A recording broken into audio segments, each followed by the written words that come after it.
Welcome.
are my lucky girl. Doing good, thank you very much for the cheer, and hello friends, it is that time again.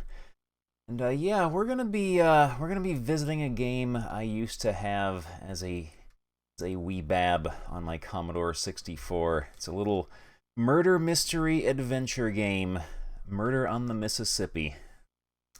What C64 emulator am I using? I am using Vice. Yeah, we survived. We survived Poverty King's Quest last night. That was quite the gaming experience, indeed. Um, you know it's going to be a good adventure game when the very first puzzle, the official hint file, says this puzzle cannot be solved without cheating. But yeah, version. Let me look. Welcome. Version 3.2, revision 34843M for Windows. Sinitar, thank you very much for the raid. But yeah, let us get started. There it is.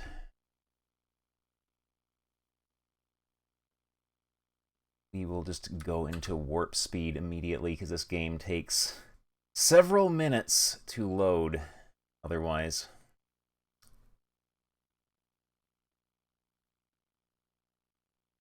Oh man, The Adventures of Sir Charles Foxworth. You are my And lucky Metal girl. Dirt Monkey. Thank you very much for the cheer. Should you be worried, you live in Mississippi.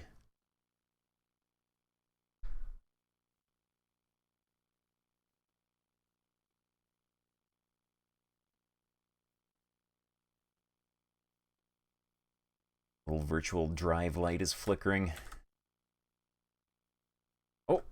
Oh, changing color. In color, here we go. Oh, here we go. Oh man, got graphics. We will start from the beginning. I get to do narration too, because this game has a lot of dialogue.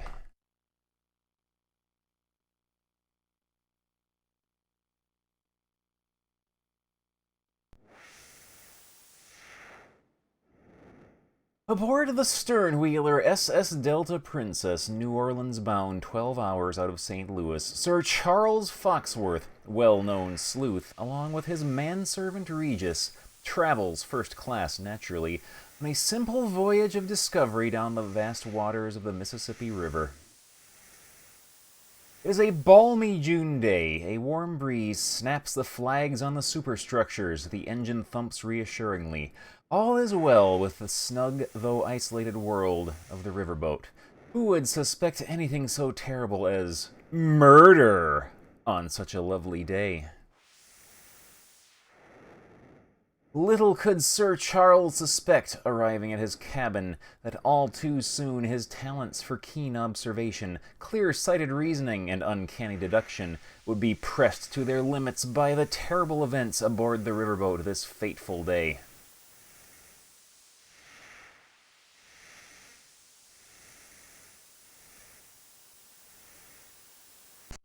Oh man, here we are.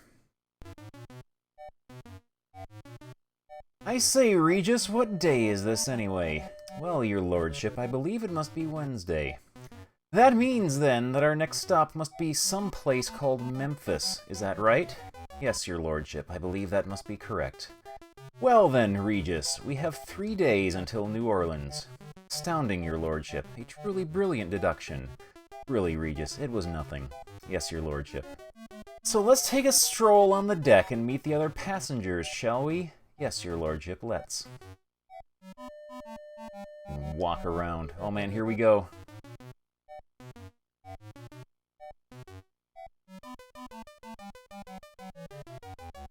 Let's see, part I remember from a kid when I played this is most of these doors are locked.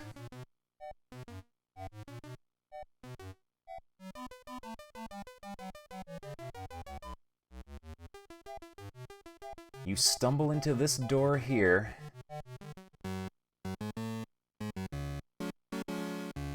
Regis, look at that! Yes, my lord, someone is sleeping. Yes, he's sleeping on the floor, Regis. What a curious thing to do. Quite, my lord. Perhaps he isn't just sleeping. What are you suggesting, Regis? A mishap? Well, there is that pool of blood, my lord. Yes, there is that pool of blood, Regis. Perhaps he's dead. Perhaps he was murdered, my lord. Perhaps, nevertheless, something is quite wrong here.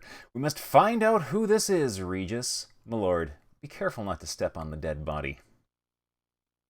So yeah, we found a dead body. An enormous dead body. But a dead body nonetheless. Welcome. D, thank you very much for the host. So yeah, what I remember as a kid is the first thing we gotta do is go talk to the captain.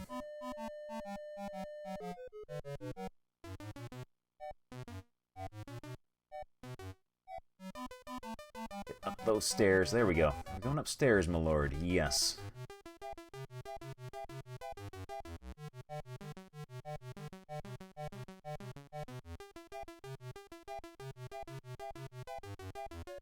Don't you dare walk in front of me.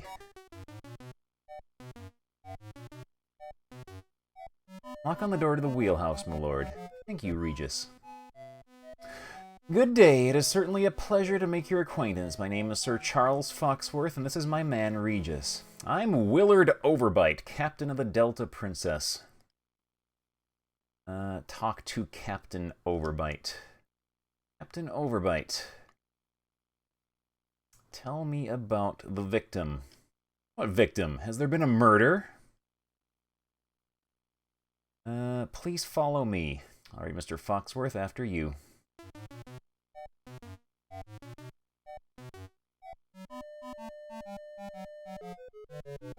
You're going downstairs. We must show him the dead body we found. Maybe he'll know what to do with it.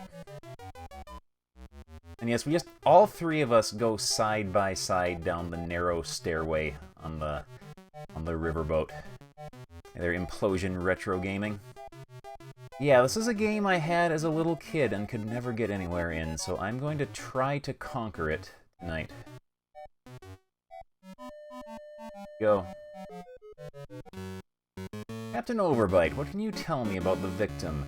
Oh lord, that's Raleigh Cartwright III! What could have happened to him? Seems our work never stops, Regis. Now that we know who it is, my lord, perhaps we should find out who did it. How long do you think we have?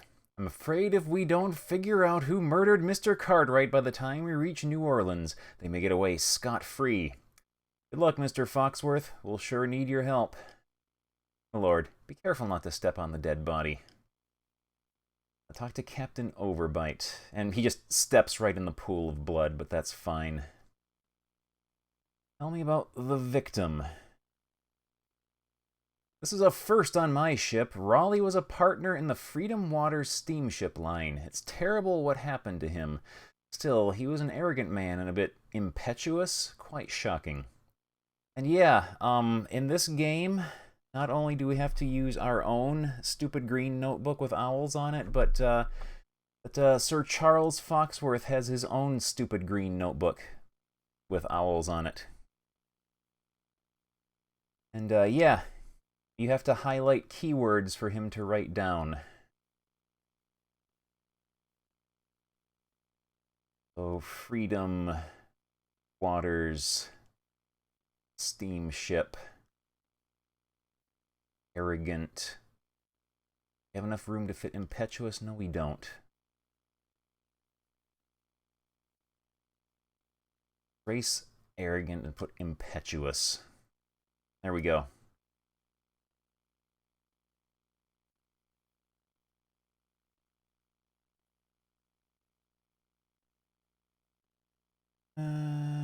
Okay. You walking around. And inspect. Nothing behind the picture of a sailboat. This dead person is in my way. We should not tamper with the dead person. Behind the bed.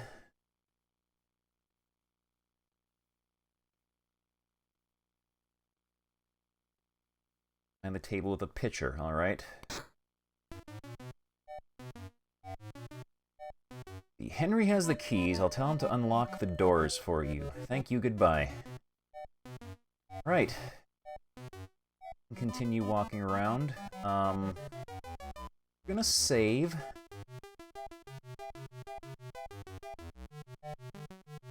Because, yeah, you can die very, very quickly in this game.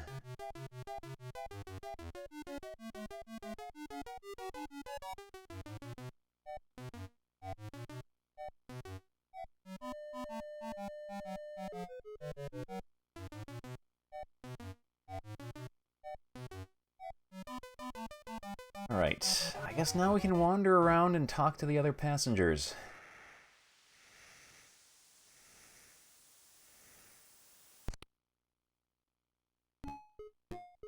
Good day, it is certainly a pleasure to make your acquaintance. My name is Sir Charles Foxworth, and this is my man Regis. My name is Daisy Dupree, enchanted, I'm sure. Talk to her. Tell me about the victim. What victim? Has there been a murder? Yes, Daisy Dupree. I'm afraid Raleigh Cartwright III has been slain. Oh, how awful. I really never met Mr. Cartwright before. Such a terrible tragedy.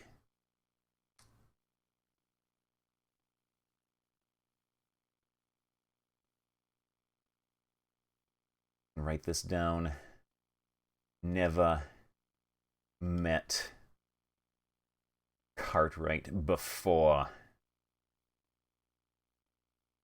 like to imagine Sir Charles Foxworth is asking her how to spell never and before. Let's have her follow us. Follow me. Want to see a dead body?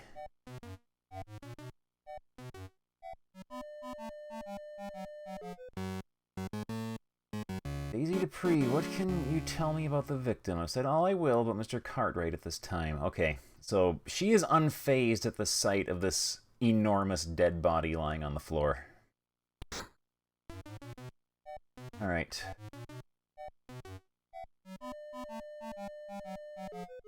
Other people can we ask her about? Tell me about yourself. I'm just traveling downriver to have a visit with my Auntie Pearl in New Orleans.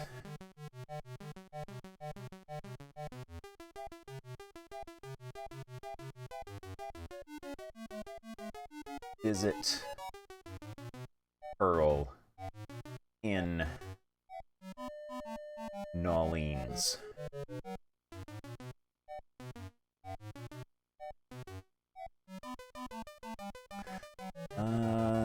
Tell me about Captain Overbite.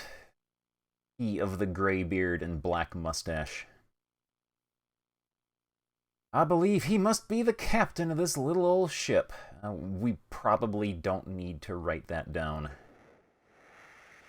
Please go back to what you were doing. I don't want to. Okay. I guess you're coming with us then.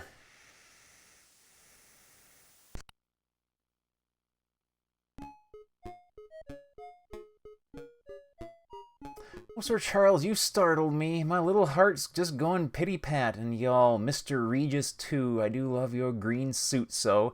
Reminds me of my Auntie Pearl's okra gumbo.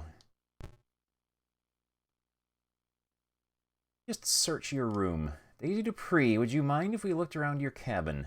I'll go right ahead, Mr. Foxworth. Nothing behind the picture of a sailboat. Nothing behind the door. Nothing behind the table with a pitcher. Nothing behind the bed. Out of my way.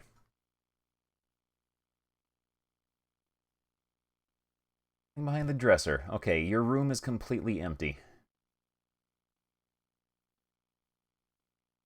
You still following us? Okay.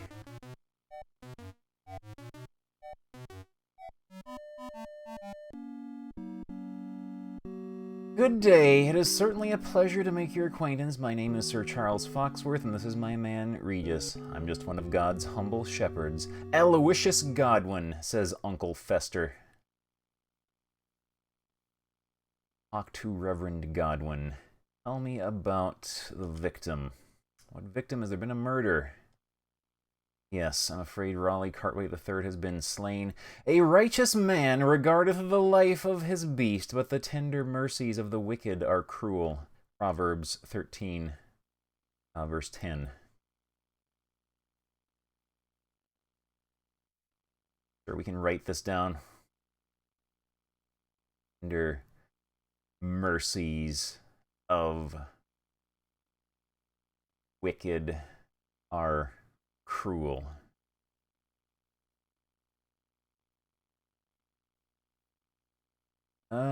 Tell me about Daisy Dupree. As a jewel of gold in a swine's snout, so is a fair woman which is without discretion. Proverbs 1:22.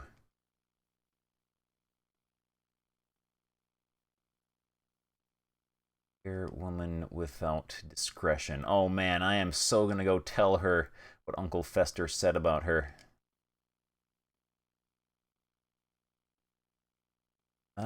Tell me about Captain Overbite. The whole head is sick, and the whole heart faint.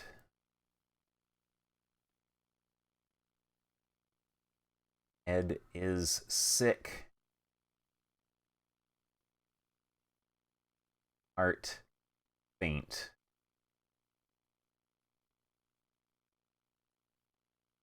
And tell me about yourself. That is a good portrait. I find then a law that when I would do good, evil is present with me. Romans 3:21.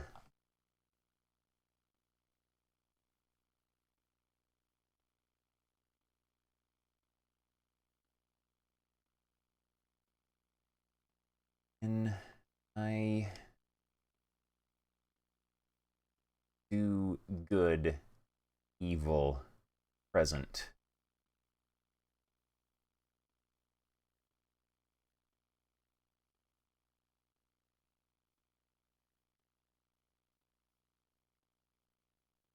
Mind if we looked around your cabin? Okay, see what he's hiding. Nothing behind the table with a pitcher, which we just apparently move by kicking it. Behind the picture of a sailboat. Nothing behind the bed. Nothing behind the dresser. Alright. I'm watching you. We'll be back.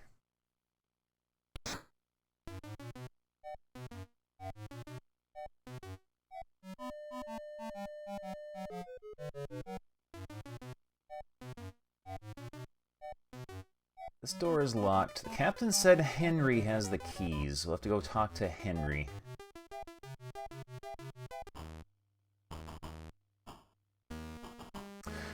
Judge Carter is my name. Judgin' is my game.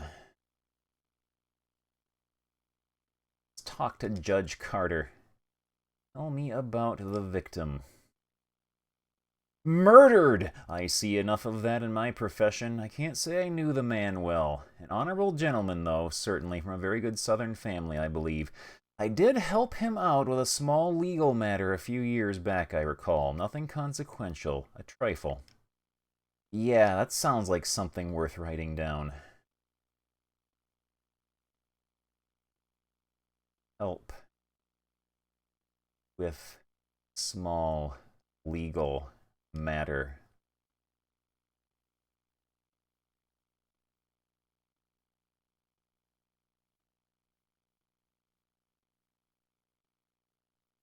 Okay. Get some dirt on other people now. Tell me about Daisy Dupree. I haven't had the pleasure of meeting the young woman. I'd enjoy making her acquaintance, though. Like the notebook. Doesn't seem very important.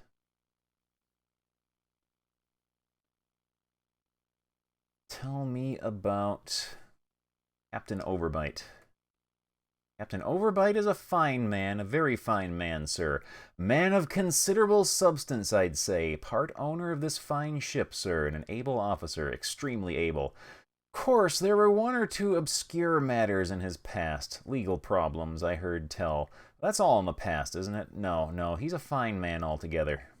Oh man, we got dirt. We got some dirt. Legal problems in the past.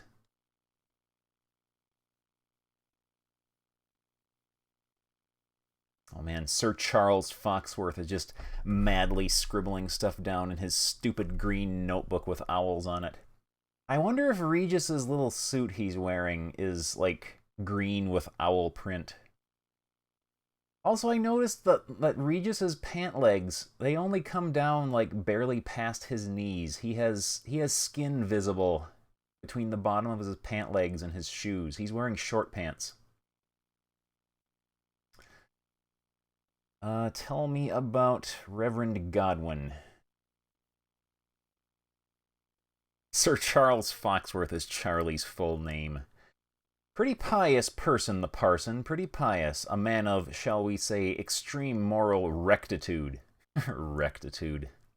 Upstanding, yes, and upright, appropriate and honest, correct in all matters, with a gift for the apt quotation. Scotch, I think he is, though he doesn't drink it, not in public. Don't trust that sort at all, I don't. Secretive, if you know what I mean. Though, of course, I mean no slander thereby. Okay, what dirt can we sift out of this wall of text? He has upstanding rectitude, and he is upright.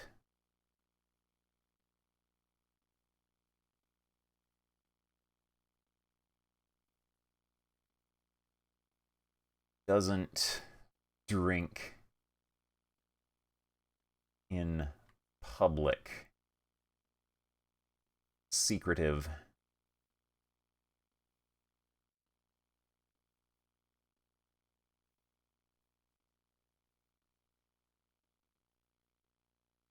Tell me about thyself, Judge Carter, wielding his dwarven axe. Traveling on business just now. I'm sorry, but it's a matter of the utmost confidentiality. I can only say that it involves important people. Yes, people of the very highest station. Very important people. So don't meddle, if you catch my meaning. Oh, he's being shady. He's being shady.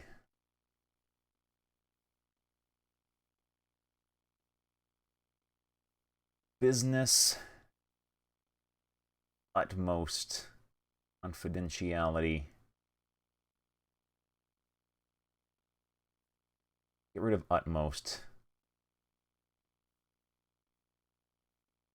Important. Don't have room for people.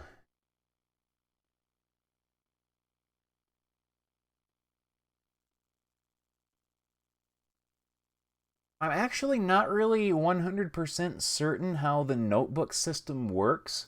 I'm thinking maybe it's just looking for certain keywords because the manual says an important thing to do is to go around sharing your notes with the other passengers and getting their reactions from them.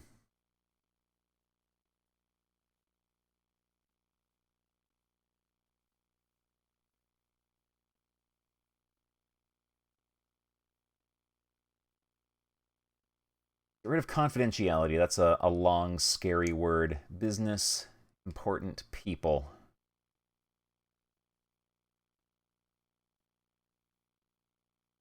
Okay, that's good enough.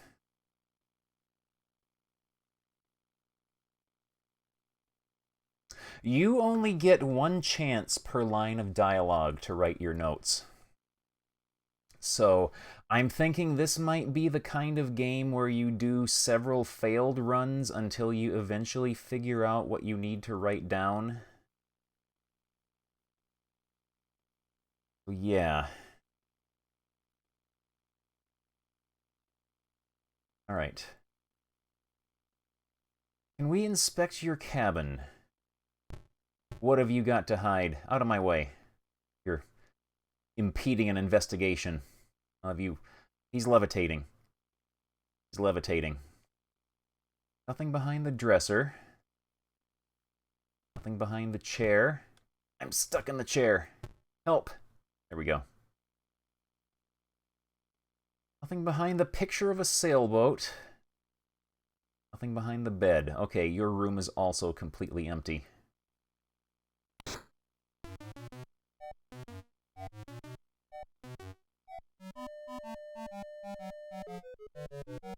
He has the keys. Have not saved in a while, so let's do so.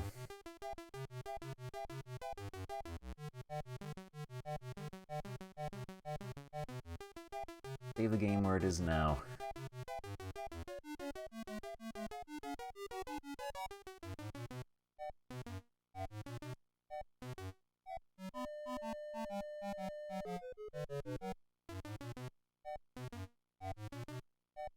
Okay. This here is our cabin, I think. Yeah, this is our cabin. So, let's go downstairs.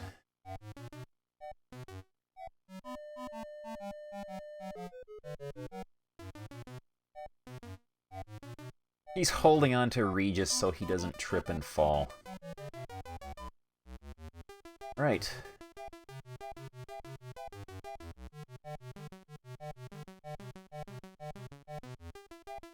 Okay. Nothing behind the dining furniture. Out of my way. Okay. This room is empty, and I think this just comes out on the other side of the ship. So we'll stay on this side.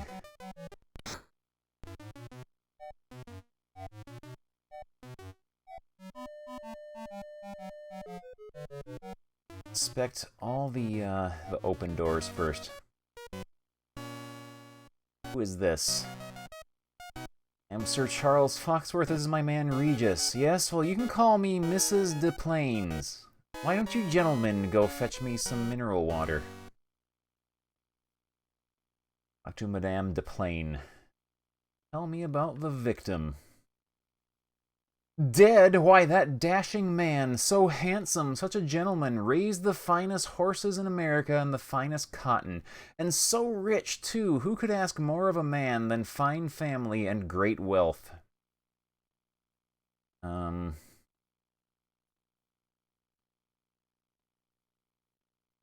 So rich. Horses, cotton.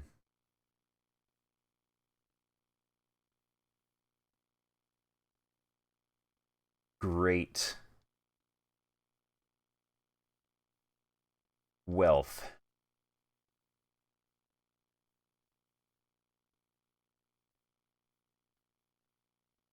Me about... Okay, time to get some dirt on other people. Oh man, she looks like one of the Golden Girls.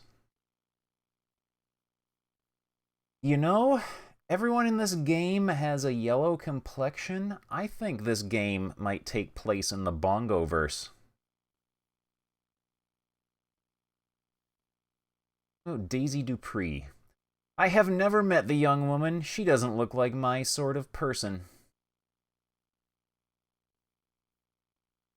Never met.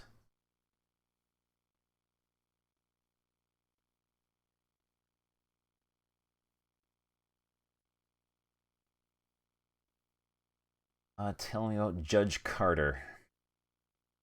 Judge Carter is an outstanding legal mind, a venerable Solon, a Cicero, an Oliver Wendell Holmes, a Pericles of the courtroom. One cannot praise him too highly. Impartial, fair, just. Words fail me. It is always a pleasure to do business with the judge.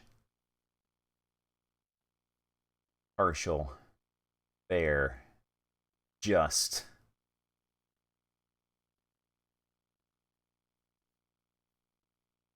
Business. Actually, we'll do business.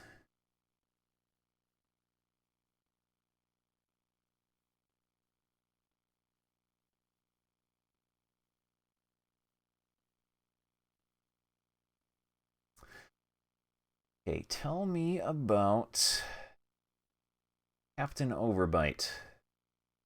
Captain, a fine man, capable, generous, gracious, polite. Don't you believe those rumors now? He's a good man, despite what anyone says. A good man, after all. Gambling is a gentleman's diversion. I gave him my jewels to keep in the ship safe, so I should hope he's an honest man.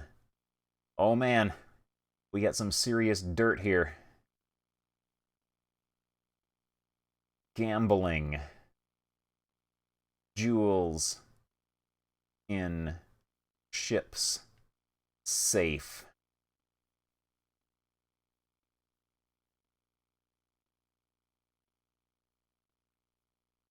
And rumors.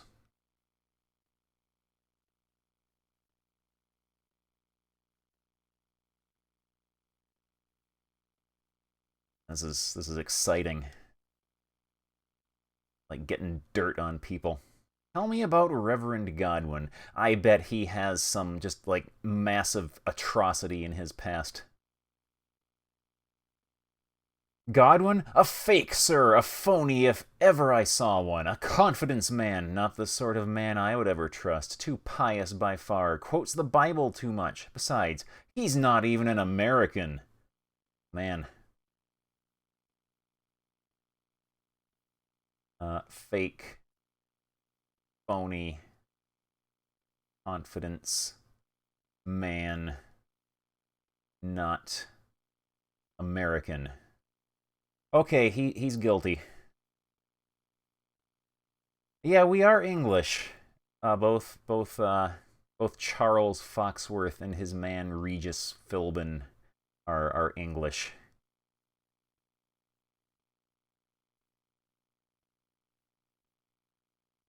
And tell me about thyself. Me? Why, I'm just a simple widow. I have keen hearing, I will say that. Heard a splash in the morning, something falling overboard, I thought. Other than that, I'm a simple woman. Of course I do own things, quite a few things. Horses, and some small mining interests, silver and gold and such, and riverboats. I do love these old riverboats. And one or two houses here and there. I love fine homes, don't you? But then, who doesn't? Okay. Heard splash in morning. Falling. Do we have room for overboard? We do not. Get rid of in. Heard splash morning. Falling overboard.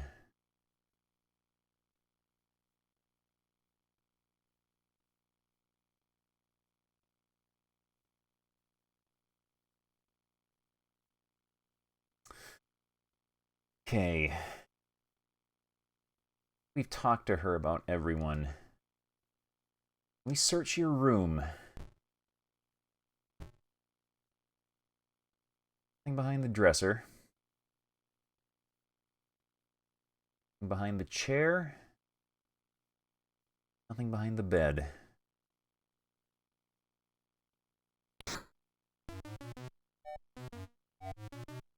Okay, this is the edge of the world here, so we're gonna have to go around.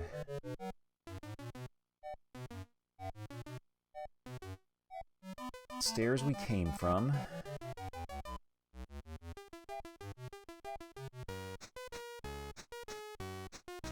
Sir Charles Foxworth is my man Regis. Lionel Humphreys, perhaps you'd care to make a small contribution to one of my charities? Oh man, this guy's already suspicious. Tell me about the victim. Certainly too bad. You know, I don't believe Mr. Cartwright has ever contributed to the Widows and Orphans Rescue Mission of the Outer Antilles. I keep the books, so I would know. So I really don't know the man. A Southerner, wasn't he?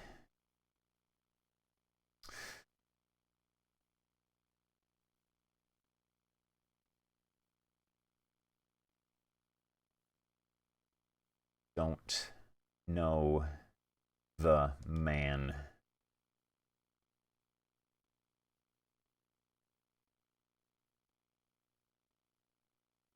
Alright, get some dirt on other people.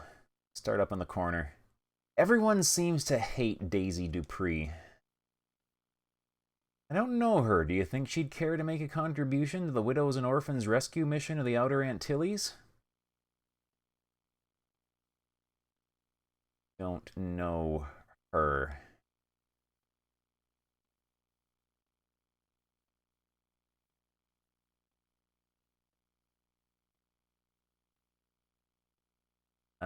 Tell me about Captain Overbite.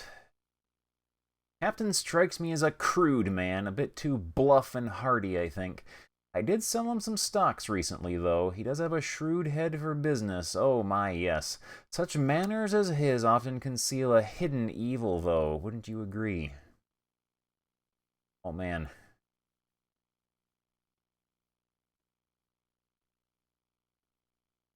Stocks.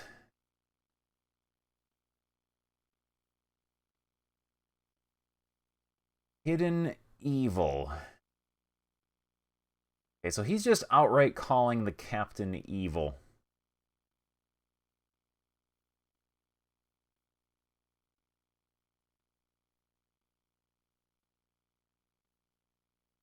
Tell me about Reverend Godwin. Preacher is certainly one of the finest men I've ever had the privilege of knowing. Learned, sincere, wise, honest, and very, very holy. Cannot praise him enough. Why, what he has done for those poor widows and orphans is quite astounding.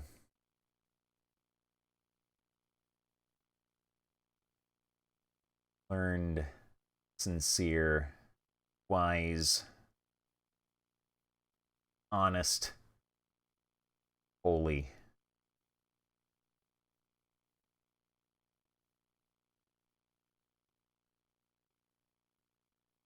Tell us about Judge Carter. Death Head Carter is one of the most evil, despicable, depraved monsters American jurisprudence has ever had to contend with. He is abrupt, arbitrary, and cruel. There's some hidden connection between him and that young Cartwright fellow. Mark my words. They mean no good for anyone, I tells ya. Yeah, evil. Cruel. Connection. Cartwright.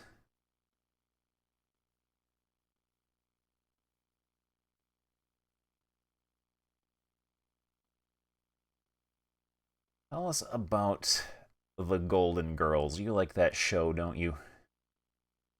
She is filled with strange hungers and odd longings, I think. Strange hunger. She's a vampire. Okay, we've established she is a vampire. Odd longings.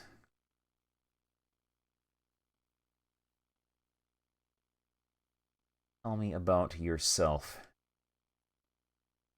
I believe in living quietly and keeping my own counsel with the Lord.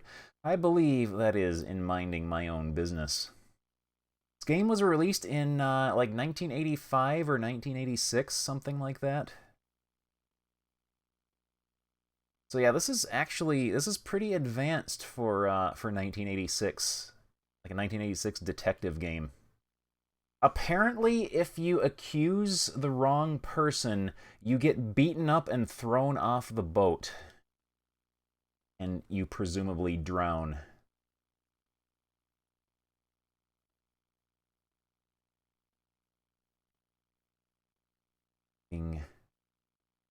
Council of keeping. Keep counsel with lard. Own business.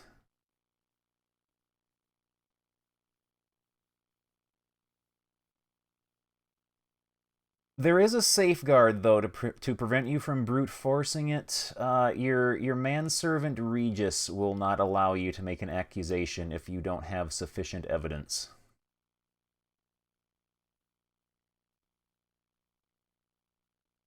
Mind if we looked around your cabin? Oh!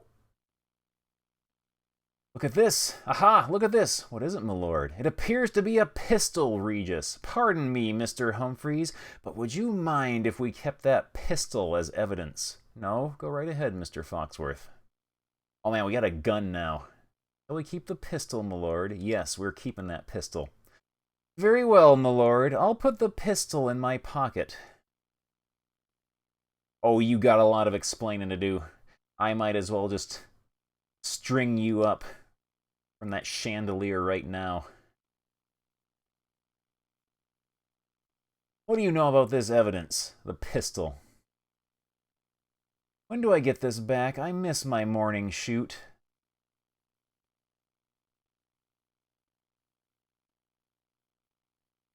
His morning shoot.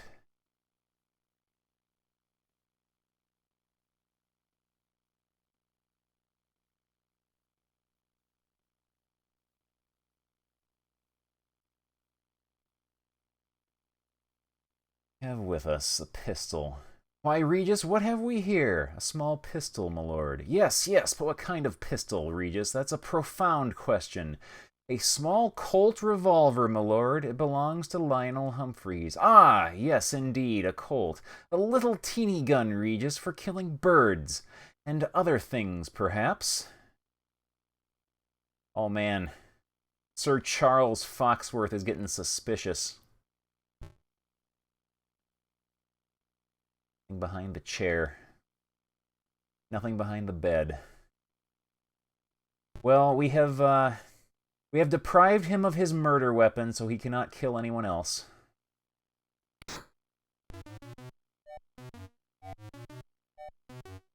We have made some progress, so let's save.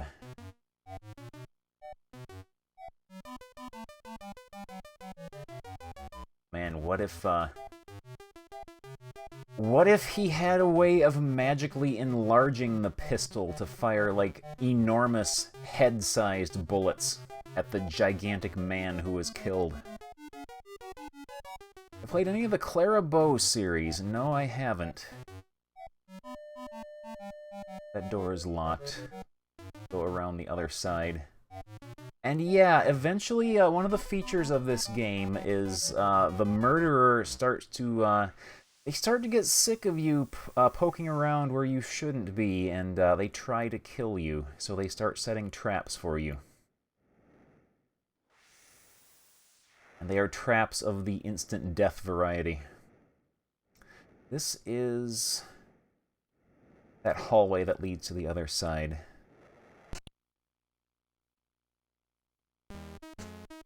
Good day, it is certainly a pleasure to make your acquaintance. My name is Sir Charles Foxworth, and this is my man Regis. My name is Smallworth, but you can call me Twilla. Oh man, it's Twilla Smallworth. Talk to Twilla Smallworth. She's wearing a bongo dress and bongo hat. This is like Bongo's great-grandma. Tell me about the victim. Oh man, Ann K, thank you so much for 5 years in a row. We're being detectives tonight on the Commodore 64. Such a terrible misfortune. Raleigh Cartwright was certainly a handsome gentleman, but I really didn't know him, you see. Would you like the stupid green notebook with owls on it, my lord? Yes, I would. Really didn't know him. We shall find out if you are lying. So far, we are just digging up dirt on everyone. And we might go back and share said dirt with the people that were the targets of it to see what happens. Tell me about Daisy Dupree. I bet they're going to hate each other. Didn't she come on board recently? A pretty young trollop. Gun Tanks, thank you very much for the host. Oh, trollop. On board recently. Trollop. So she is a new arrival. She was not on this boat from the beginning.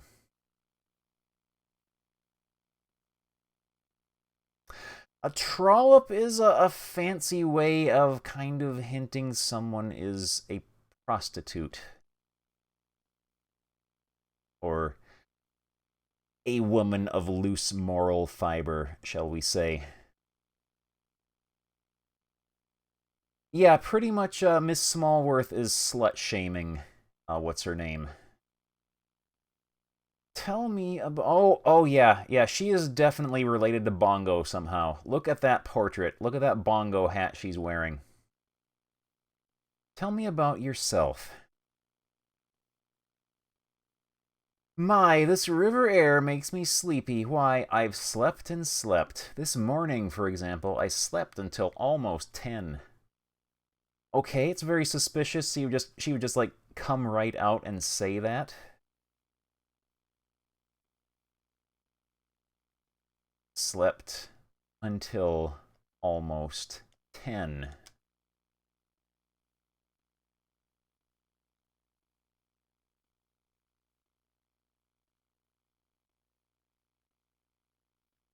Okay.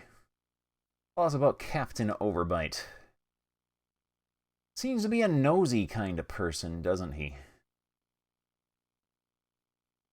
Nosy.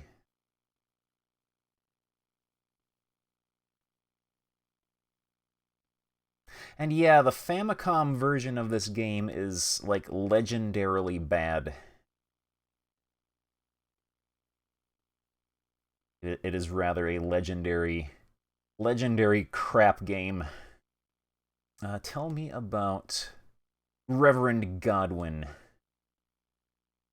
A very holy man, I hear, but sometimes I wonder if people like that aren't just a little too holy. What do you think?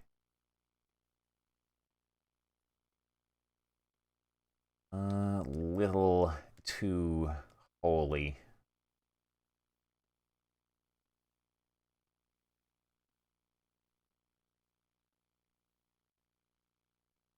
So yeah, she's trying to establish an alibi. Tell us about Judge Carter. Also, there's one space left, so there's someone else we haven't talked to yet. The judge, you know, I think he drinks too much. His breath at dinner last night was atrocious. Drinks too much.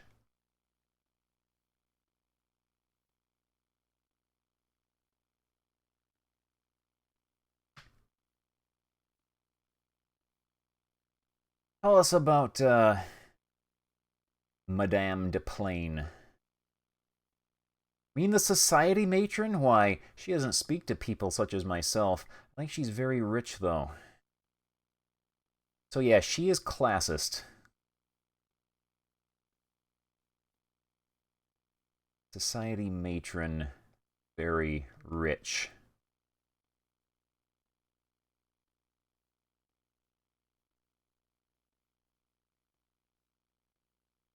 Oh man, League of Legends. I'd play that if it had Bongo in it. How's about Mr. Humphreys? Such a kind old man. He wouldn't hurt a fly, but I really don't know him. A very rich man, I'd say, from the way he dresses. Of course, he does shoot birds every morning in front of his cabin. I don't think he ever hits anything, though.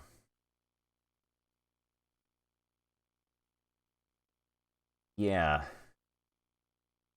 Shoot birds every morning.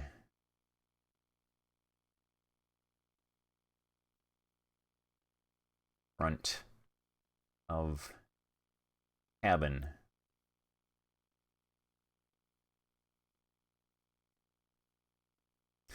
Yeah, Macaw better be careful. This guy's out to get him.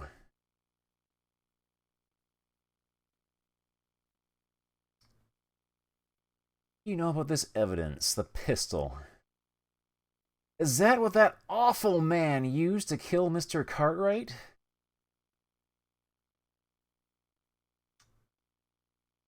Okay, we've asked her about everyone. Let's search the place. Find all of her dirty secrets. Oh, what do we got?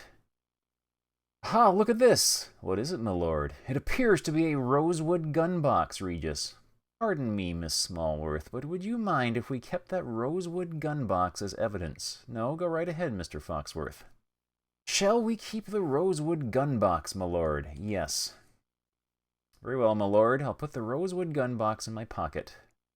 Oh, we're gonna confront her about this. You got some splaining to do. What do you know about the rosewood gun box? That's my jewelry box. Something behind the chair. Something behind the suitcase. About the, picture of a sailboat. We can't reach that. Check the bed. Nothing behind the bed.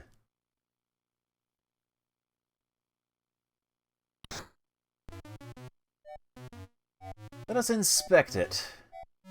Or, examine evidence. Say, Regis, look here. It appears to be a rosewood box, my lord. It's a rosewood box, Regis! A locked rosewood box. Okay, so it's locked, which means there must be a key somewhere.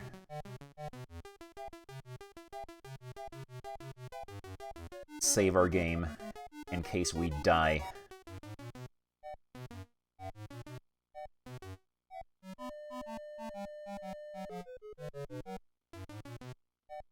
Oh man, this is actually kind of compelling.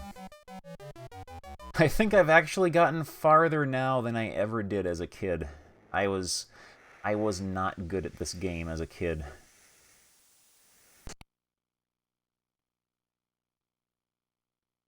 Wonder what this room is for, Regis. I believe this is the salon, my lord. An empty salon, Regis. Quite, my lord. This is suspicious. This looks like a death trap.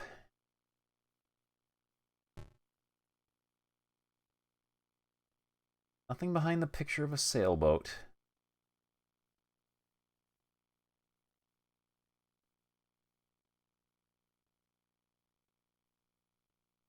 Okay, we didn't die. We did not die. I'm going to write down this room number because this is very suspicious. Room 24.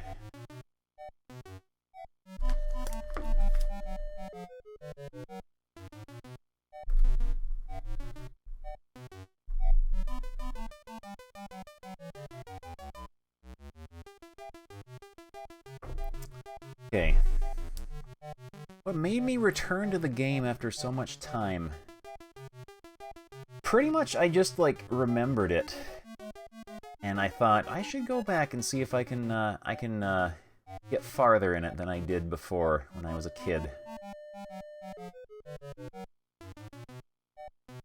We got stairs. Going downstairs, my lord. Yes, we are. Side by side, hand in hand. Yeah, we're getting revenge, because I do remember playing this game a lot, and either just getting hopelessly stuck early on. Oh, also, what's his name? The guy that we got the gun from. We should search outside of his cabin. If he goes out there shooting, maybe we'll find some evidence there.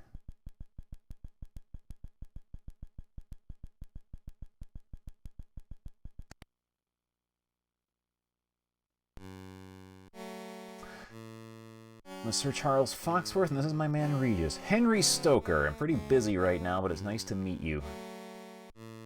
Talk to Henry. Tell me about... It's loading. Something important's about to happen. About the victim. Don't believe it. I guess I should tell you the sounds I heard from his cabin this morning. It was noisy, but he was a carouser, you know. Noisy person altogether. Might as well tell you, since you'll find out anyhow, he was my father. There was no love lost between us, but I didn't kill him. I'd rather be left alone right now, if you don't mind. Father. No love lost. noisy carouser.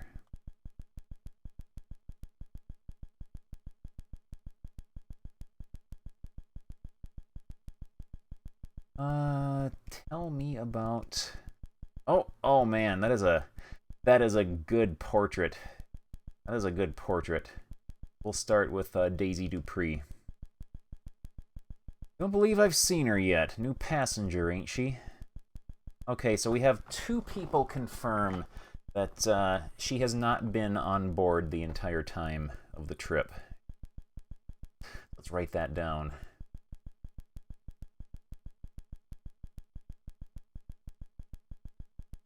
New passenger.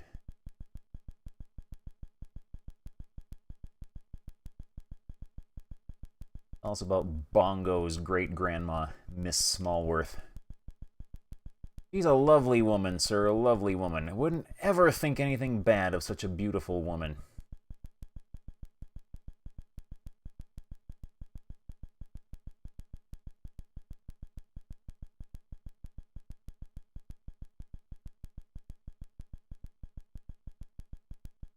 About Captain Overbite. Captain? Well, I'd not say anything about the captain, sir. He's a strict person, though. Strict, stern man, that's all. Strict, stern man. This was indeed ported to Famicom, and it was also ported to MSX as well.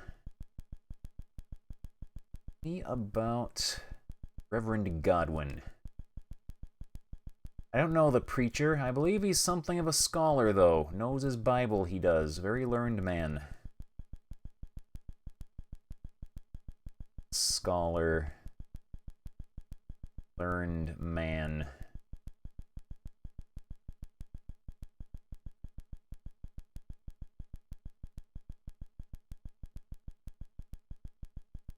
Tell me about yourself.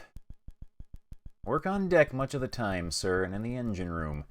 Whenever I'm needed, or wherever I'm needed. I didn't notice anything unusual, but then this morning we had a touch of engine trouble, so I was below decks, you see.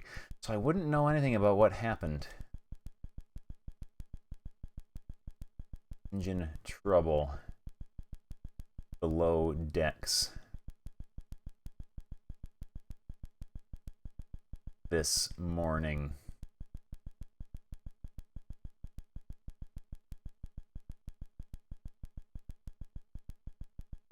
Another alibi. Tell me about Judge Carter. I think he's a very important judge, but I cleaned 3 brandy bottles out of his room yesterday. A drinker, I'd say, with all due respect. So that's 2 people now who say the judge is an alcoholic. So we have corroboration on that that rumor. Drinker. 3 brandy bottles.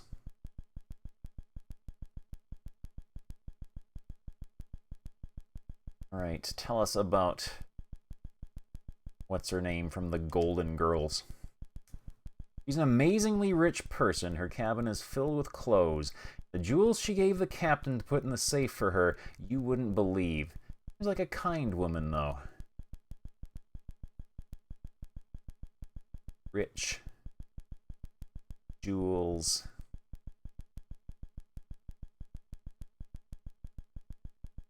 In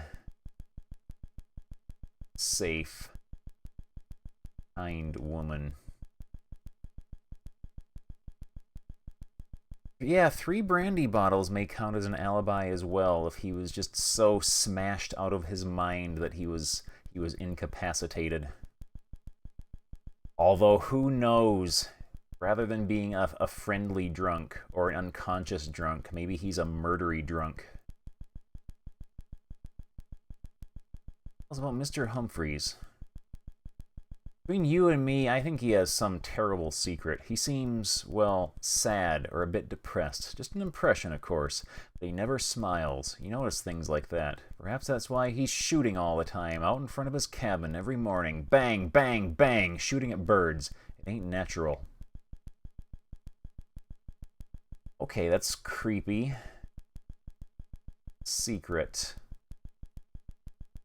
Sad. Depressed. Never smiles.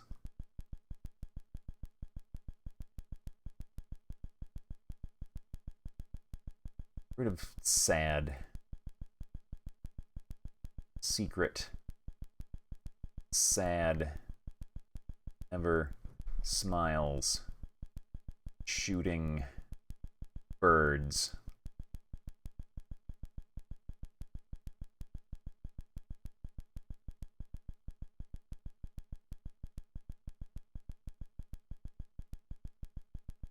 Okay. Yeah, every morning he shoots birds outside of his cabin, so we should search outside of his cabin.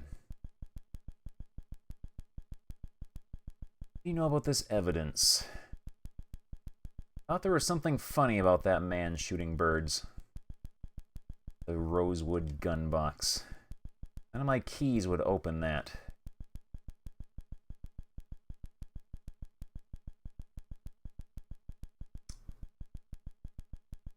Okay. If we looked around. Nothing behind the fire hose.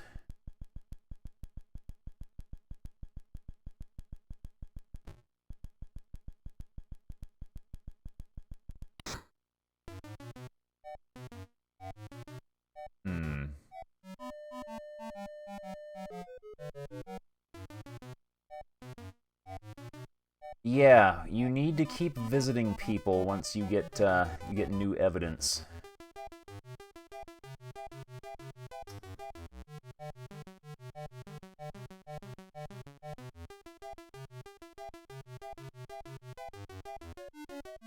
This is...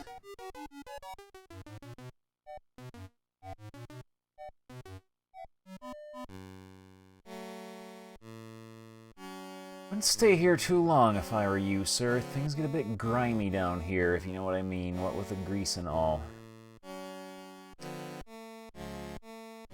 You know what we gotta do?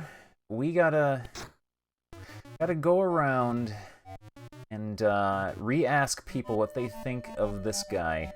We also gotta make note of which doors are locked so we can get him to unlock them for us, so we can search around inside. Get up them stairs.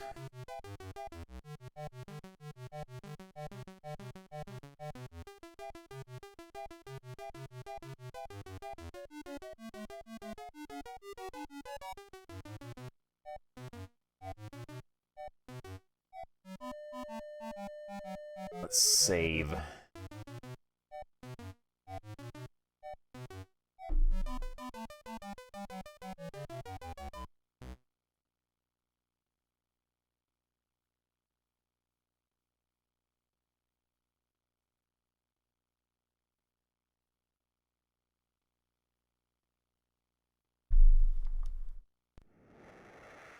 All right.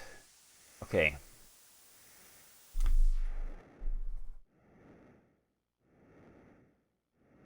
Locked doors. Number 14. Number 16.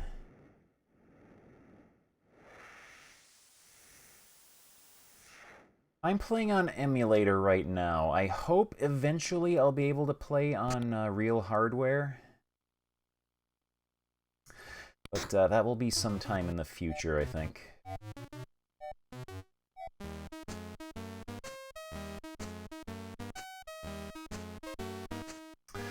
Sir Charles, whatever are you doing in my cabin? Can't you see I'm resting? Please go away.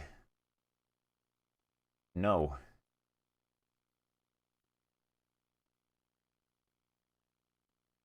About Henry.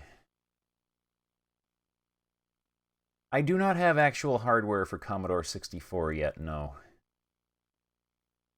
Don't really know him. Isn't he a member of the crew?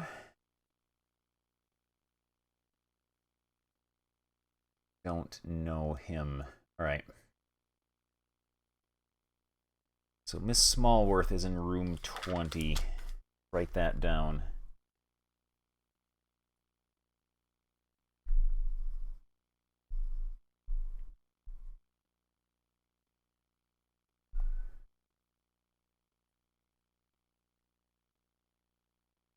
No.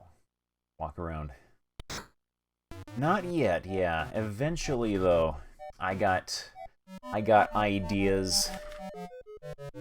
Okay, 22 is locked.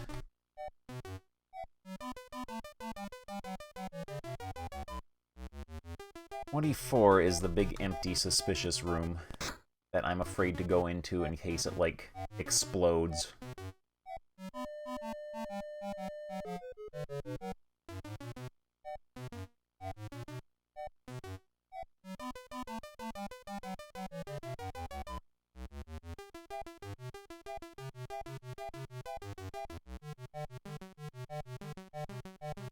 Okay, 13 is locked.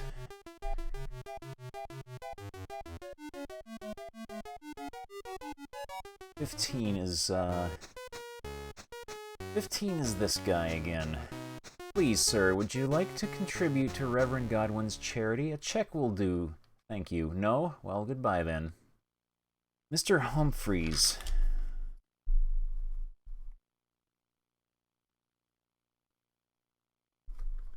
Is in room, that was room 15, wasn't it?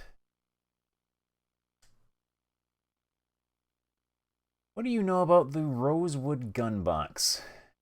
Doesn't really look very secure, does it? Oh yeah, we're going to search outside of his cabin. Tell me about Henry. Henry is a sad young man, pathetic and lost, yet I feel a strange affinity for him. I'd say he was sorely tempted, tried, perhaps in the fires of temptation itself. He reminds me of a wild animal. Sad, pathetic, lost, tempted, wild animal.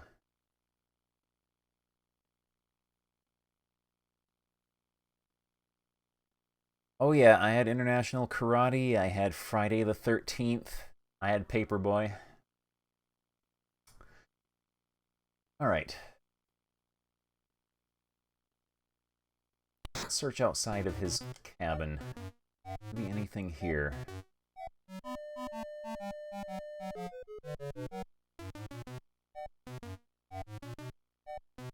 Oh. Okay. Oh yeah, gotta ask him about Bongo's great-grandma.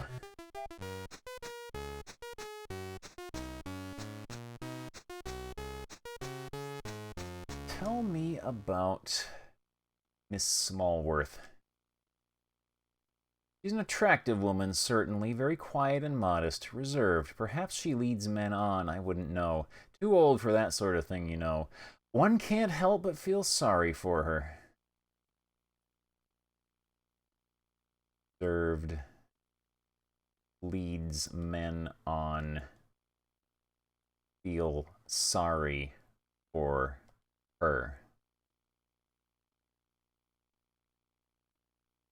Oh man, top 5 games for Commodore 64. I'm gonna have to think about that.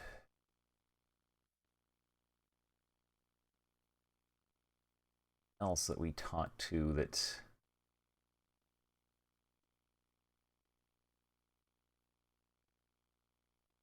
Be a violent man, I have no doubt. A drinker, too. Violent drinker. Okay, we got 3 people now who have corroborated that the judge is an angry, violent drunk. Let's see. It's not really a game, but I remember I used to just load it up and keep it running while I was doing other stuff as a kid, was Little Computer People. I had a little computer person Mine's name was Boone. And he had white hair and like an orange dog. I remember he used to wear like a purple polo shirt.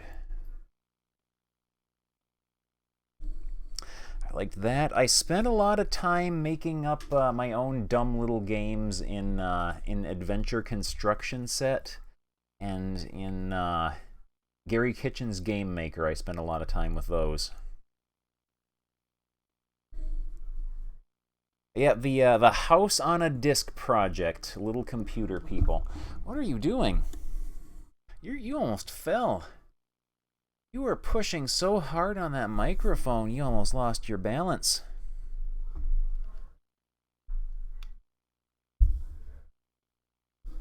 Wow. You got into the catnip, didn't you?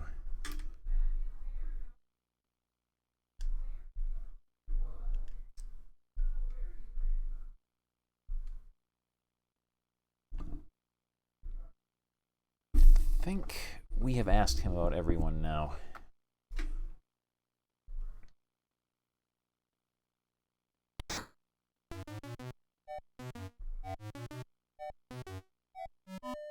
$17. 17 is that hallway. 19 is locked.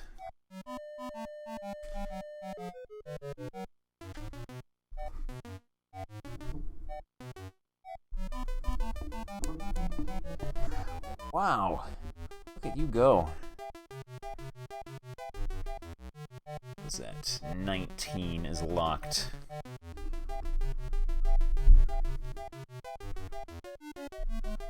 $21 is locked. Oh, you're just rubbing your face on the stupid green notebook now. There you go. Oh, Spy versus Spy. Yeah, I had Spy versus Spy. I had the sequel, Island Caper, and then I had the other sequel, Arctic Antics. This is my cabin. This is private. If I wanted you to come in, I would have invited you. I did not invite you. Please leave, or I shall scream for the captain and have you thrown out.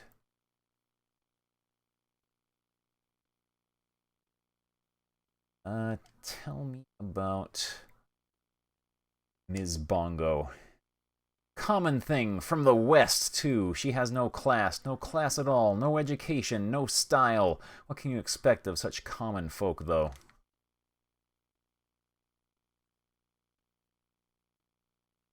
Common from West, no class, no education.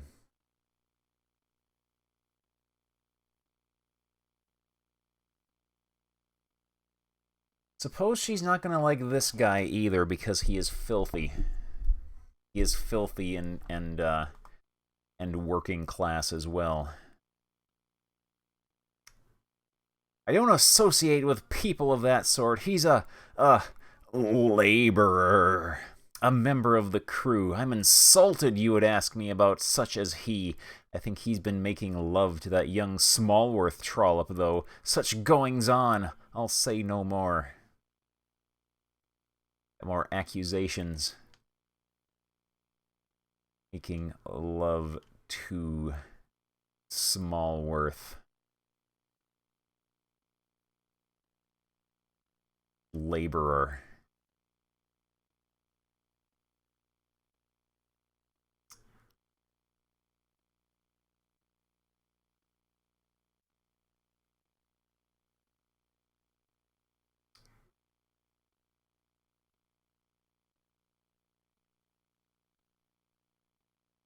Such a sweet young thing. Complimented me, she did. I do believe I like her. Complimented like her. Yeah, she's doing some hardcore trollop shaming. Share notes with her. These are my notes about the victim. Wait,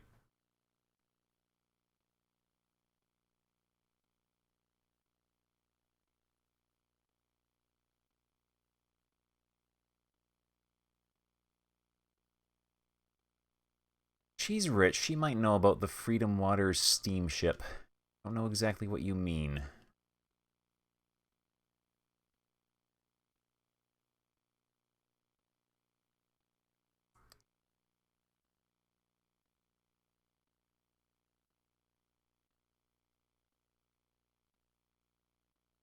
Alright,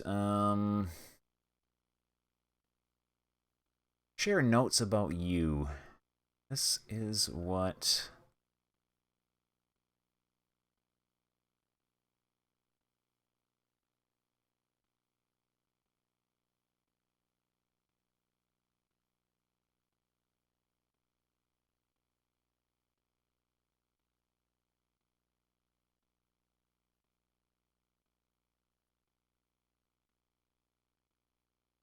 Oh, we gotta question the captain on all these people.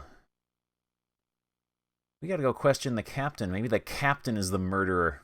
He took a break from captaining to go murder some dudes.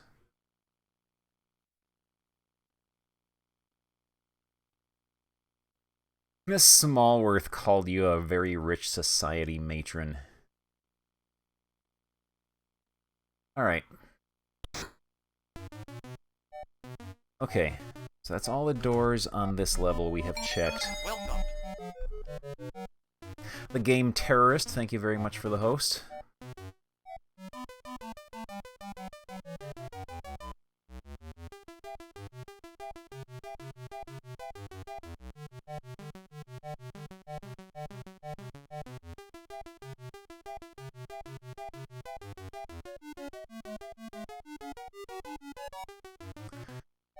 Door number 1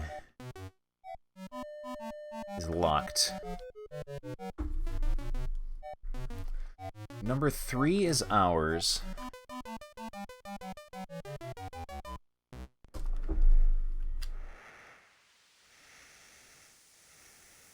Five is locked. 7 is locked.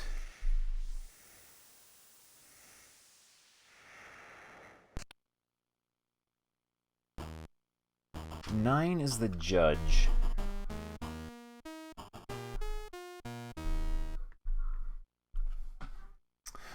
Come in, sir. Come in. Have a drink. Sit down. Cigar? No? Well, never mind. Sorry you can't stay. Good day. Tell me about Henry. Yeah, there's not much that can be done about the loading times. It's one of those games that doesn't work unless you have true drive emulation turned on because it has copy protection. Stoker, riff-raff of the rowdiest sort, lower class, uneducated, untrustworthy, and unfortunate. Dishonest, I'd say, and I'm a shrewd judge of character, if I may make such a statement. A shrewd judge, sir. He wouldn't even tell me where one of our next stops was. See it around the eyes, the criminal proclivities. Don't know anything specific about him, of course, just the type. Dishonest, uneducated, lower class.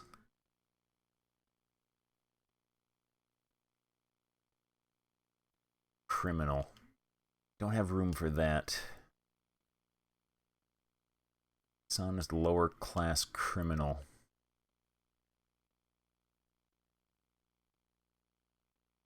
Yeah, if this game turns out to be not very entertaining to watch, I will set it aside and switch to something else. There is only so much you can expect from a murder mystery game that came out in 1986, though.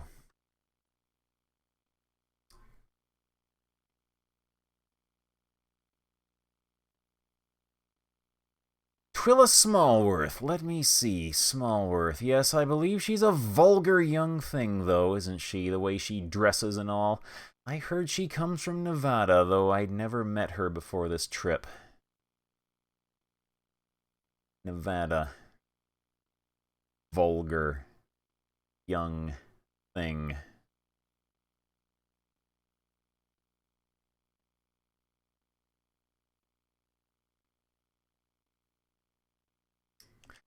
You know about this evidence.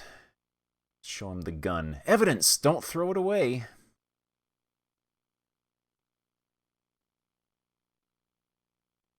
You know nothing about that.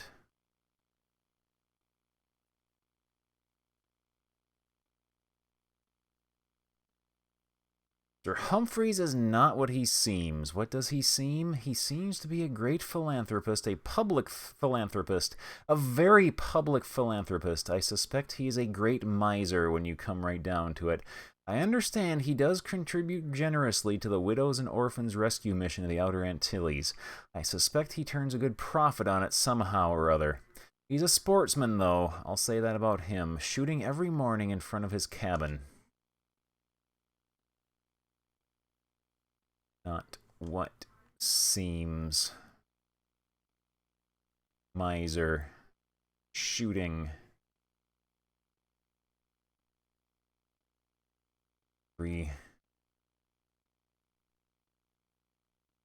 Every morning.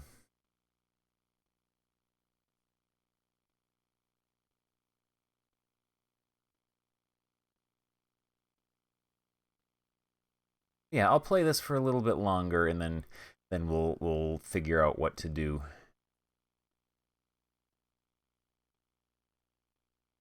This is most definitely not an action game, that is for sure. So I don't know how entertaining it will be for people to watch.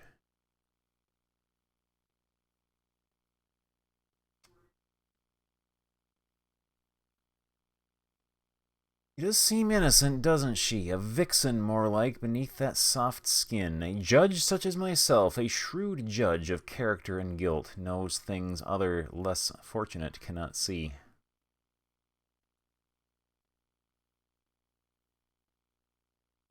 Vixen. Guilt.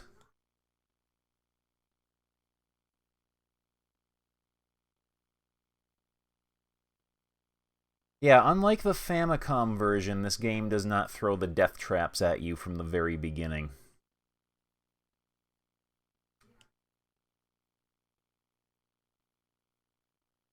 Said all I will about Daisy Dupree at this time. Said all I will about Miss Smallworth at this time. Oh, we can just go through and we'll know which ones we have asked about. Gambler, of course. I've played a hand or two with him myself. Not a very good player, I fear. He loses heavily. Quite heavily. Not like that Cartwright fellow. Sharp player he was. Gambler. Loses heavily. Cartwright was a sharp player, though. Cartwright was also a gambler.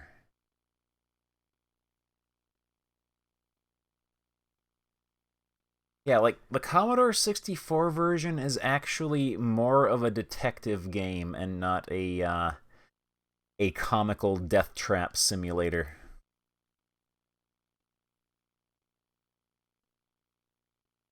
Too parsimonious by far, the parson, and a bit persnickety too, and he doesn't drink. Perhaps I've mentioned that before.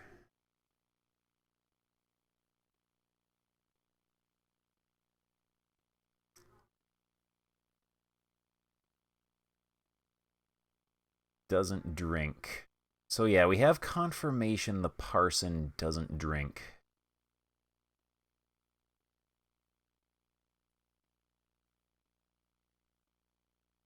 Said all I will about Henry this time.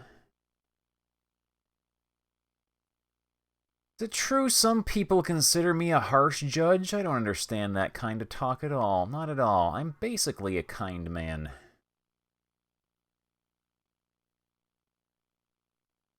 Basically, kind man. You confront him with some of the harsh words others have had for him. Miss DePlane, Gladys, is one of the finest women I have ever had the pleasure of engaging in salubrious conversation. A fine, upright, moral, well-preserved humanitarian woman of impeccable background. She is certainly above all opprobrium in all matters, great or small. No one knows how her husband died, though. Curious incident that, by all accounts, curious. Husband died. Husband died. Curious incident.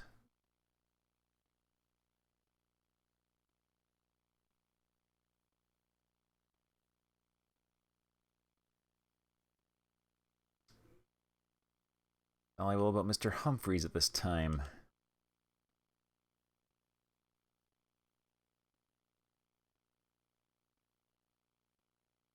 Mr. Humphreys said...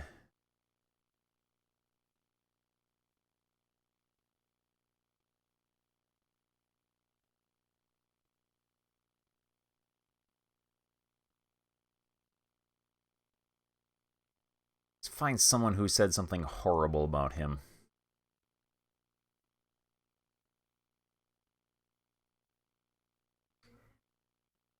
Three brandy bottles. I know exactly what you mean. We'll be back. Door 11.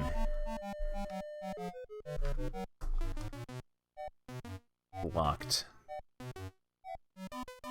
Go talk to the captain now. We got some questioning to do for him.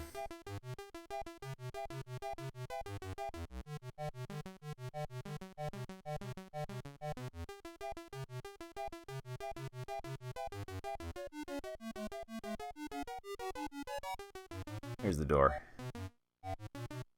Knock on the door to the wheelhouse, my lord. Thank you, Regis. Welcome, Sir Charles. You're welcome up here at any time.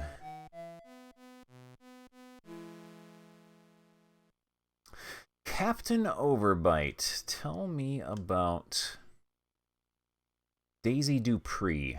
Daisy Dupree on her way to visit her aunt, Aunt Gertrude in New Orleans, I think.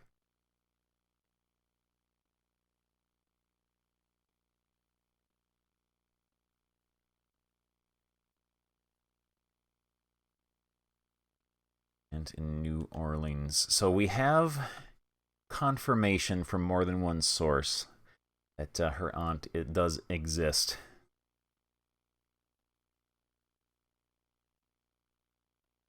Tell me about Miss Smallworth. She appears to be a sturdy, pleasant person. She's from Nevada, I believe.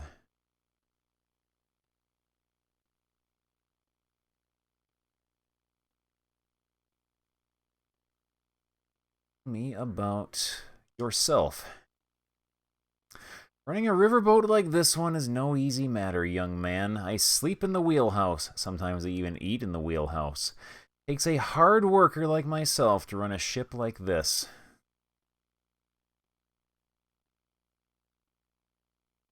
Sleep, eat in wheelhouse. So he, like, never leaves here.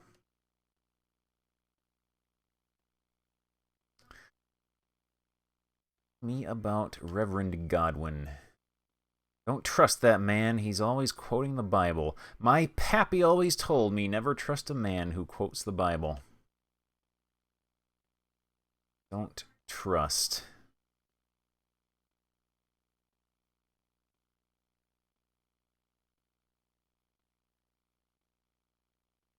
About Henry. Good crewman, Henry Stoker. Steady, reliable, serious. Quiet sort, though. Deep. You know what I mean. Doesn't say much. I know for a fact that he's Mr. Cartwright's son. Illegitimate, I'm afraid. Not the lad's fault, though.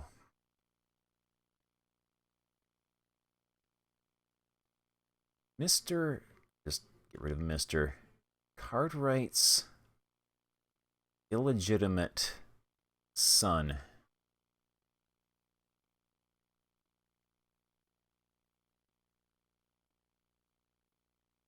Judge Carter. Famous judge, Judge Carter. Old Death Head, they used to call him out in Nevada. The Kun, thank you very much for the host. That's what I hear. Old Death Head, Nevada.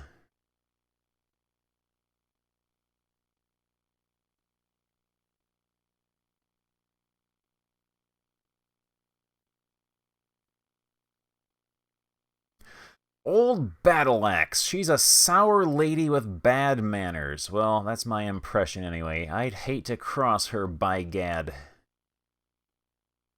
Old Battle Axe. Sour lady. Bad manners. He does not mince words when it comes to describing her. Me about Mr. Humphreys. Mr. Humphreys is a great philanthropist, a humanitarian. No one could say anything against the man, no one. He does a great deal of shooting, though, a great deal. Every morning, out there in front of his cabin, shooting at birds, he is. Sportsman, eh? Shooting birds every morning. Front. That's not enough room.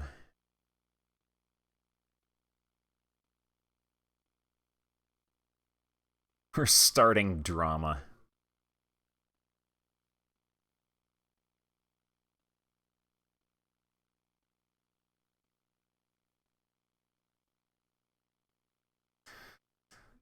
Let's see.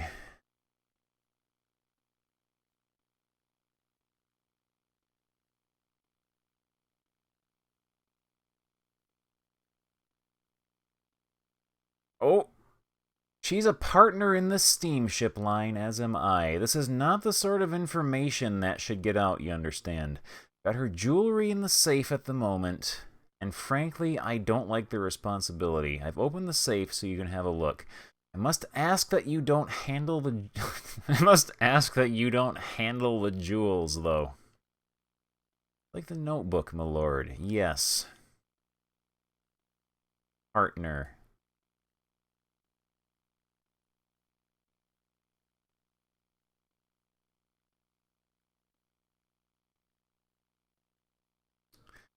In steamship line.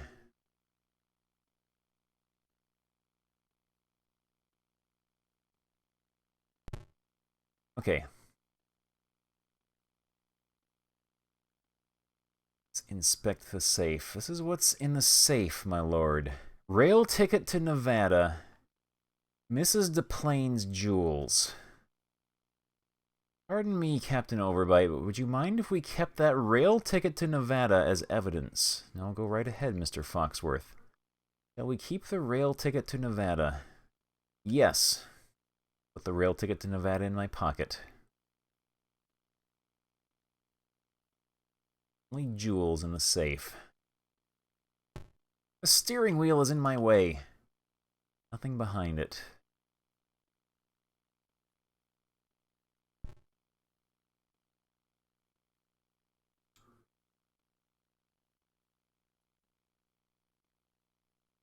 Let's save our game, because I think it's time to start getting what's-his-name, the engineer, to unlock some doors for us. We got a lot of locked doors.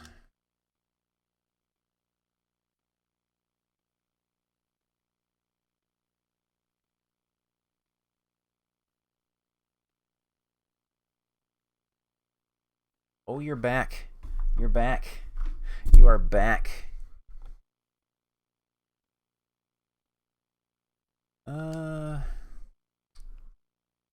Oh yeah, the judge had something to say about you.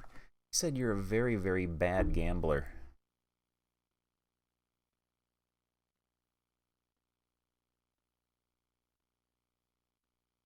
See the screen right now, I got cat head in the way.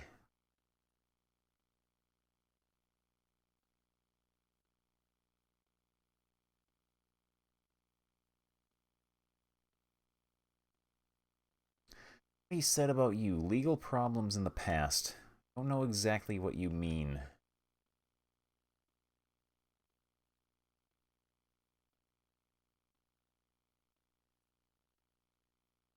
Gambler loses heavily. Okay. He doesn't want to admit that he's a bad gambler. Got a railway ticket to Nevada, though.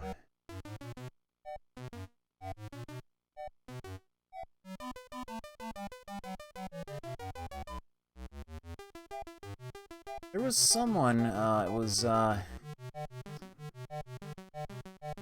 to visit her aunt in Nevada. And then there was, someone else who was from Nevada.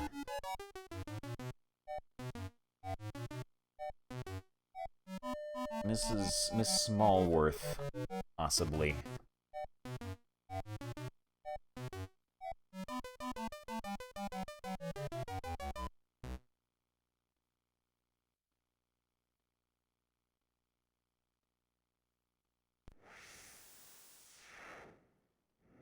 Room 20, I think.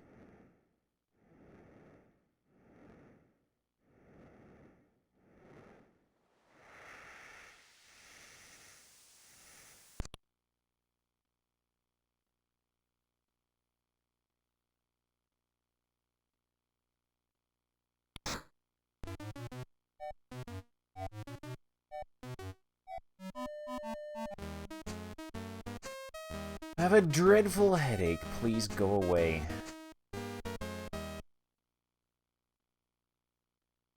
Oh, this evidence. I gave that to the captain for safekeeping. I need it returned before we dock.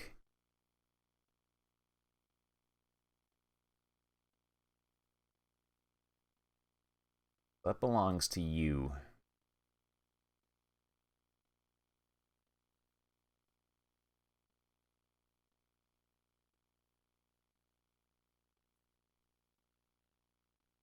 I've had one or two short conversations with the young lady. She seems innocent, but is she? That doesn't seem to be important to write down.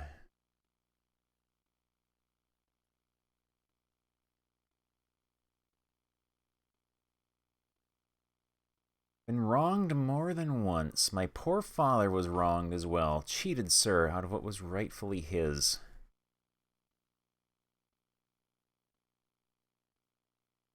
Father wronged. Cheated.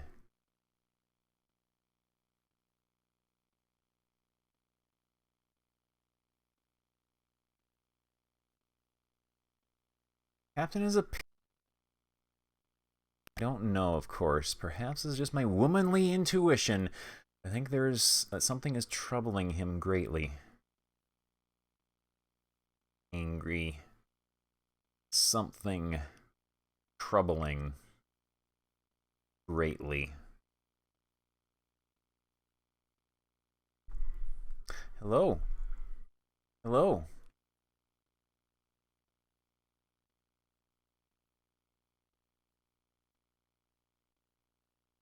Anything more to say about him? Do you think he really cares about widows and orphans? For myself, I'm not so sure. He's not what he seems, though.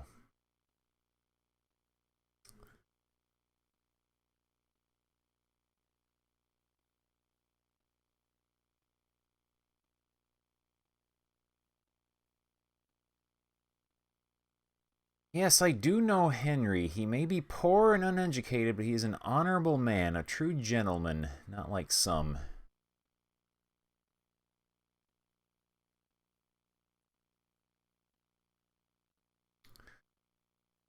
Honorable, true gentleman. I don't really see how that could be evidence, but...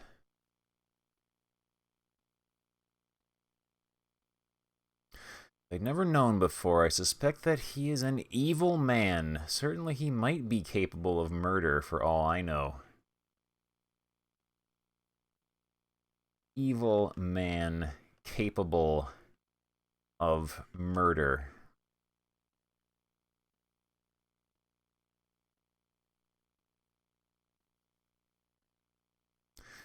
Thinks a great deal of herself, doesn't she? And there's some connection between her and that awful Cartwright man. That's all I know. Something secret, you understand. Connection... Cartwright. Secret.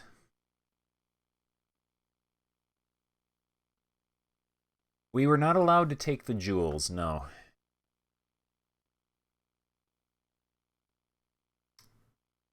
For philanthropist, he certainly did a lot of shooting, didn't he?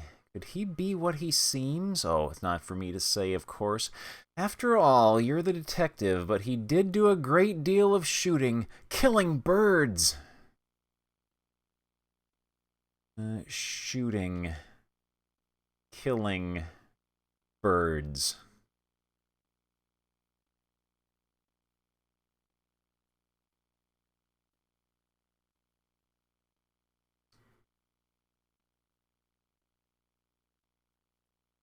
All right. Continue walking around.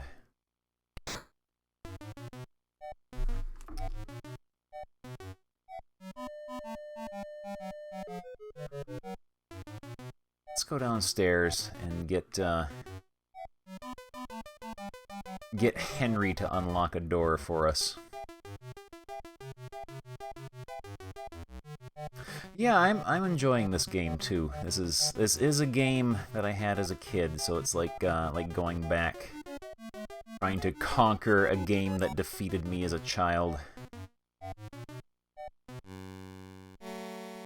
Does seem to be a bit of a game that would be, I don't know, more for like adults than being child-oriented.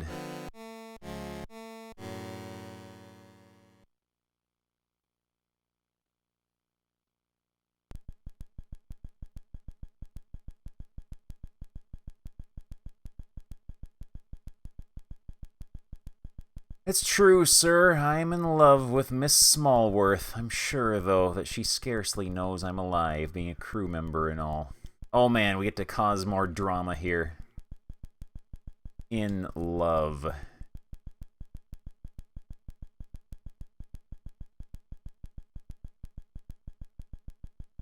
This is what Miss Smallworth said about you.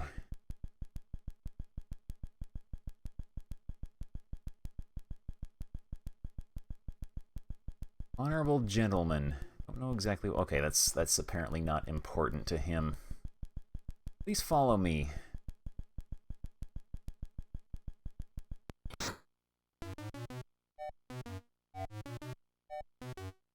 But yeah, this game absolutely stumped me as a kid. So I'm trying now, like 30 years later, to make a bit more progress in it. I do understand completely, though, if this is not the most compelling game for people to watch. This guy will unlock the door for us.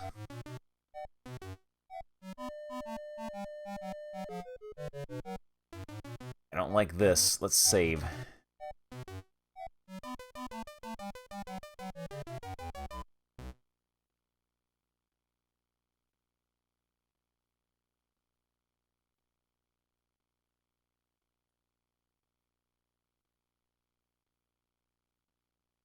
Like, I would speed up the disk access if I could, but this game does require full disk drive emulation to run properly due to copy protection. Garbage receptacle is in my way.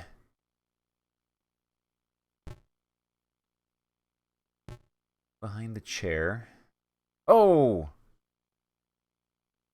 Your lordship, you found the weak spot in the floor.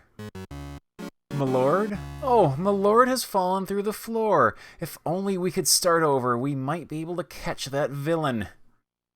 Okay, so this is a death trap room.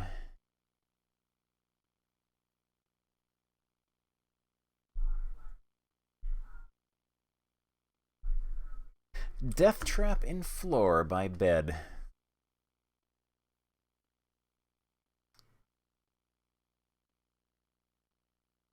But yeah, as a kid, we're not going to save where it is now. We're going to pick up from the last place we saved. We do not want to save while we are dead. But yeah, like this game I really enjoyed as a kid, and then later on in my teenage years, I spent a lot of time trying to make progress in Sherlock Holmes Consulting Detective that came with my Sega CD. Okay, this room is empty.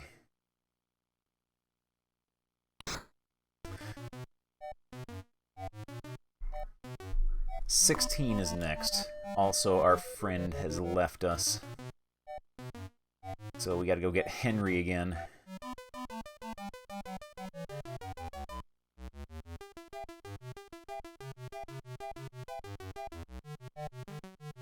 Yeah, it's kind of funny. The Poverty King's Quest I played last night allows you to save your game while you are dead. Which I guess wouldn't be quite as much of a problem since it has a menu command that allows you to revive yourself whenever you want, but you also lose all of your inventory items. Please follow me.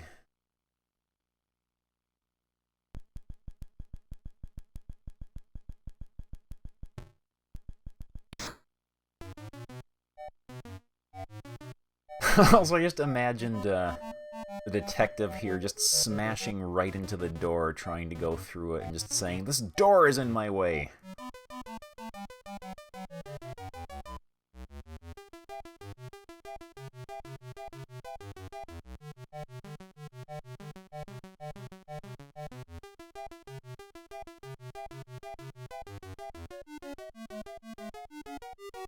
Alright, let us in, Bongo.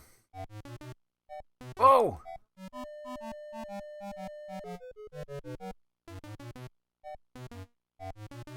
Okay. Your lordship, I see a small bullet. Shall we keep the small bullet, my lord? Very well, my lord, I'll put the small bullet in my pocket. Small bullet. And that knife reminded me of the birds from Bongo. This is the Bongo boat. Bongo Cruise Lines. What kind of lore do we get? By Jove, Regis, what have we here? A small bullet, my lord. Aha! A small bullet, Regis! Yes, indeed, a small bullet it is. Yes, my lord, as you say, a small bullet. Didn't we find it in the room below Raleigh Cartwright's? Quite correct, Regis. Okay. Small bullet. Knife. Below Cartwright.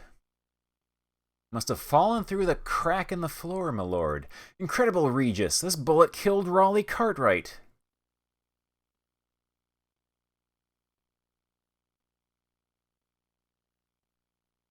Let's continue exploring then. Nothing behind the table with a pitcher. Nothing behind the suitcase. Nothing behind the chair. Nothing behind the bed. One might say we had a close call in there, my lord. Yeah, we found a bullet in a room with a knife that flew at us. Does the knife respawn? Okay, the knife does not respawn. So what's the next locked door? Number 22 is next.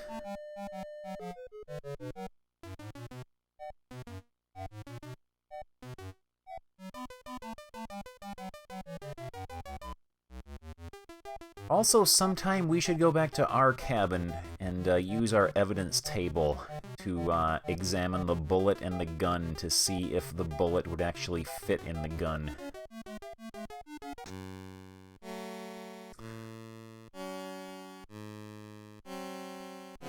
Henry, why don't you just give us the keys?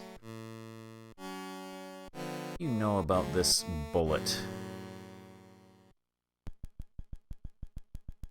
Like the bullet you found. Okay, please follow me.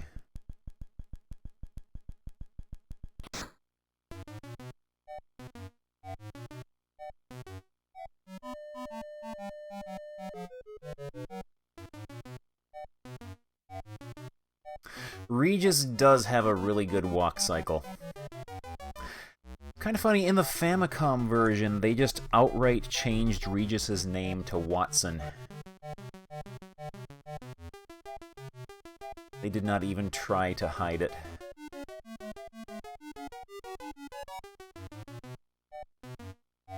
Alright.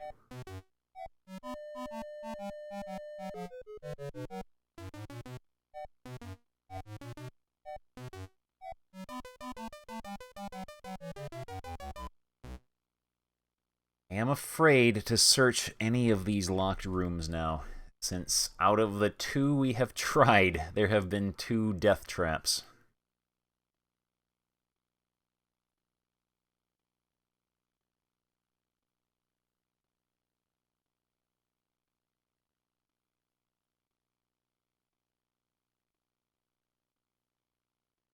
Yeah, let me, If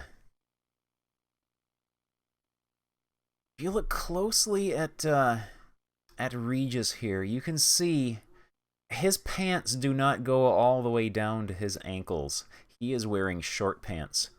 You can see flesh here. He's wearing short pants and little shoes.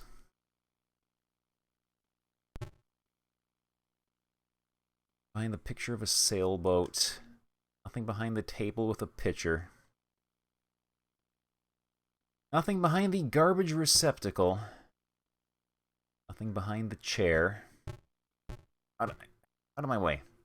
I'm trying not to land in potential death traps.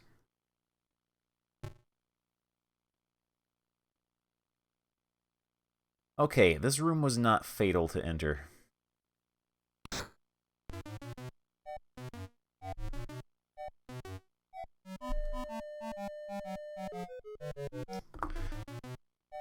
So 19 and 21 are also locked.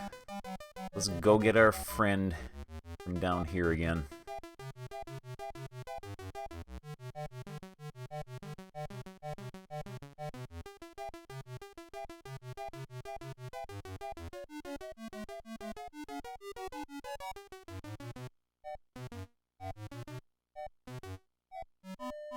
That is a good walk cycle, though.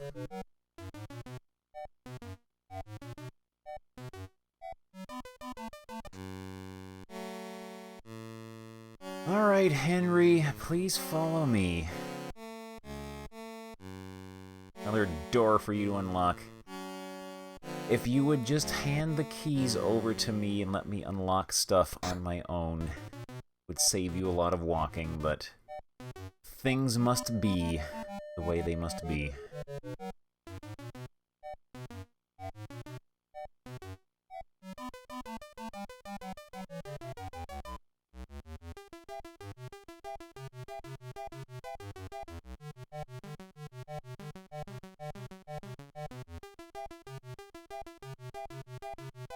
Come on, get around there. There we go. Alright, it was... Okay, number 13 we have to do.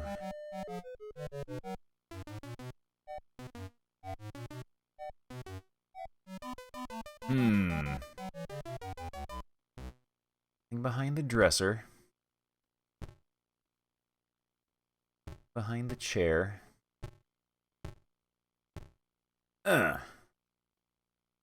Wedged in there good. We can lead Henry possibly to Bongo Lady. Not 100% certain on that. Okay, so room 13 had nothing. So 19 and 21 are the last 2 locked doors on that floor.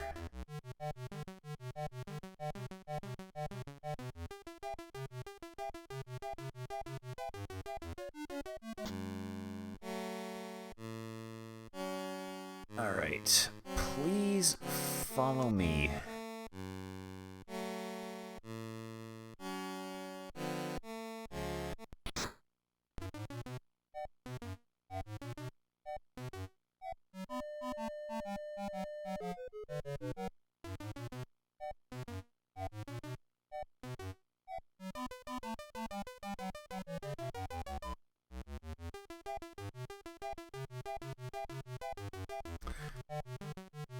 Room 19. This way.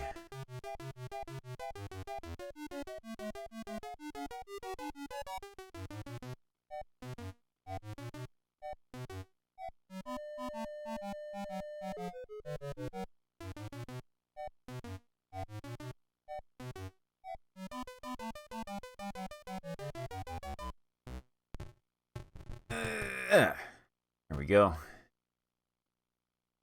Behind the bed. Regis, walk across there to see if the floor caves in. Okay, it's safe. There was nothing in here. Nothing in room 19.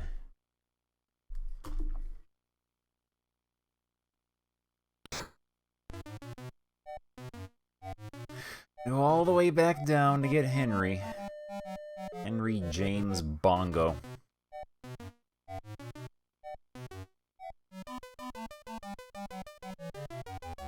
I'm not sure if the murder is different every time or if there is a set way that the game plays out.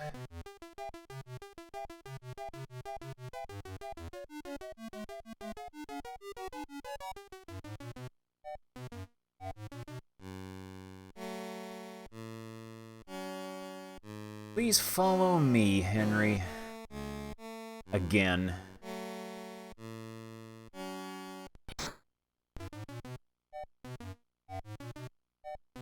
Yeah, we died, we fell through a pit. There was a trap door in the floor, and we fell through that. And we almost got a knife to the head as we entered a room, but we were able to dodge that.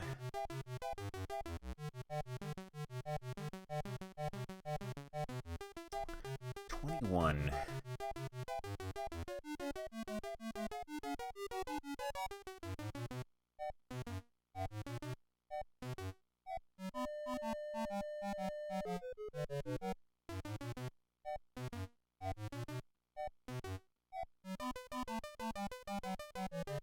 We're gonna save before we do anything in here.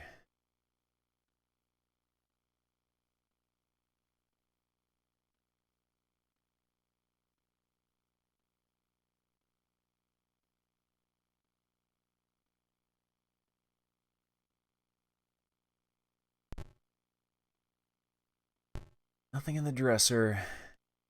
Nothing in the chair.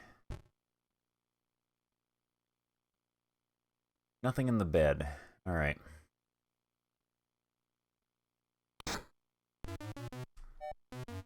So that is all the doors on this level. There are 4 more locked doors on the level above this. 1, 5, 7, and 11. And we will have all of the doors on the ship unlocked.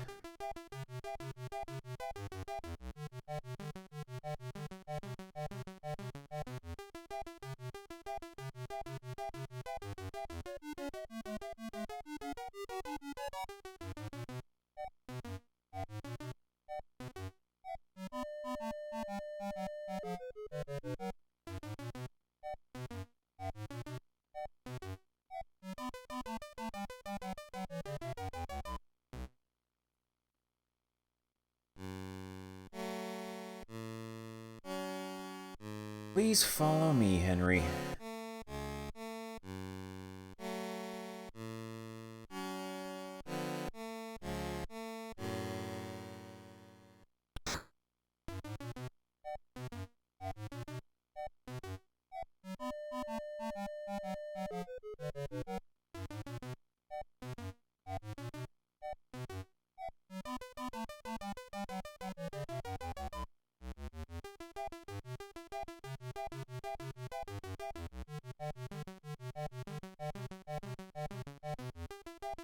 Oh man, what a death it was, too.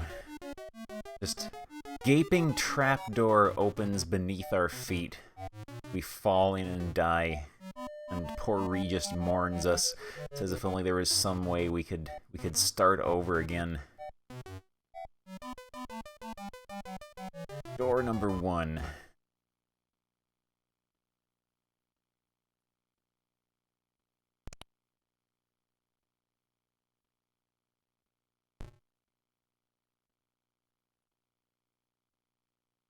Oh! Your lordship, you found the weak spot in the floor, my lord. Oh, my lord has fallen through the floor. If only we could start over, we might be able to catch that villain. Okay, so one has a death trap in floor by dresser.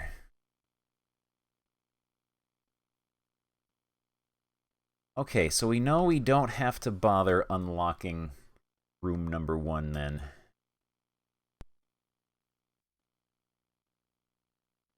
Yeah, we need some hirelings and henchmen to send ahead to check for death traps.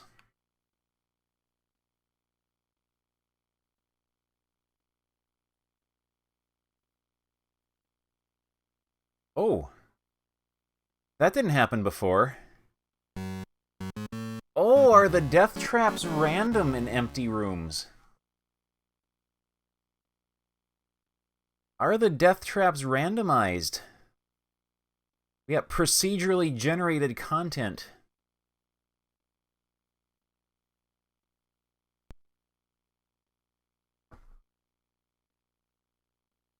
Yeah, death traps are randomized, apparently.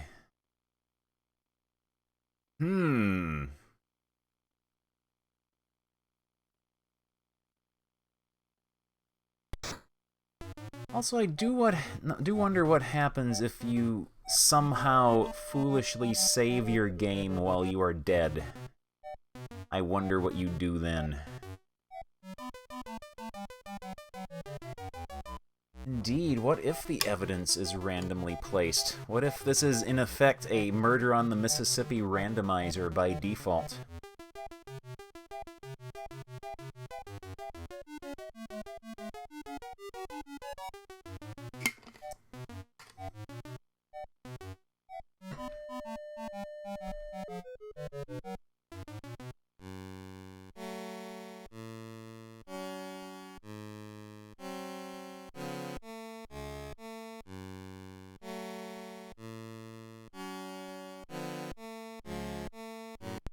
Also, if we stand in front of this door, Regis goes into stealth mode.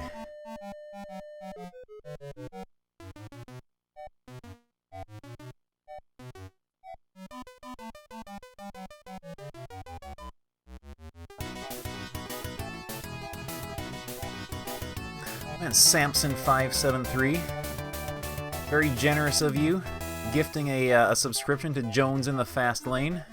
Thank you so much for that.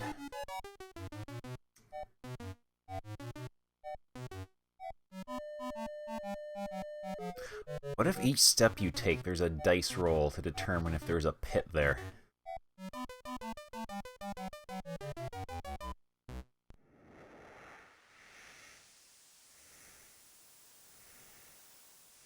Get up them stairs. There we go. So, room number 5, 7, and 11.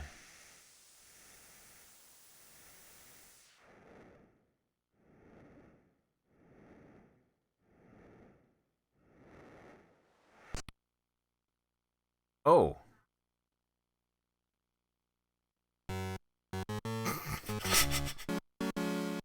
My lord, that weak board in the ceiling killed you. If only we could start over, we might catch that villain. Okay. 5 has a death trap.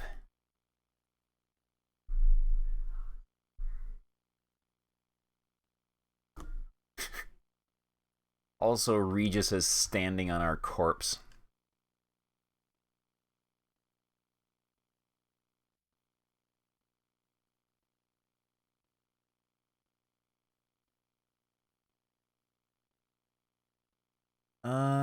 Pick up from last place saved. Okay, so 7 and 11 are the only ones.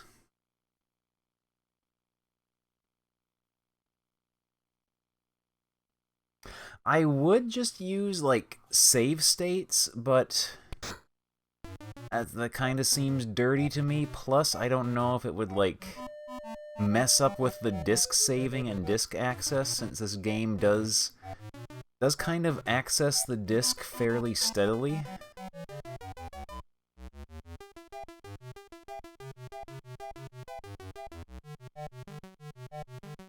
Yeah, we didn't get a chance to search that room because we just died instantly upon entry. So we'll try the other two rooms, and oh, you're back. You are back. Let's put the old stupid green notebook over there. Oh, you want to go down here? Go down here? Yeah, let me make some room for you.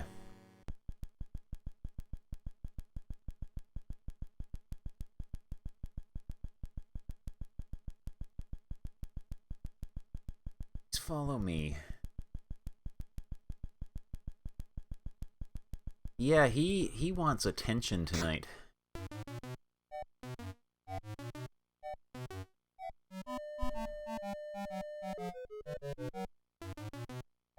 There we go, he's settled down. He's settled down.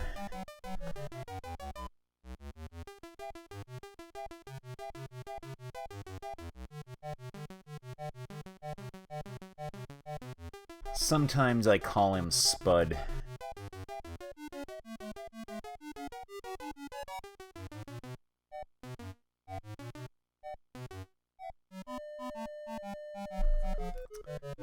Seven and 11. 5 killed us last time.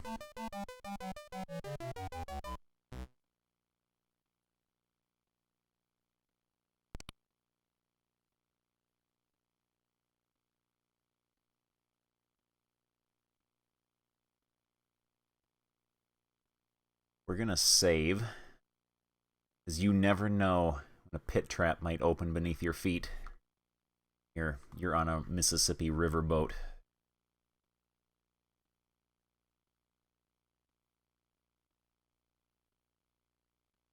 Oh man, what if Jason is on this boat? And like the spies from Spy versus Spy setting pit traps and stuff.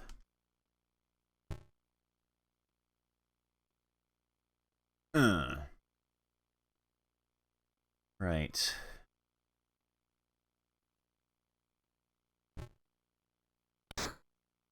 Yes, are you Jason? Okay, so we got door number 7 open. We just need door number 11.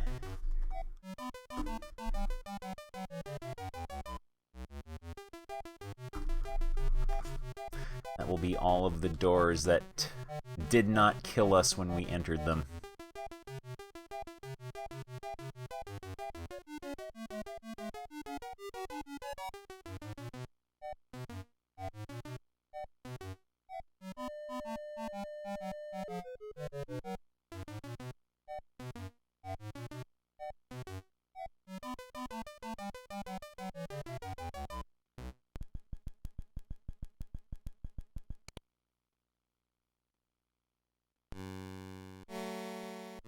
Alright. Please follow me once again.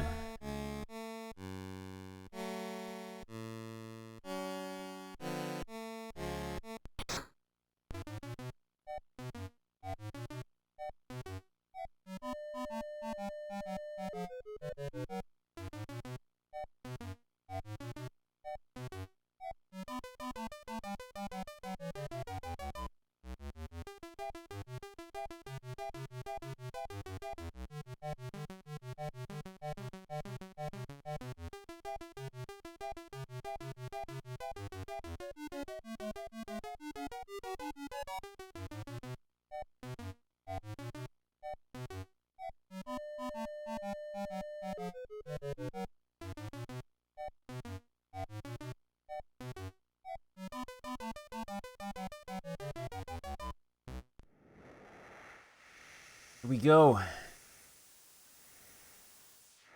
We're gonna die.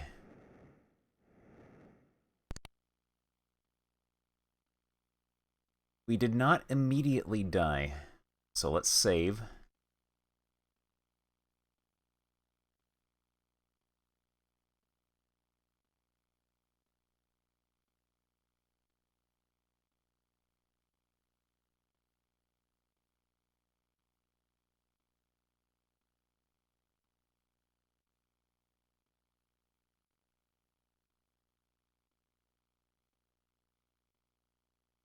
Uh.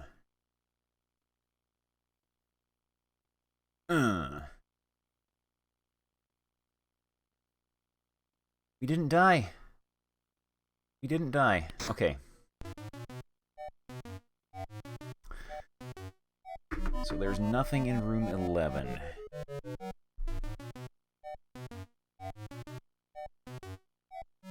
Room 5 last time killed us instantly when we went in. Room 1, there was a pit trap in the floor.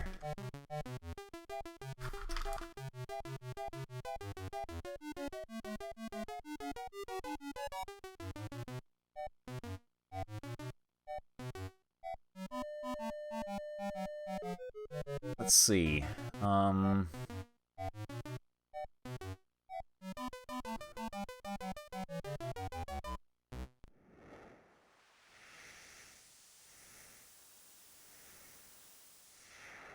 That is a little suspicious, yeah. I think we might have to bring him in for questioning.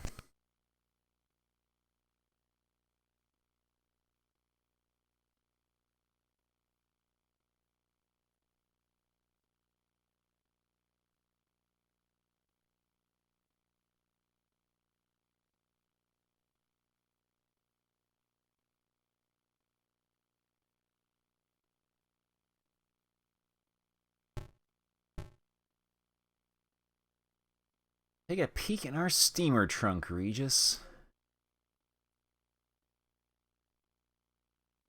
Oh man, look at this. Examine the pistol and the bullet.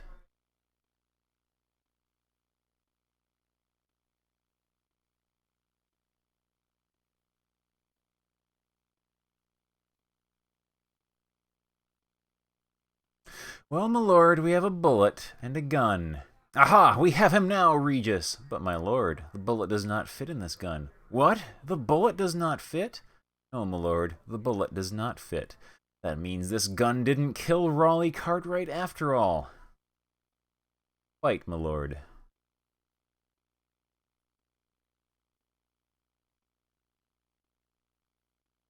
The bullet don't fit, you must acquit.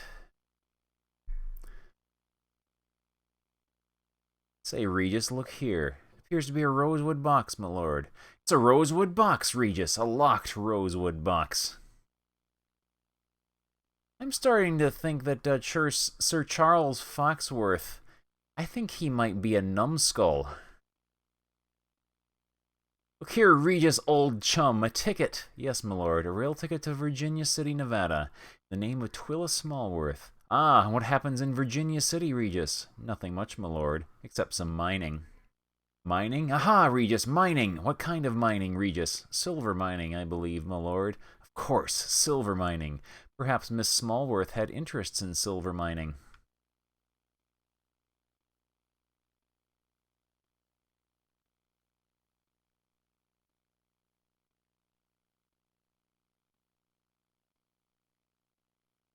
I think this might be one of those games where the sidekick solves the mystery, and the bumbling Inspector Gadget-esque detective takes all the credit.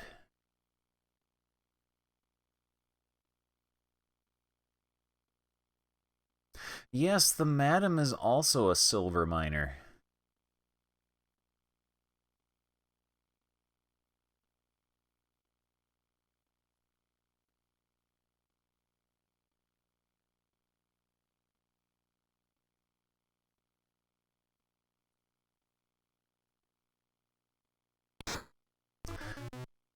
Being a detective harder than being a hobo. Well, there are certainly a lot more death traps you have to deal with as a detective.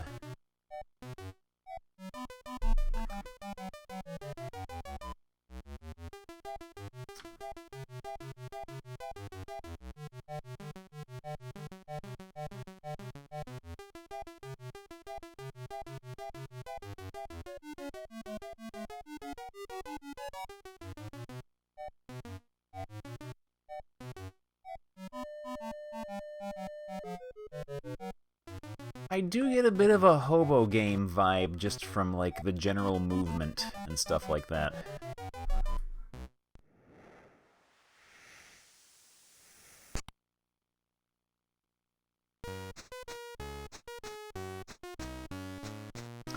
Widows and orphans will do without your money, but perhaps there's something I can do for you.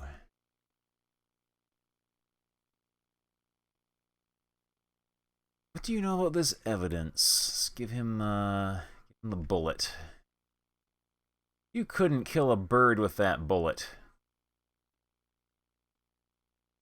That must be a small bullet if it couldn't kill a bird. Like the size of a pencil lead or something?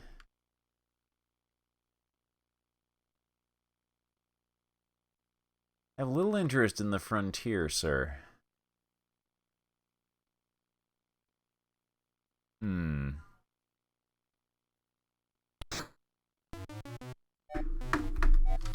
So Humphreys is in room 15. Yeah, I got that.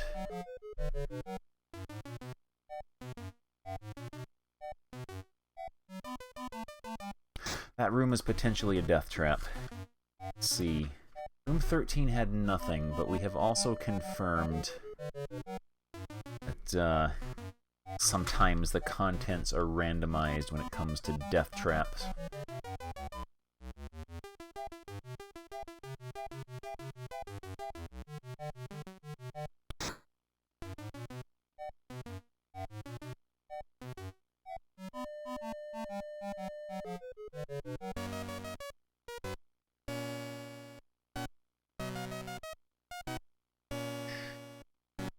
You know what this evidence? The West is far too dusty for my taste.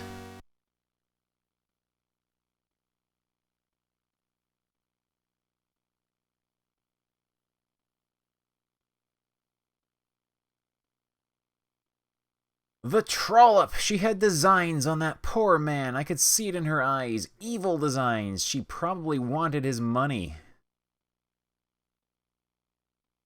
Wanted money. So she is outright accusing Lady Bongo of murdering him.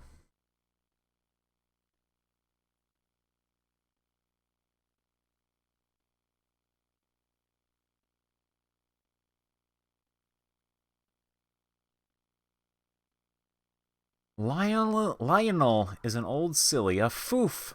But underneath it all, he's a bit dull, you know, doesn't get out into society at all. Not at all. I keep telling him, get out, make something of yourself. But he hides all the time. Why do you suppose he does such a thing? Hides all the time.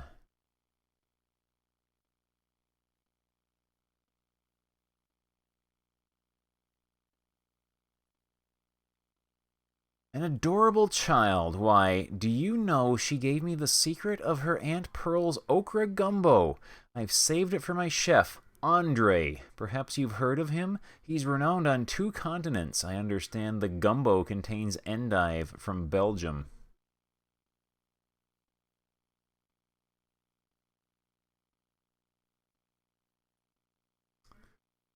Endive from Belgium. Okra gumbo. Maybe the Belgians are involved in this conspiracy.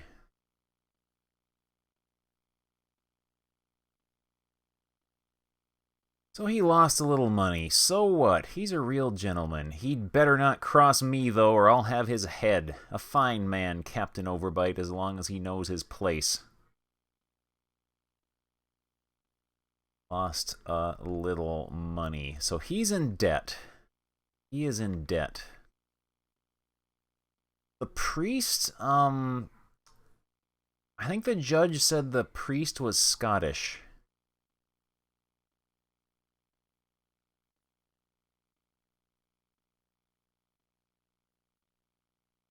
That pious pipsqueak, he's a thief, a common thief. I don't like to speak ill of anyone, but he's a common robber, that's all. Okay, so the priest is bagman, thief, common, robber.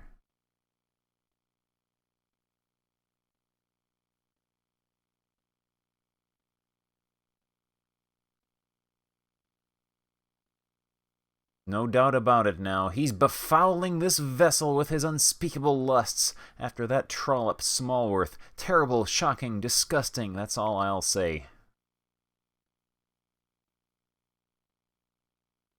Unspeakable lusts. Smallworth. Yeah, Regis suggested the bullet might have fallen through the floor. It must also be a very small bullet if it falls through cracks between floorboards as well.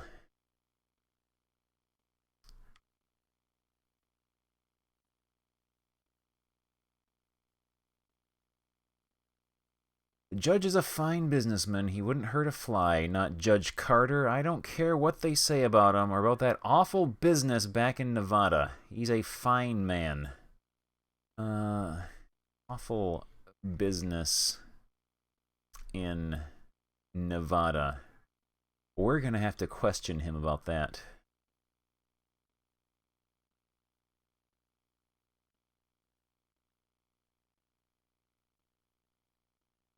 I am flattered you would ask about me, but I am a simple person, really. Just a widow doing my best to do good in the world. That's what we're here for, isn't it? I don't see anything worth writing down there.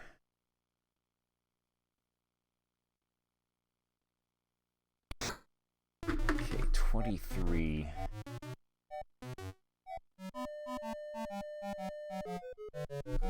That's where she lives.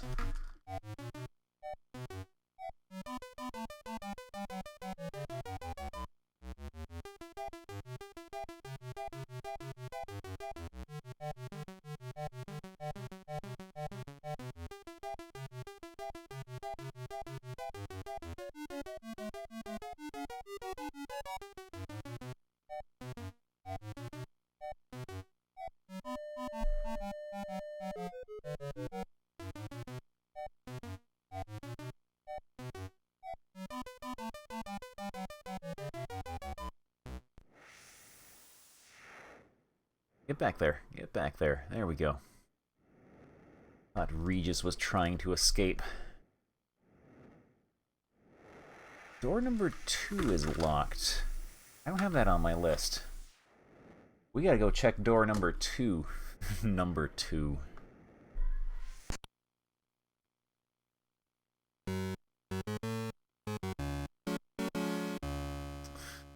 Right. So Regis said... This is where the bullet came from.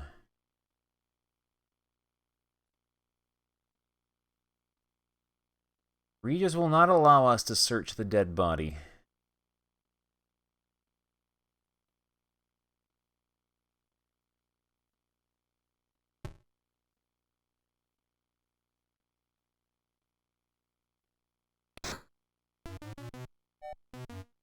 Six is also locked.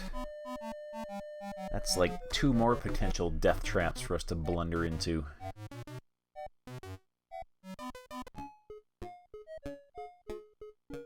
It's a pleasure to see y'all, Sir Charles.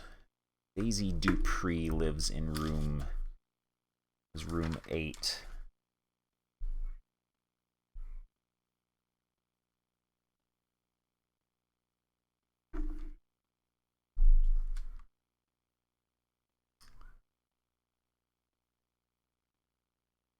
Absolutely love my Auntie Pearl's okra gumbo, and so would you.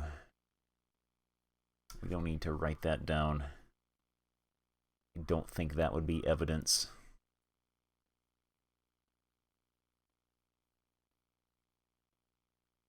Read her before. I'm just going to New Orleans to visit my aunt.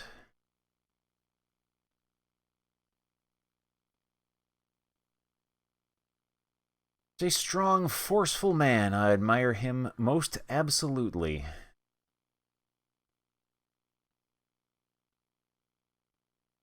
Tell us about Uncle Fester. Preacher, you say? I don't know any preachers but Reverend Periwinkle back home in St. Louis. Reverend Periwinkle. St. Louis. Probably not an actual clue, but you never know. I met the gentleman. Is he famous?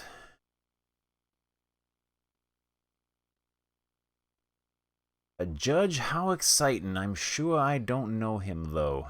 You don't know anyone, do you?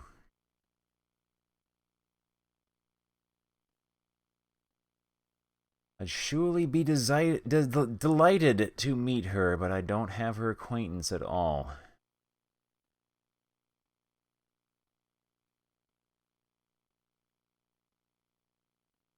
Don't believe I've ever met him at all. So she has not, like, met anyone.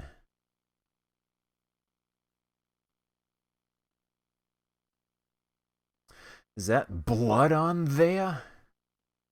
I don't know, is it?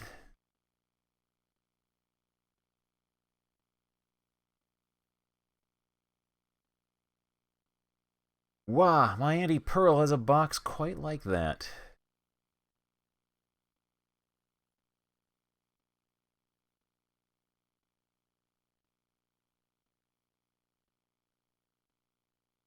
Imagine that, a railway train all the way to Nevada.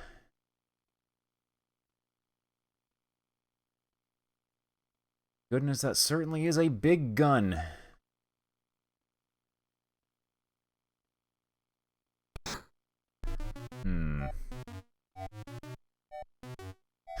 Oh, this door is locked as well. 2610.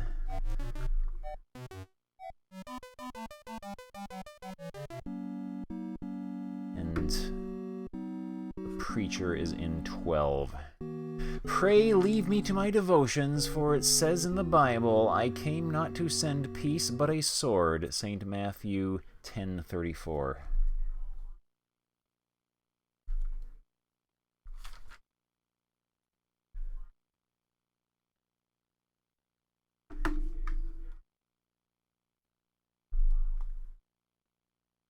Yeah, if she didn't meet the madam who gave her the okra gumbo recipe. That is suspicious. We're going to have to talk to her about that.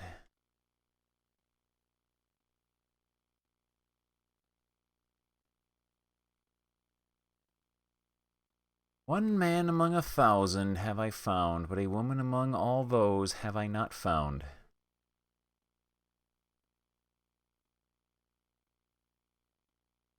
Ecclesiastes 2:29.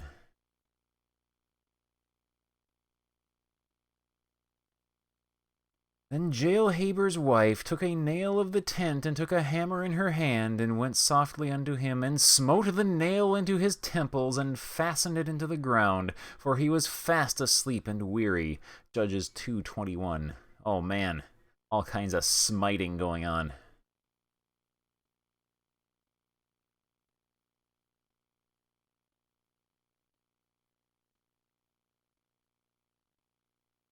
Is he getting visions?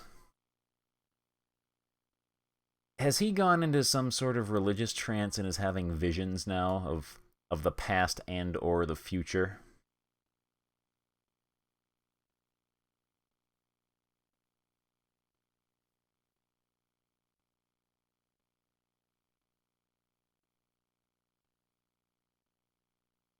Jaelhaber's wife smote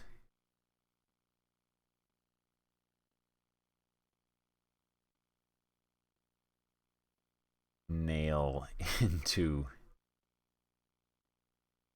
smote nail temples.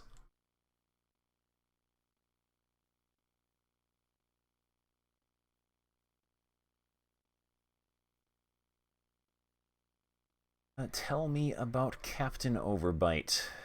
Woe unto you when all men shall speak well of you.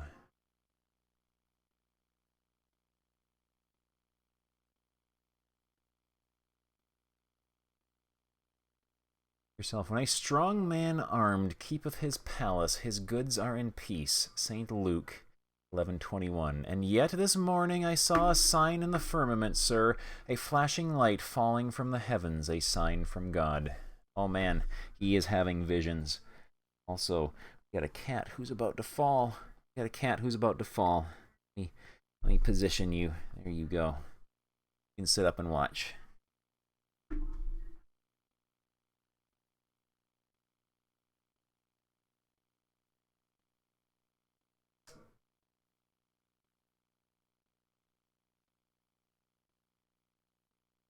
Flashing light.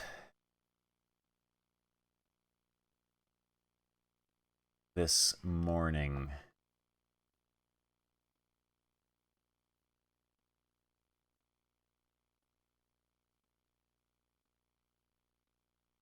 Oh man, the wrong part of Judges. They did say the preacher is not what he seems. Maybe he's a phony. He's a big phony.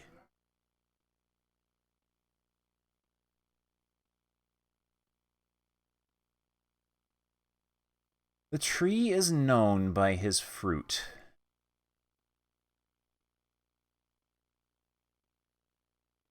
Wine maketh merry, but money answereth all things. Ecclesiastes 2:29.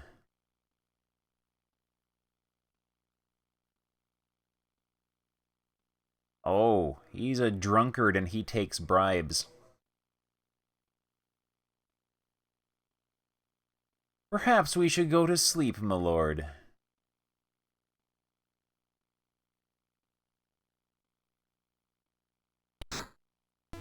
Oh, it's nighttime. There's a day-night cycle.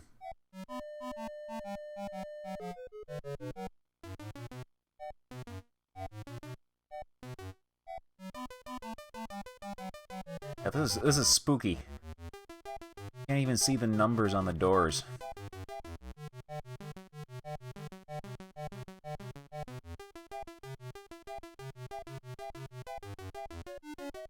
Yeah, you have 3 days to solve the case.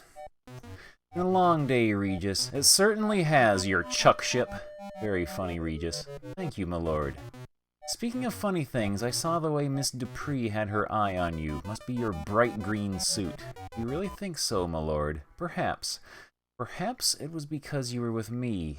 And perhaps not, my lord? Of course, Regis. Let's get some sleep, shall we? Yes, my lord, let's. Good night, Regis. Good night, Sir Charles.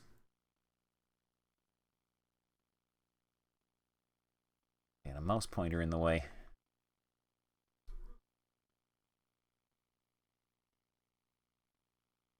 Day 2.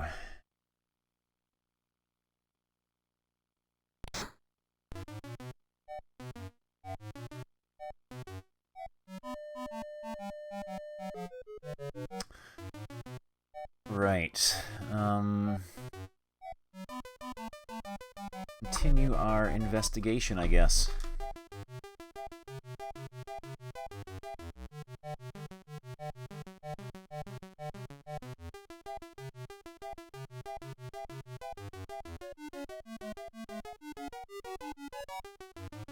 Who do you think sleeps on the top bed? I would imagine Sir Charles Foxworth is lazy and does not want to climb. So I think he would insist that Regis take the top bunk.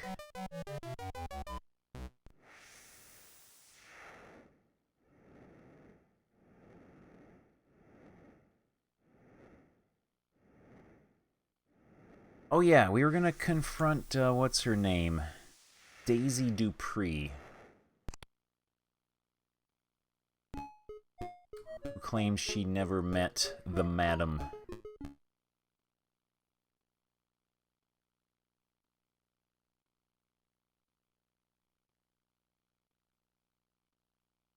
They're X-17. This is what Madame Desplaines said.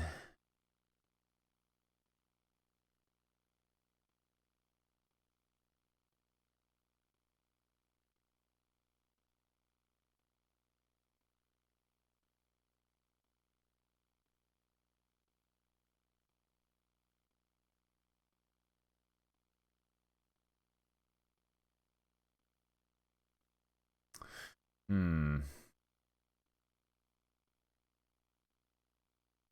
for 1986, it is pretty clever, yeah. Okay.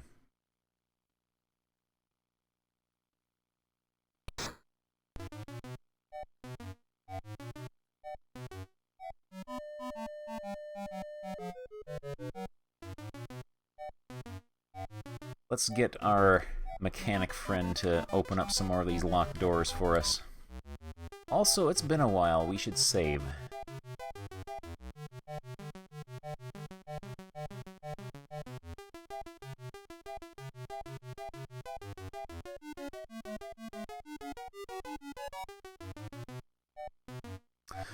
Sharing notes did get the captain to open the safe for us, which is where we found that train ticket to Nevada.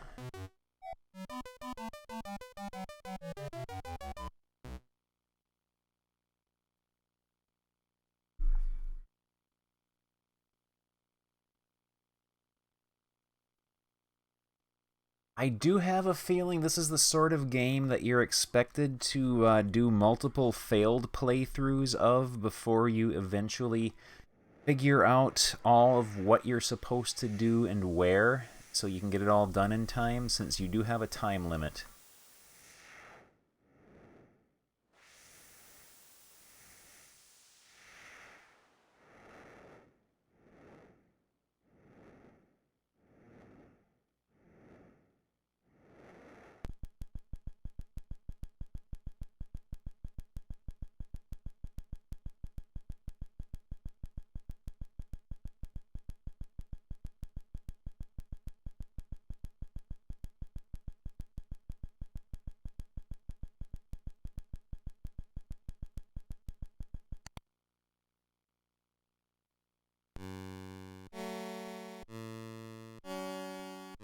Alright. Henry, please follow me.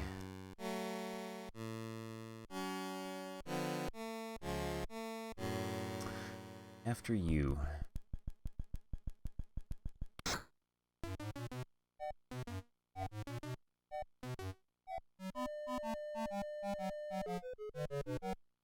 Where are the stairs?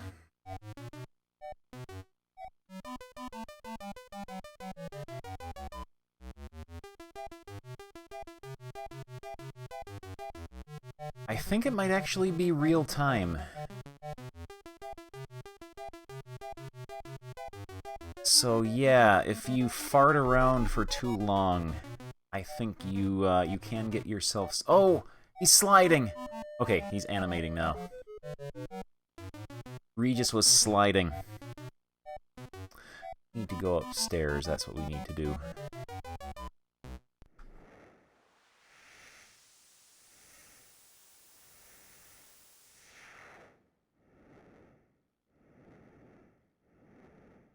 Apparently, once you know exactly what to do, you can beat the game in around 45 minutes or so.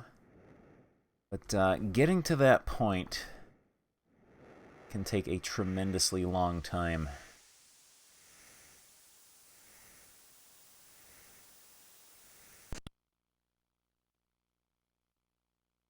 Okay, we're gonna save. I'm gonna save in case there's a death trap in this room.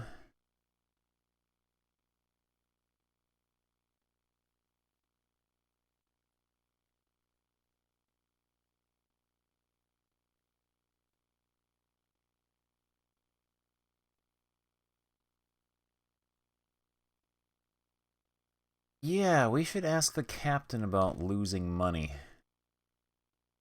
Nothing behind the picture of a sailboat, nothing behind the table. Nothing behind the garbage receptacle. Behind the chair. Oh! Your lordship, you found the weak spot in the floor, my lord. Oh, my lord has fallen through the floor. If only we could start over, we might be able to catch that villain.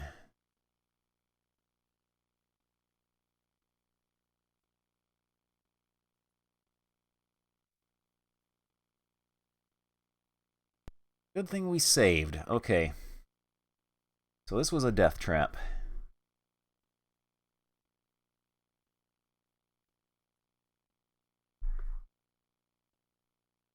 So we've got room 6 and room 10.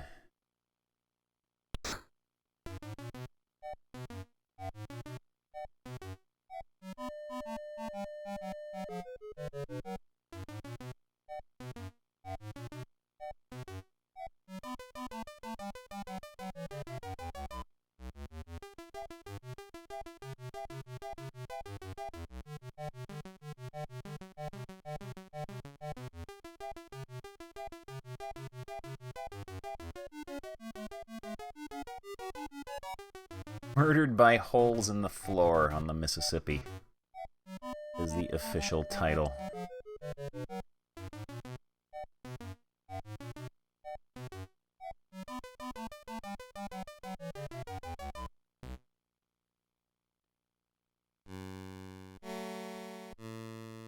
Henry, please follow me.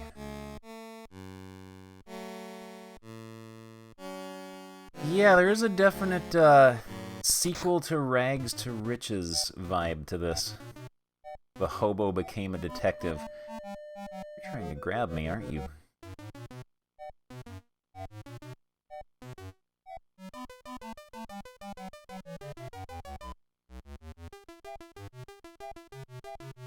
Alright, room 6 is what we need. It's the next one to unlock. DJ Tatsujin doing pretty good. Revisiting a game I had as a kid and never got anywhere in. Trying to see if I can get any farther.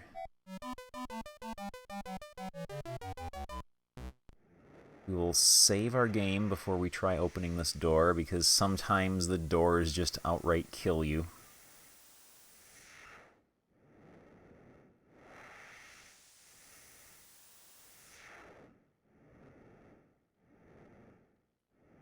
Gotta get back on the Rags to Riches speedrun grind, though.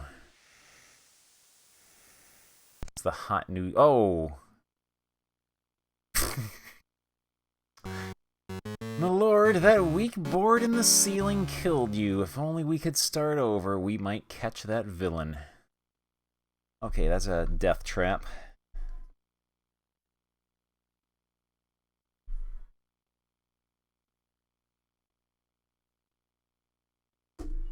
He is dead.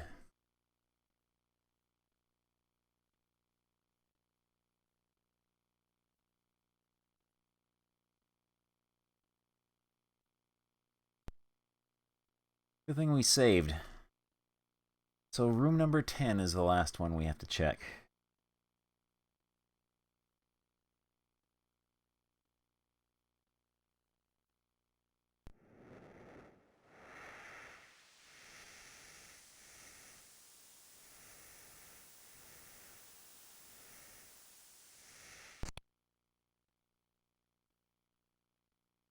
All right. Save again.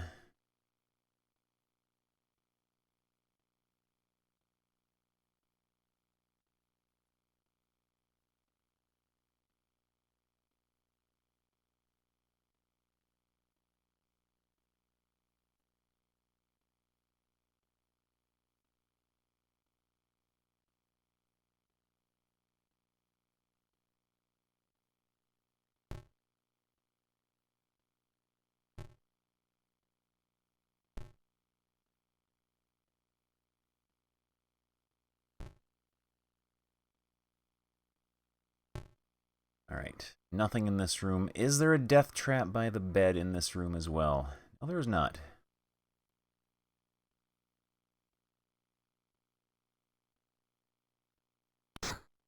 Alright, so there is nothing in room 10.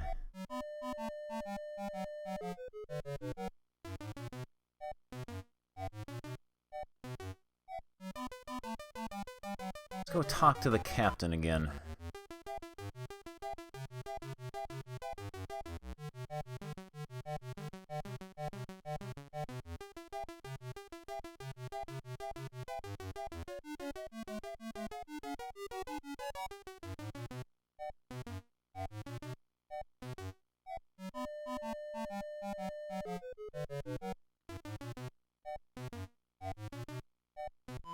right. Oh. Good day to see you up here again, Sir Charles. Lovely day on the river despite our problems, eh? Take a look at the wall over there for the passenger manifest and see which cabin everyone is assigned to.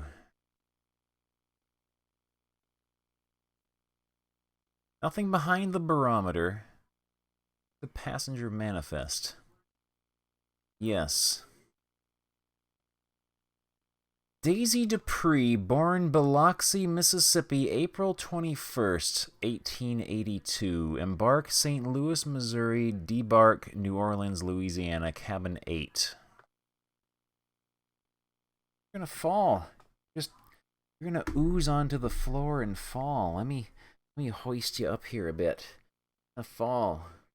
You're gonna fall. You're gonna fall. You're melting. You're melting.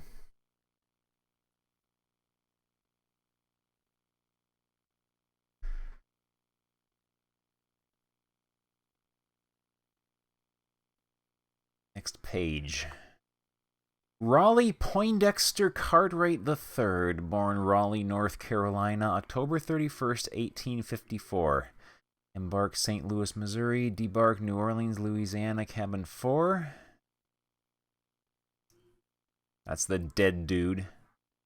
Henry Stoker, born Cincinnati, Ohio, August 30th, 1876. Crew member, cabin 27. Twilla Smallworth, born Carson City, Nevada, May 23rd, 1875. Cabin 20. Circuit Judge Broderick Ishmael Carter, born Duluth, Minnesota, December 25th, 1845. Oh man, he gets screwed over on Christmas presents every year, where people just give him one present and say, this counts as both your Christmas present and your birthday present. Enjoy.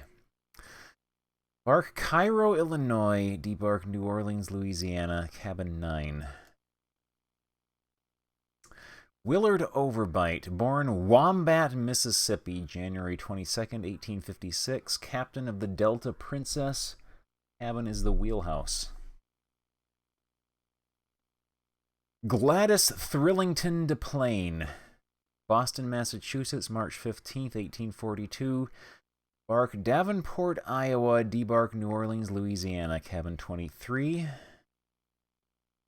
Reverend Aloysius McMurdo Godwin, First Church of St. Argyle of the Willows, Cairo, Illinois. Born Perth, Scotland, June 1st, 1844. Bark Hannibal, Missouri. Debark New Orleans, Louisiana. Cabin 12. Lionel Humphreys, Cincinnati, Ohio, February 12th, 1837. Davenport, Iowa. New Orleans, Louisiana. Sir Charles Foxworth, born East Grinstead, England, November 17th, 1863. Oh, he's got a birthday coming up in a couple of months. Bark Cairo, Kentucky. Debark New Orleans, Louisiana. Cabin 3. Regis Phelps, born Clapham Junction, England, January 7th, 1848. Cairo, Kentucky. New Orleans, Louisiana. Cabin 3. Daisy Dupree, born Biloxi, Mississippi, April 21st, 1882. St. Louis to New Orleans, cabin 8.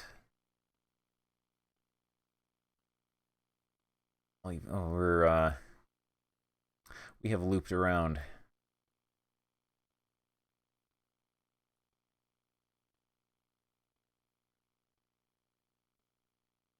You know, with this small bullet. Good grief, has that bullet been used, Sir Charles? Ever seen that box before?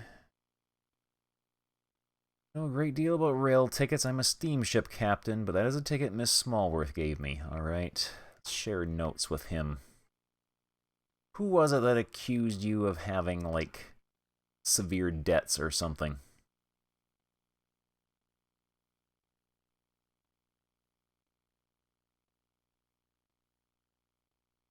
Lost a little money. Don't know exactly what you mean.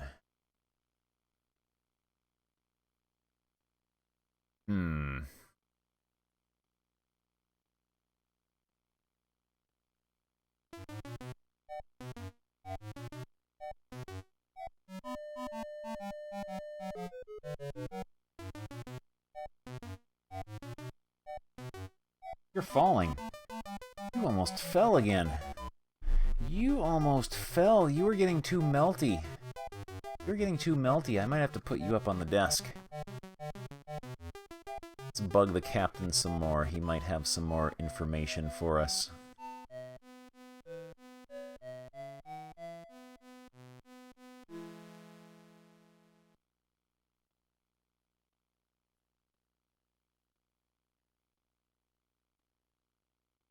We should speak no ill of the dead, but I'm not sure he was as much a gentleman as he pretended. I think he had designs on that poor woman Twilla. Heard about him. I've heard talk about him, you see. Oh man, we got more dirt. More dirt on a dead guy, but dirt nonetheless. Designs on Twilla.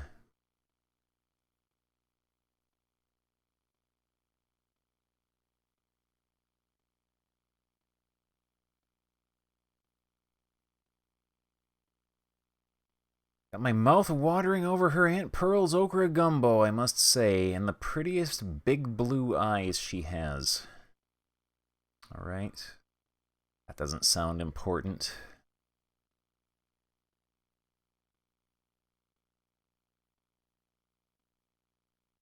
She has told me today that her father was robbed some years ago by passengers aboard this vessel. I don't like to think that, Sir Charles. It seems a dastardly thing to do, to rob an old man, and a father at that. Father robbed by passengers. Vessel.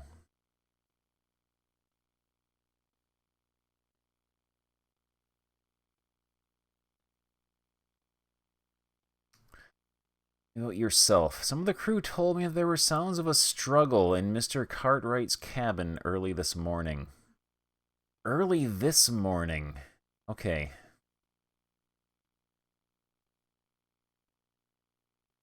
Sounds, struggle, Cartwright, cabin.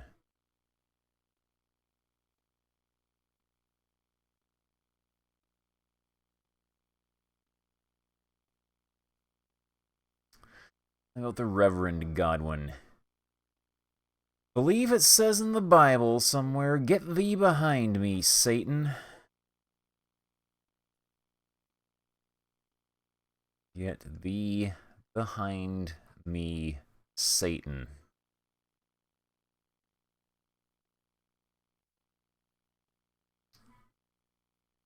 Tell me about Henry. He works hard. At the time of the murder, he was handling an engine problem. Spoke to him through the speaker tube.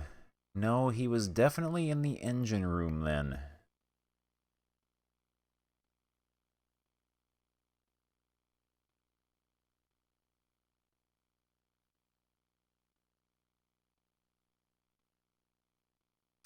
So Henry has an alibi.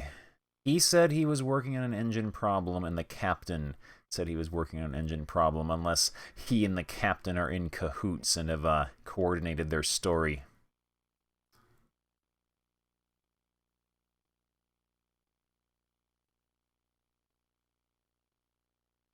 I have, it is true, played cards with the judge on more than one occasion. I can't say for sure whether he cheats or not. It's certainly possible. Cheats. Cards.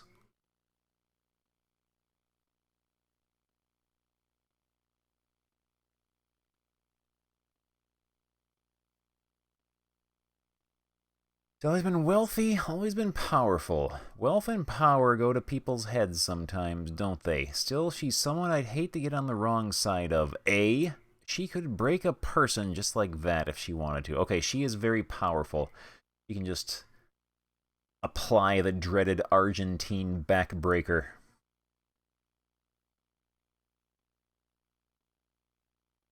Wealthy, powerful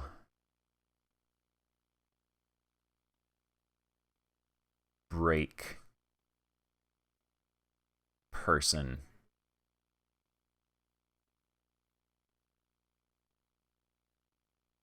Right, tell me about Mr. Humphreys.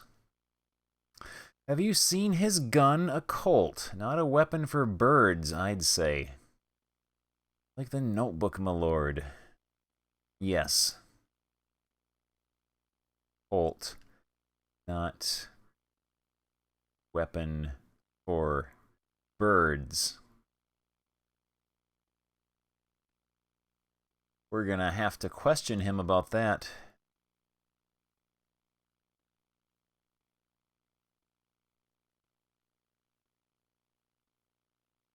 My notes about the victim. Never met him, didn't really know him. Water steamship. Hopefully I didn't miss writing down an important keyword.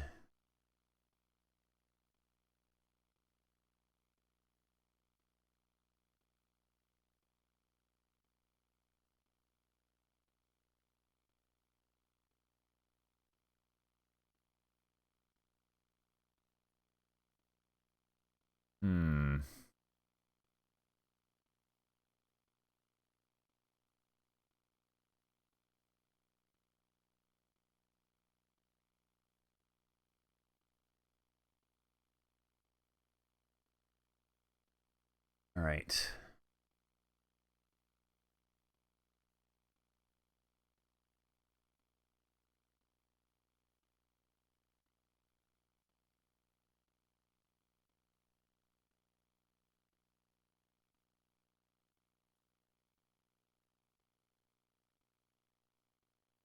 Reverend Godwin herself. We have not taken much in the way of notes from Daisy Dupree through this entire game so far. Miss Smallworth say about you? Nosy. Does not care about that.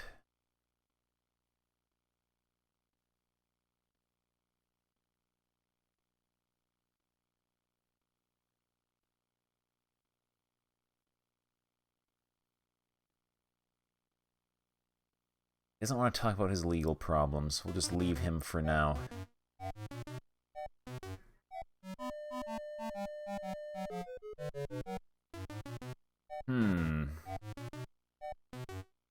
Must be some more evidence we need to find. Unless we just go around talking to everyone again.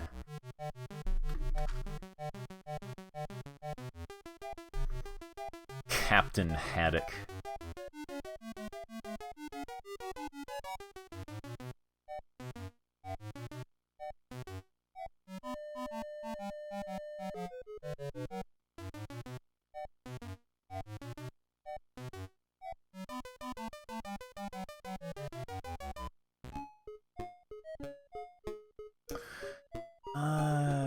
Talk to her.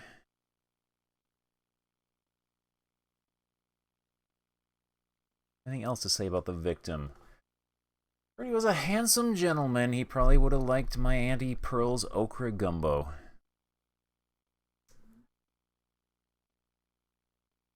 You don't need to take notes about that.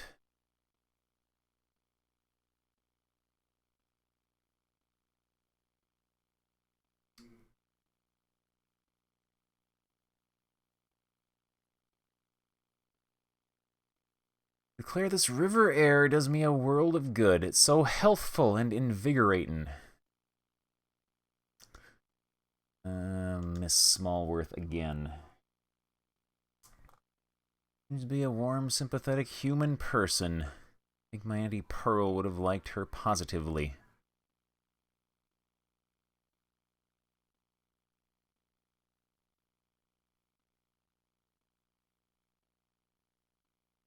So I will about Captain Overbite this time, alright? Remind me most greatly of old Reverend Periwinkle.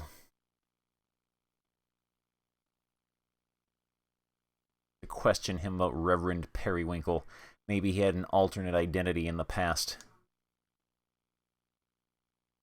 Strong man, a silent man, a rather dirty man too, I believe.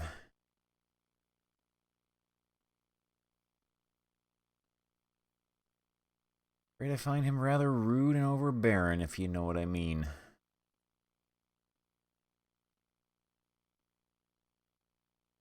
Seems to be awfully proud, don't you think? My Auntie Pearl feels that pride cometh before a fall. She's always said that to me since I was a small thing.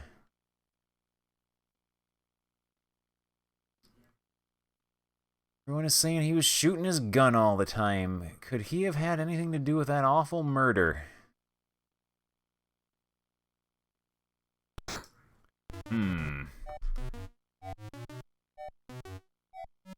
I'm thinking that's too obvious that the guy who's shooting his gun all the time was the murderer. I'm thinking him shooting his gun all the time is a red herring. It's just too obvious. If they made the most obvious guy the murderer, you wouldn't have a game.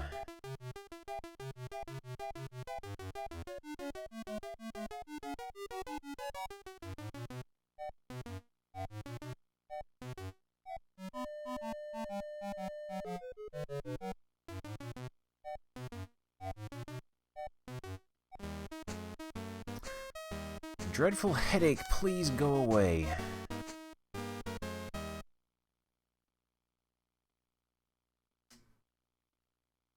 Say still waters run deep, don't they? Perhaps that Southern Belle look is just an act. Perhaps she knew the murdered man before. I don't know, of course, but I don't trust people like that.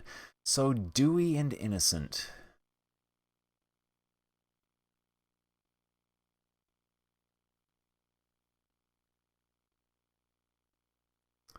Did meet Mr. Cartwright some years ago out in Nevada. I was very small, though, and I don't remember much.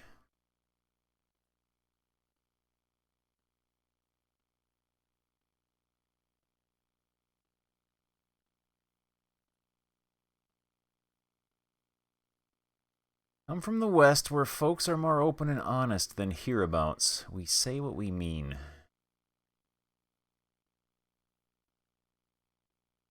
He's grown moody and unpredictable, don't you think? It's almost as if he had something to hide. She's starting to just, like, accuse everyone. I'm getting suspicious of that.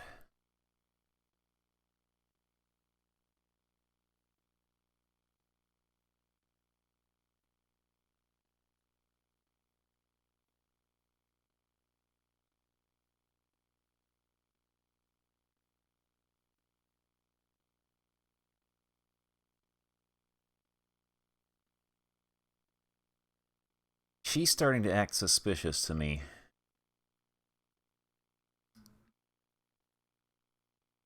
Not the sort of person to use words like hypocrite, so I'll say no comment instead. Oh, Charlie is... He's having a psychobilly freak out. He's having dreams. He's having dreams. Time for you to wake up. Let me plop you up on the desk here. There you go. There you go. He's having dreams. Oh, you're pressing buttons. You're pressing buttons.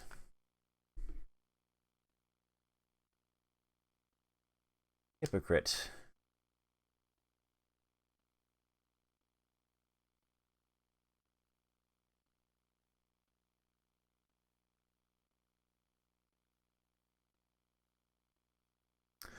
Tell me about Henry. He's the kindest, strongest, most dependable man I know, and that's saying something. In other circumstances, folks would consider him a hero. Yeah, Charlie had to run off. His dream was too spooky.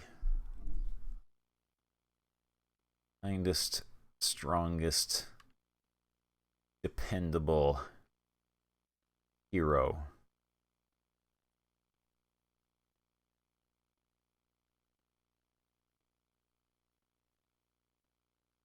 Judge Carter. I say about the judge, he's well known as a harsh, vicious man, cruel, barbaric, and mean-spirited.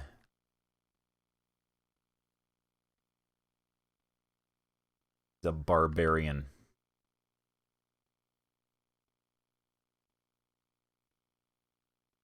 Mean-spirited.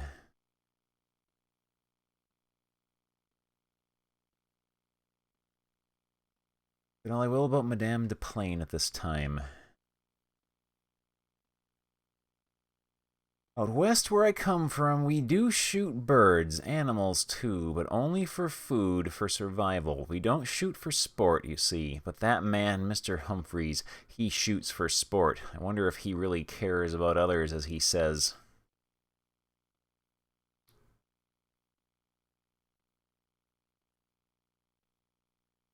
Shoots for sport.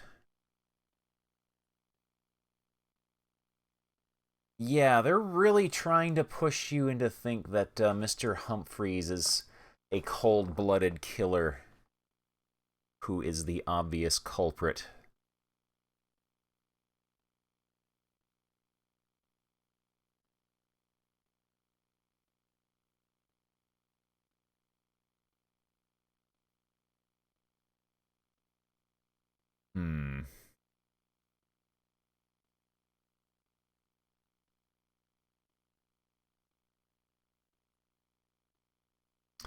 Yeah, we gotta go back and tell the judge that this guy called him a violent drunkard.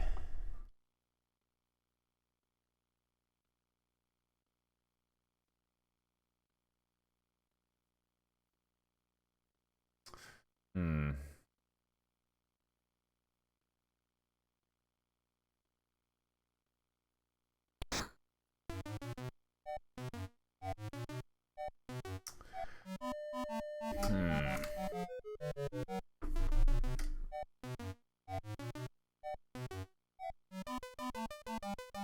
Go to room 23 then.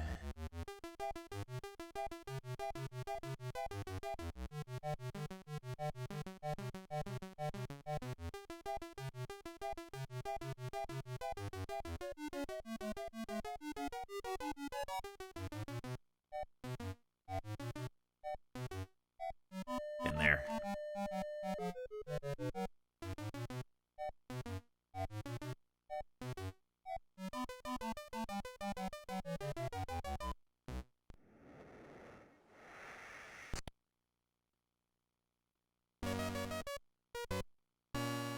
All right.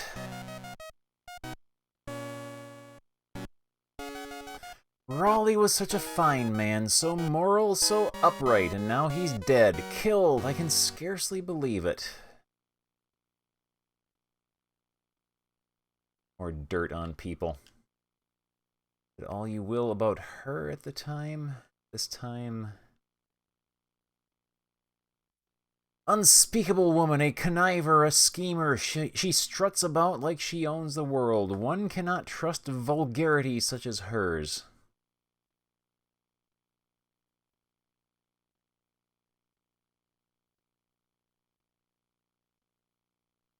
Unspeakable conniver.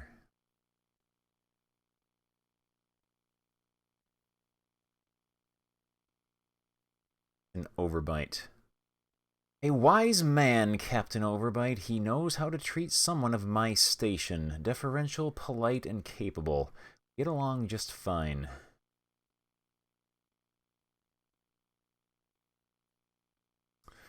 Godwin. Such people serve only the lower classes, and the lower classes serve only themselves. So he serves only himself. Don't mention him to me again.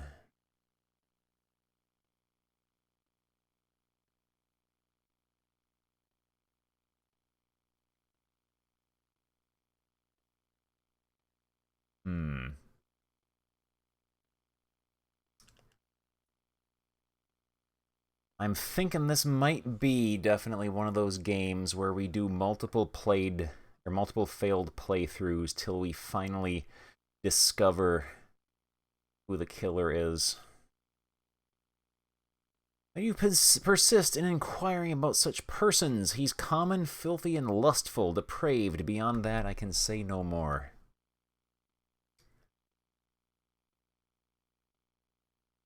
Told you before, the judge is an amazing man. He holds the scales of justice in his unswerving hand. Also, he's very tall. I like tall men. So she likes the judge. She likes the judge and is therefore apt to stick up for him.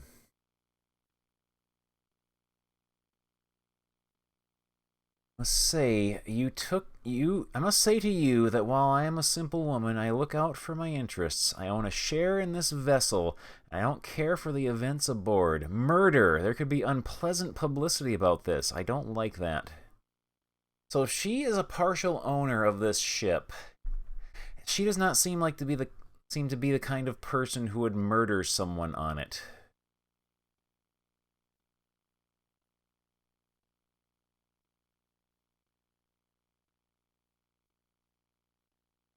Own share in vessel. We found a small bullet in one room. Other rooms are either empty or have death traps in them.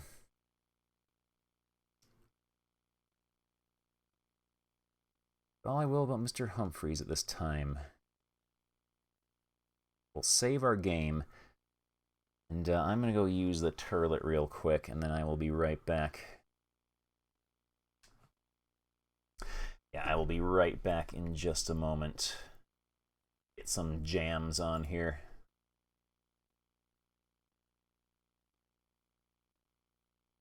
Go.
Alright, I'm back. Let's continue our investigation.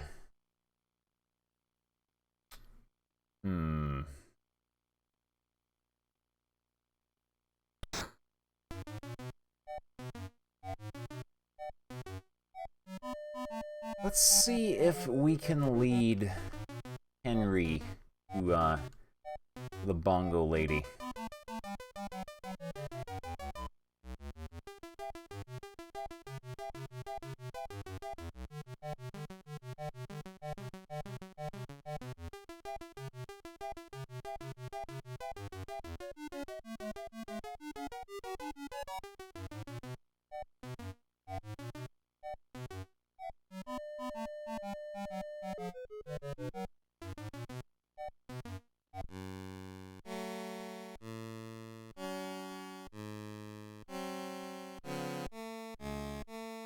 I haven't questioned him about people in a while either.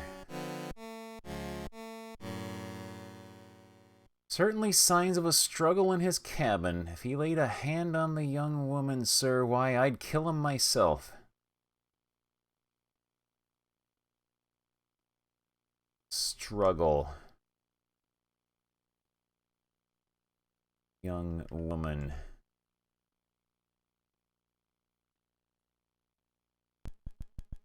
That's suspicious.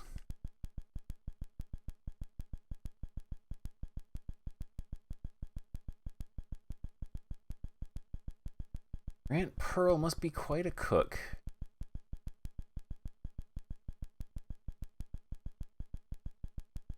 Harbor the tenderest feelings toward Miss Smallworth. Quite sure she can't be mixed up in this business despite what they did to her. Miss Gold. That's suspicious.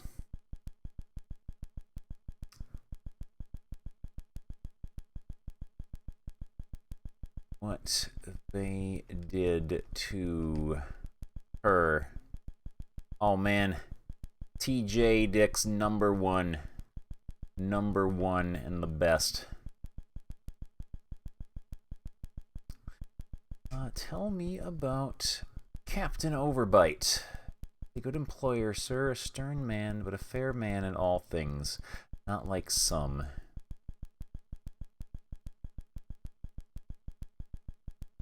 Don't need to write that down. Reverend Godwin. Came down here a while ago and called me a son of perdition. I don't rightly know what that means, but it doesn't sound nice. Son of perdition.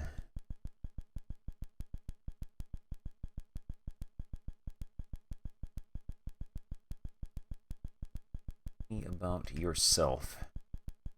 Try to keep my engine room neat. Ain't always possible. Wasn't raised to work down here, you see, so I've fallen below my station. Still, I try to be neat. Need to write anything down about that?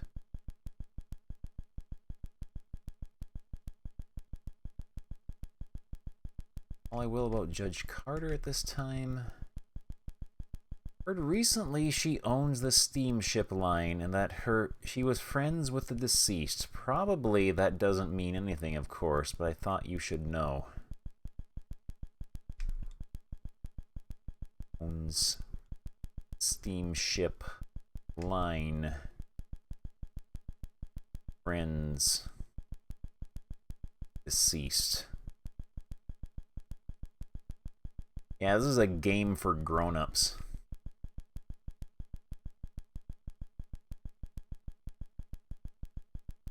Keeps looking at me as if he knows me or something, but I've never seen him before in my life, I'm sure of that. Still, with all that shooting, I confess it makes me a bit nervous.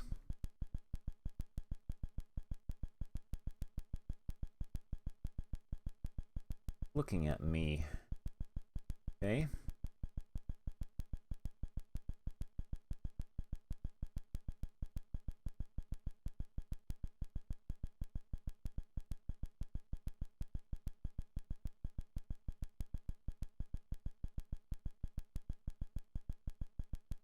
I remember there being a lot of doomwads called, like, Perdition back in the day.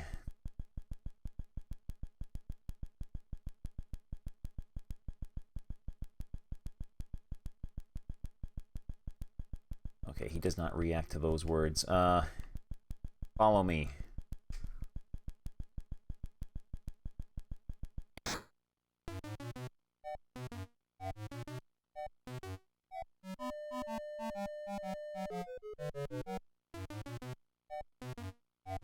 game for grown-ups.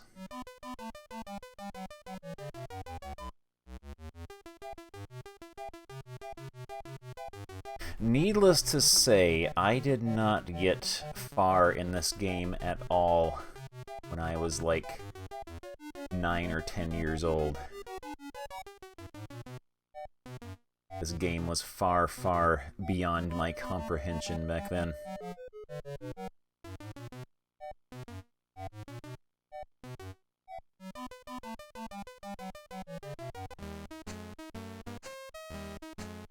Okay, he will not come in.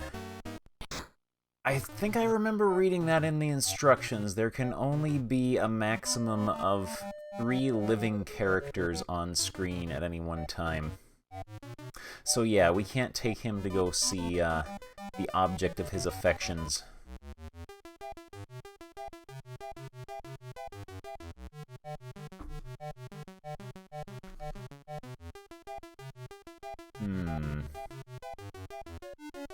Let's go search around outside of the cabin where the dude was murdered.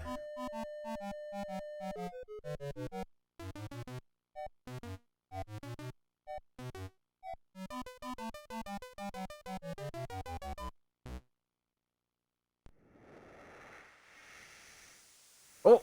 There's something dangling, my lord, but I can't seem to reach it. Okay, something dangling. We need,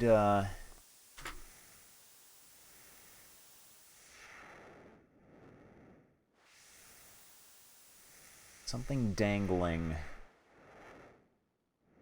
outside number 4.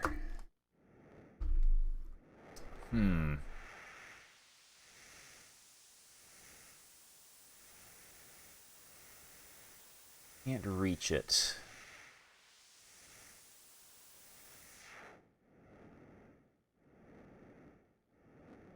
We get it from the bottom here.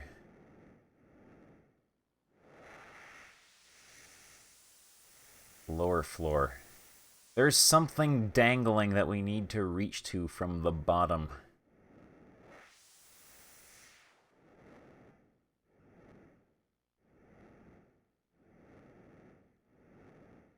Doesn't seem to be anything here.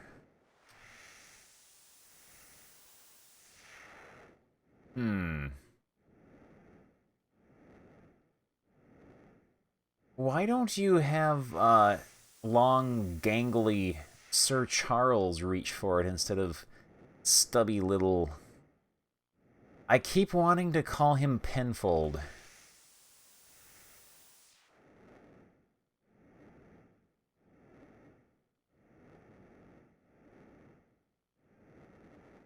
Wonder if maybe in the engine room we can get something to reach with? I keep wanting to call him Penfold. Oh yeah, there are some Danger Mouse games for Commodore 64, and they are rotten. Just absolutely dreadful.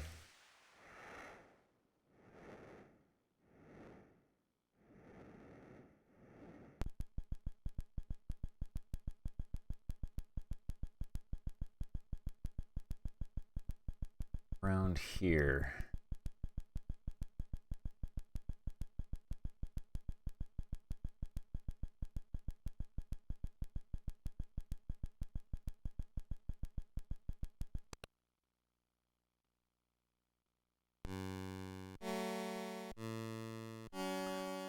Oh, wait, he said he saw a gaff pole. Penfold said that Henry, could we borrow that gaff over on the wall? No, go right ahead, Mr. Foxworth. Shall we keep the gaff pole, my lord? Very well, my lord. I'll put the gaff pole in my pocket. That's a massive pocket he has.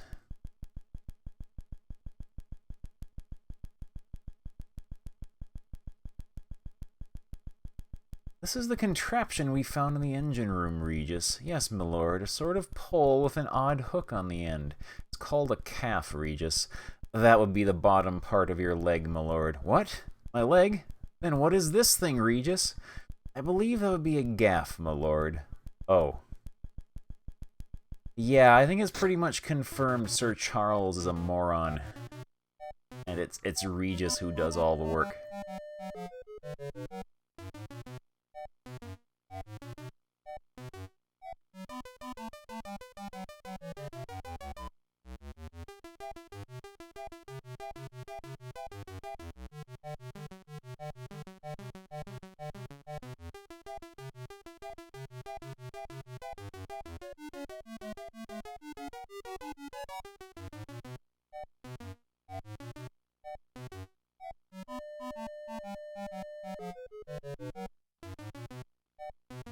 Alright, we'll go up here. We'll save our game in case somehow trying to reach whatever it is that's dangling off of here kills us.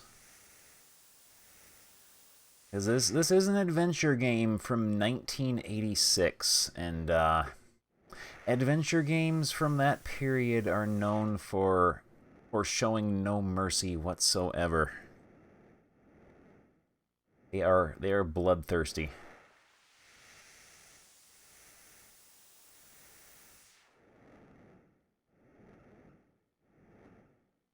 Alright.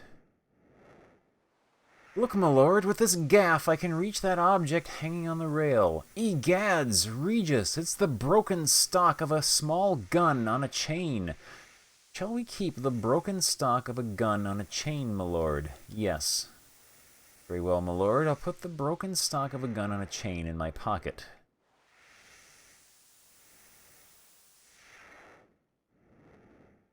Let's examine it. Look here, Regis, what do you make of that? Why, my lord, it looks like a weapon stock with chain. Excellent, Regis. What is it for, do you think? Used to be a whole weapon, your lordship. Regis, you are a genius. Thank you, my lord. But what kind of weapon do you think? Perhaps a derringer, my lord.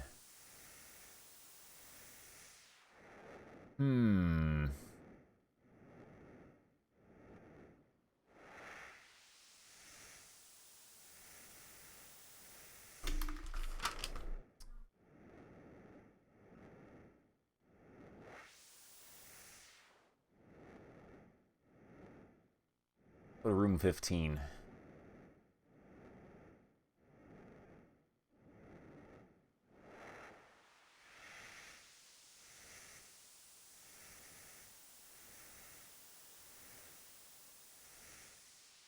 I bet room 15 is...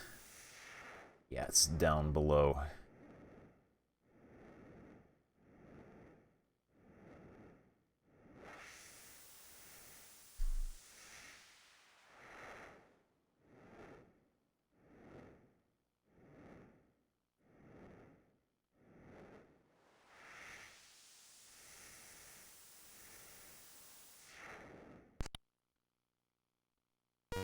Alright, you got some splaining to do.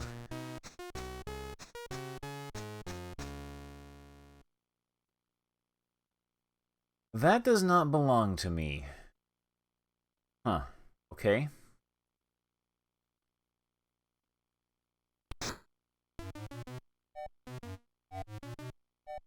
I guess we go around searching till we find... someone that it belongs to.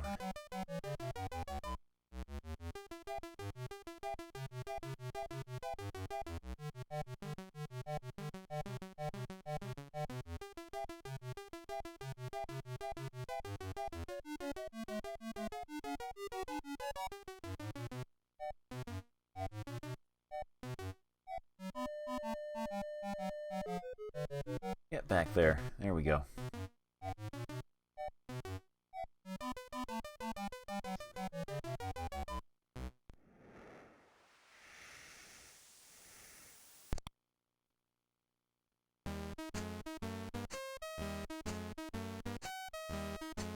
Alright. What do you know about this thing? That's a part of my stolen gun. It disappeared just before poor Mr. Cartwright was slain. Your stolen gun.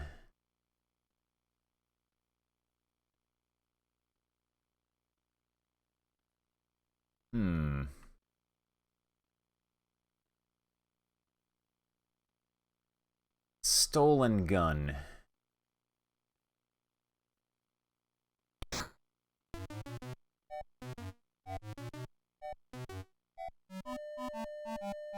Doesn't seem to be anything here.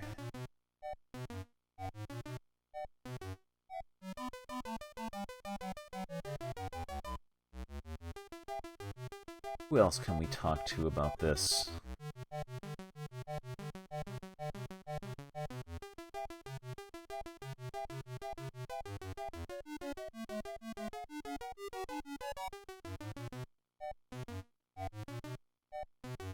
Share notes is for showing them some notes you have taken down on what someone else has said, and sometimes it will trigger new conversation topics.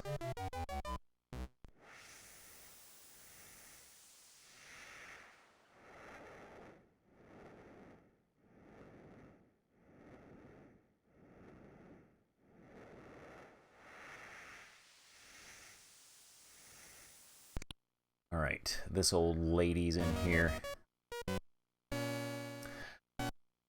I don't think she is the one who did it, because she partially owns this, this riverboat.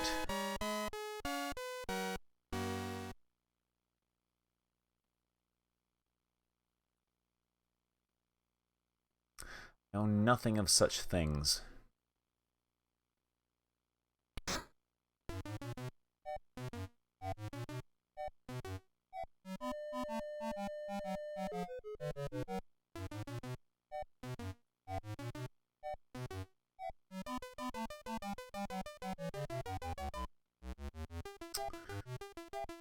No, we're not going downstairs.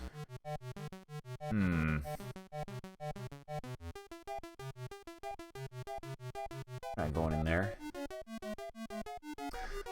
It's a potential death trap in there. Yes, we got our manservant Regis with us.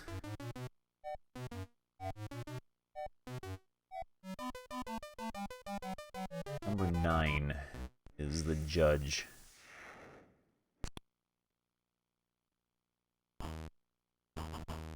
Can I introduce you to take a bourbon and branch? No? Well, what do you want? You know about this. Evidence! Don't throw it away. Yeah, in the Famicom version, his name is Watson.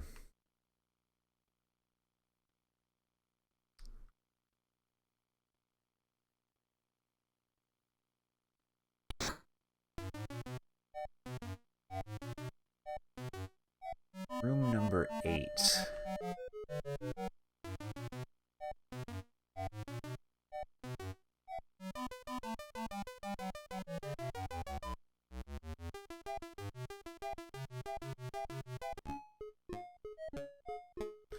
Alright.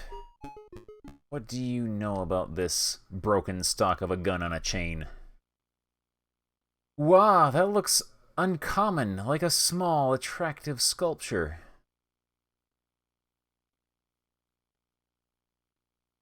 So far, she seems to be just clueless about everything, although some characters have hinted that it's just an act she's putting on.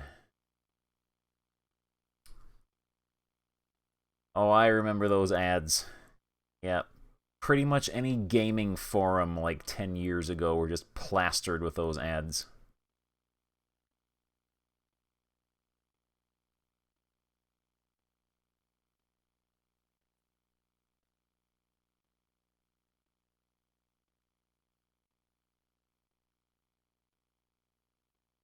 You might be done talking.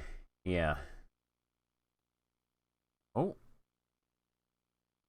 The more I see of that Reverend Godwin, the less he reminds me of that kindly Reverend Periwinkle.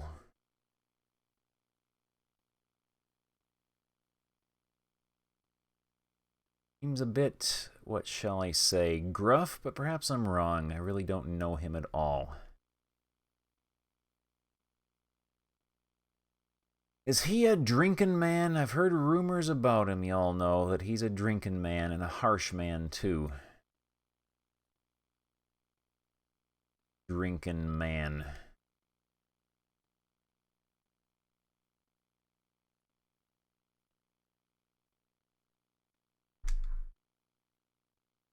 M. DePlane.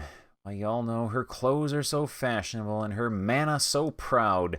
She's a bit intimidating. I'm sure she's a fine woman, though, beneath her haughty manna.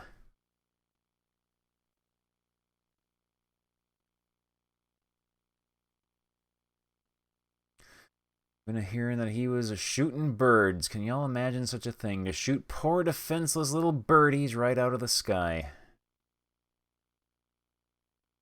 They are really heavily pushing him shooting birds for fun. That's what is leading me to think that he is not the murderer.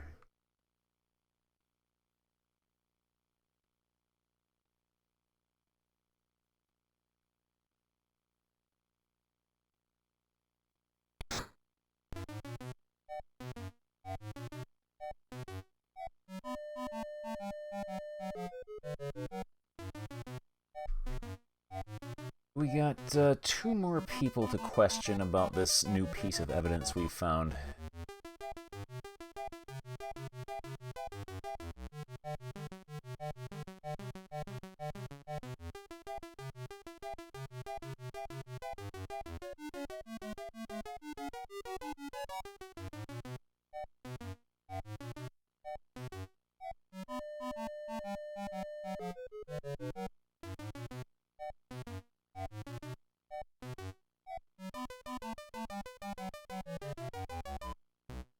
What have you got to say about this?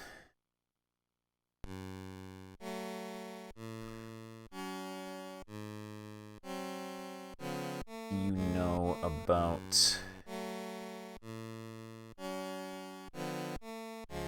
this. It's a stock of a gambler's pistol. Oh, it's a gambler's pistol. Right then.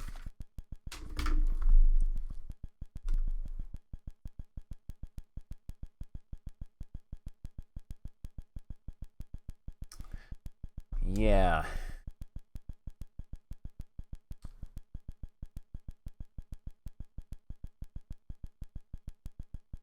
All the time. Yeah, that's the gaff pole we took from here. That would not be evidence.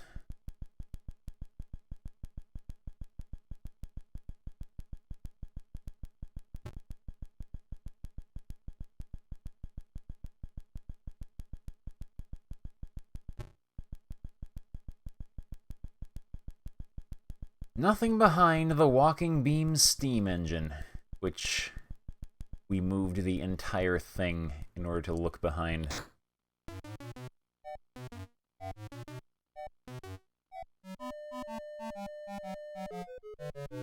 Let's talk to the captain.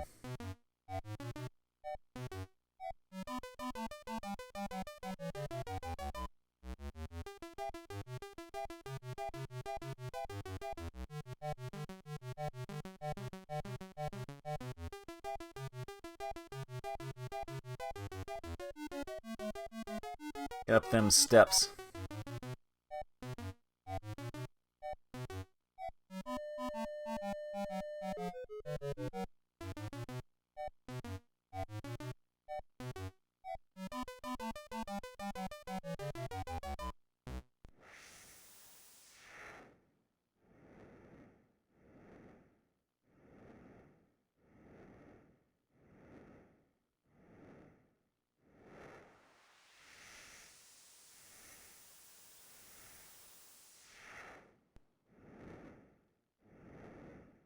Why are you walking in front of me?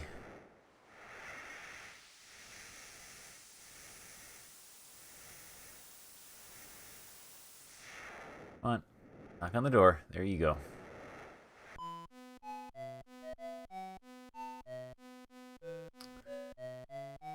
Talk to Captain Overbite. What do you know about this broken stock of a gun on a chain? An object appears to be the stock of some sort of weapon.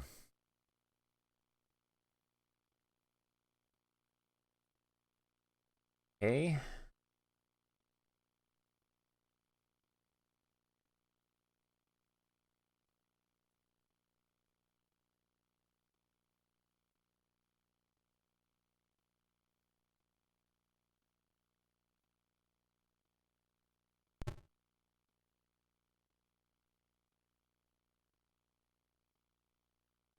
Already searched around here. Hmm.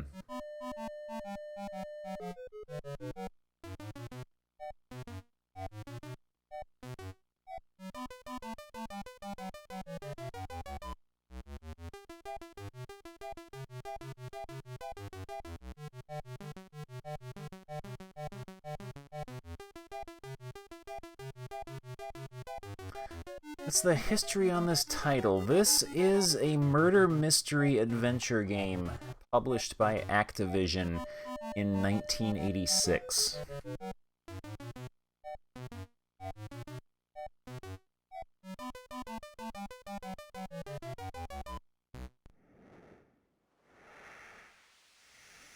Hmm.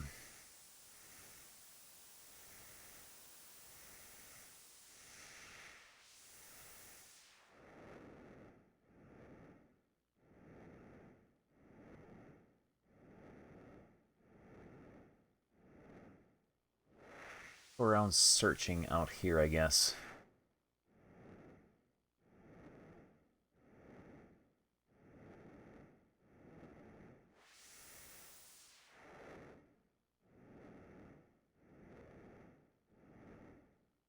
Out here.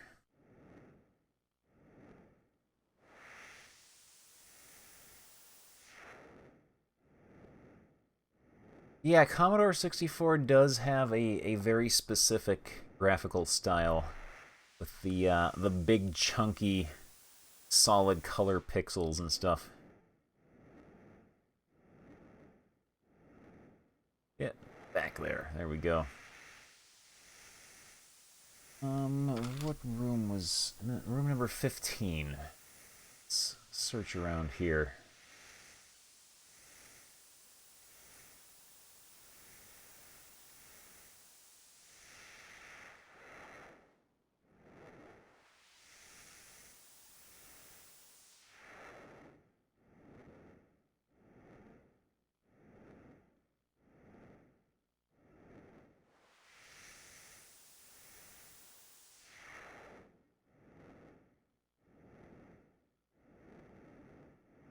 Nothing here.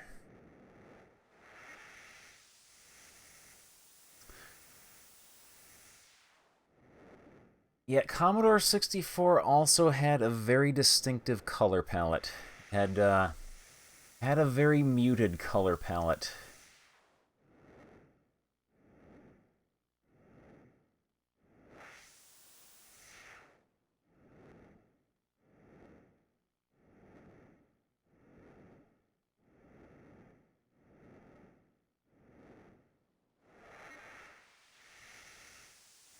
Search all around this area. See if there's anything dropped on the ground, anything on the railings.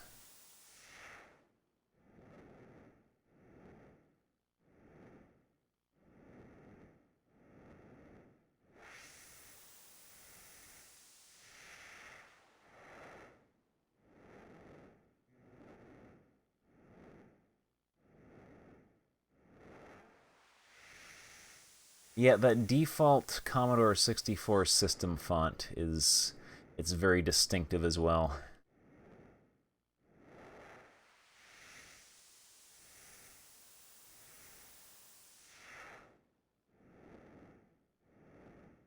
Pick up bottles to sell to the Reverend for $1. Hmm.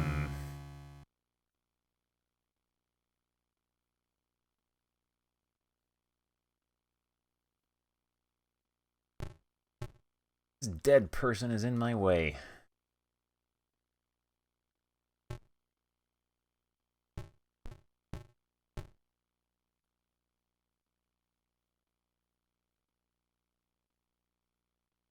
Hmm.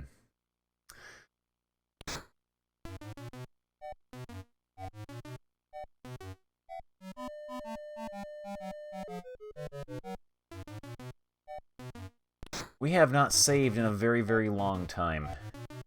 We have not saved. We're gonna do that, just in case we stumble into a death trap.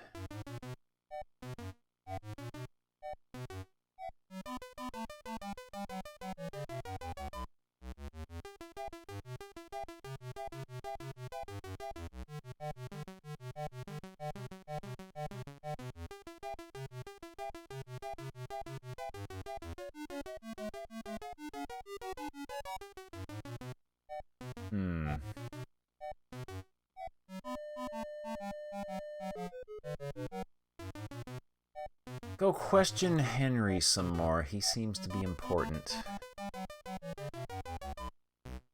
What with the dead body belonging to his dad and all.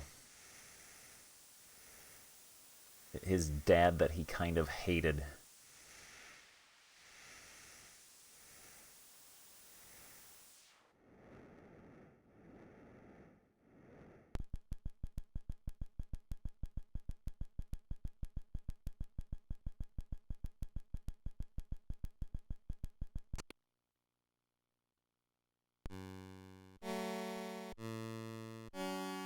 Talk to Henry.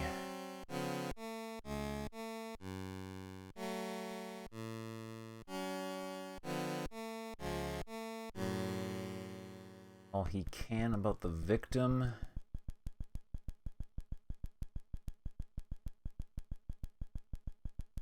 Be proud to have a young thing like her for a daughter, if I had a daughter.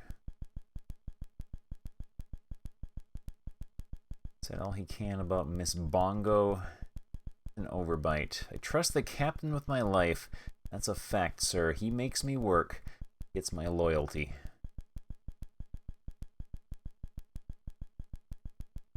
Suppose I have to say he rubs me the wrong way. I mean no disrespect, but he seems a bit careless of the feelings of others.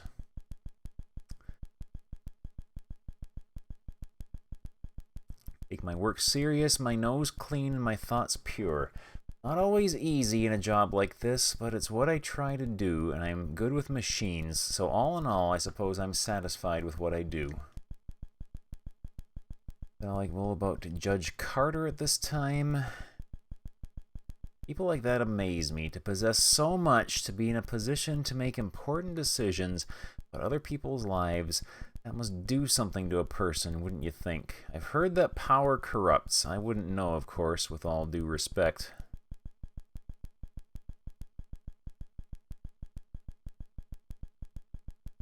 Humphreys. I do a spot of hunting myself from time to time when I have the chance, but a man like Mr. Humphreys who can hunt any time he wants, even aboard this vessel, well, it seems strange to me. He should be a crack shot by now, I should think. Begging your pardon, sir. So yeah, he goes shooting every morning and like always misses every shot.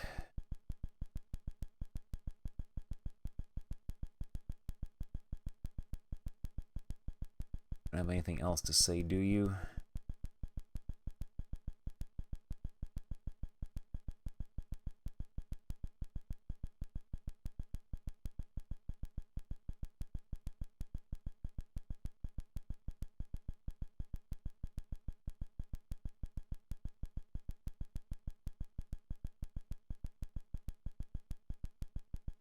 Yeah, all right.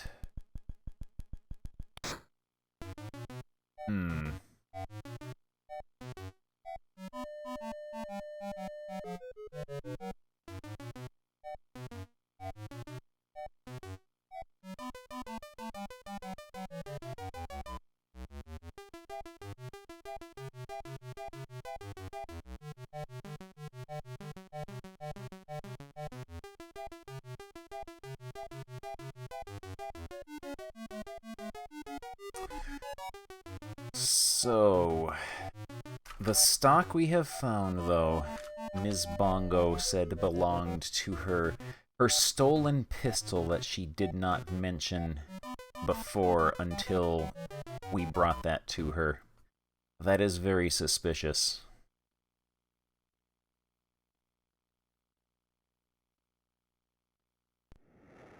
I think we gotta have another talk with her.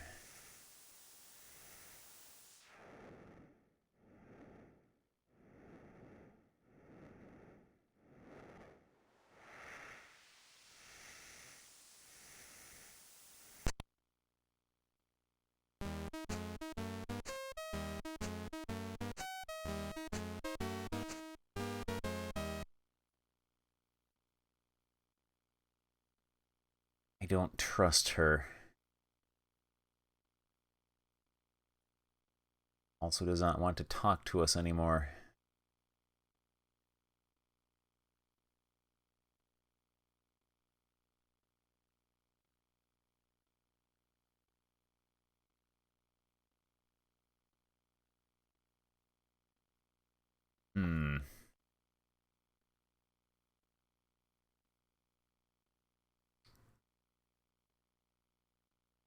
Stolen gun.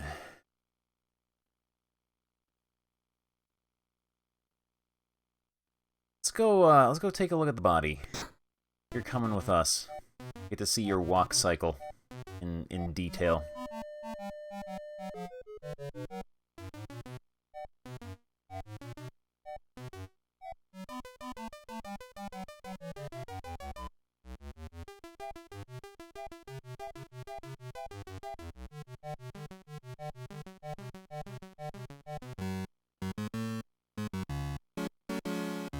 She doesn't seem to care.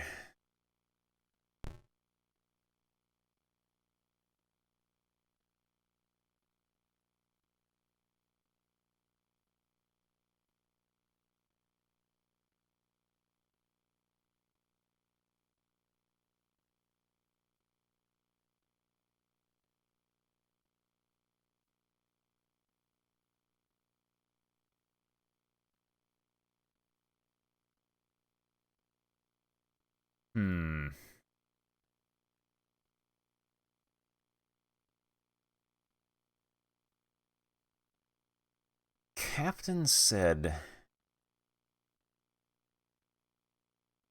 the currently dead guy had designs on Twila here.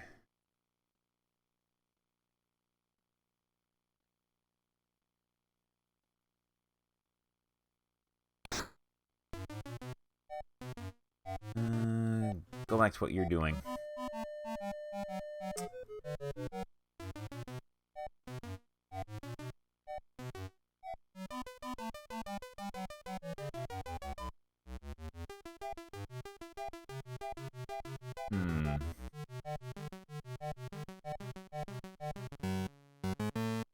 I don't think there's anything else in here for us to find.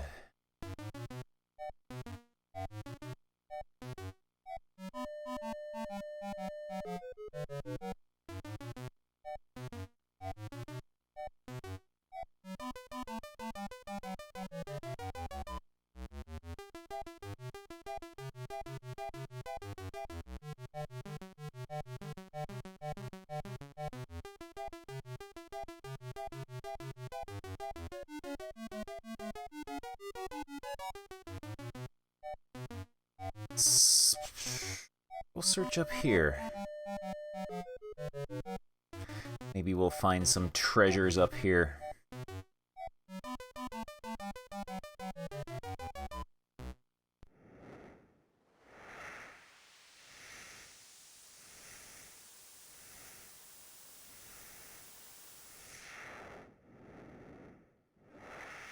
Also, that kind of sounds like a toilet flushing.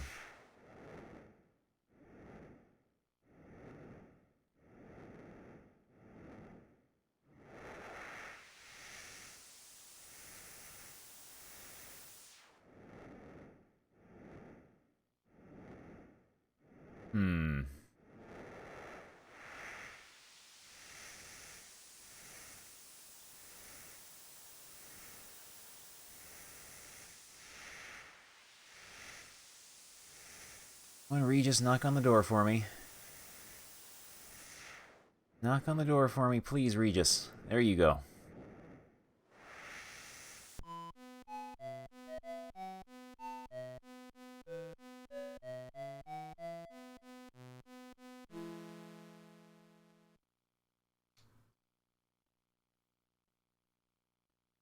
I think he's done talking to us for the day. Oh no, he's not. You know, she offered me the recipe for her Aunt Pearl's okra gumbo. She's a charming young thing. It looks like a fine recipe, too. We're gonna serve it for dinner tomorrow night. My mouth waters already.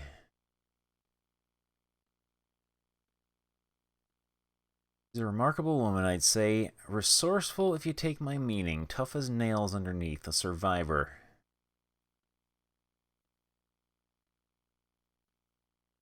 Making good time on this trip. Almost too good for your purposes, I should think. There's not much time left for us to solve this unpleasant affair.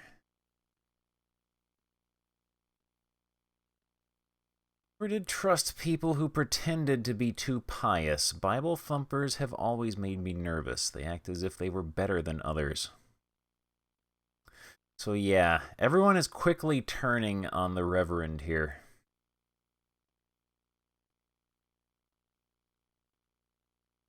I've owed the judge money from time to time, it's true. He drinks.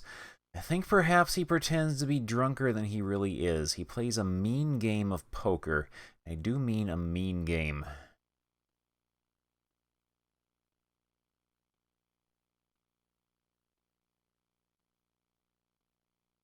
He drinks.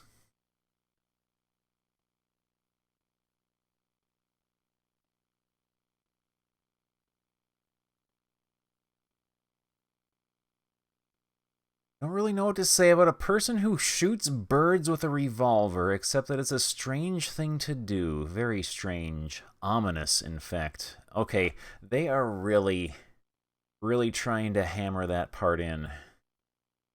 That's what's making me think he's innocent.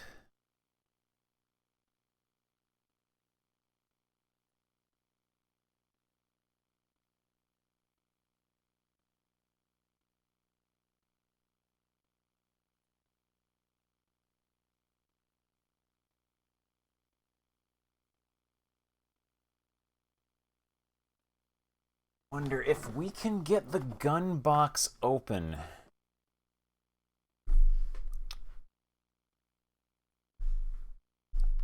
What would be inside?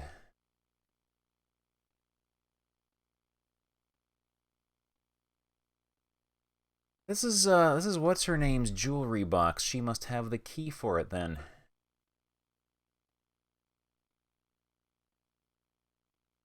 Let's go talk to her again. See if we can get the key for it. Or get her to unlock it for us.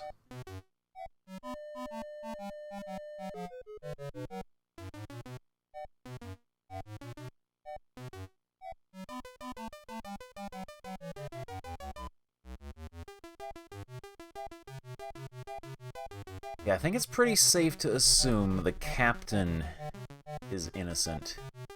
Because he never leaves his wheelhouse anyway. He would not have time to run down and murder someone.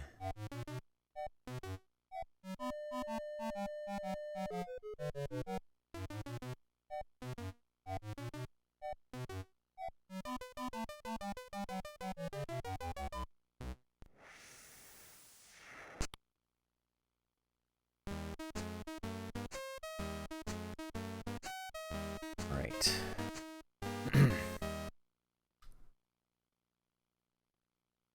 It's my jewelry box. How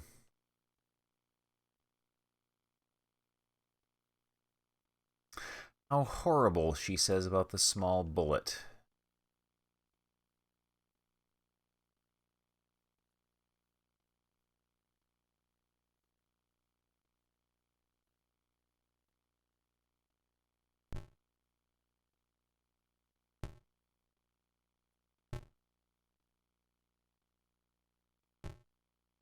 You're hiding something.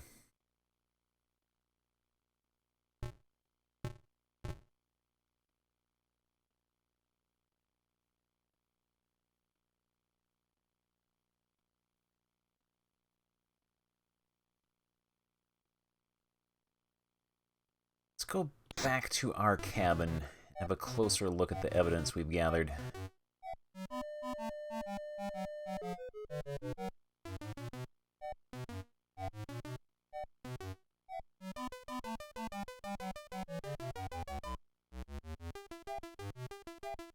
That's not our cabin. That's the dead body's cabin. Just nope right out of there. We need to visit our cabin.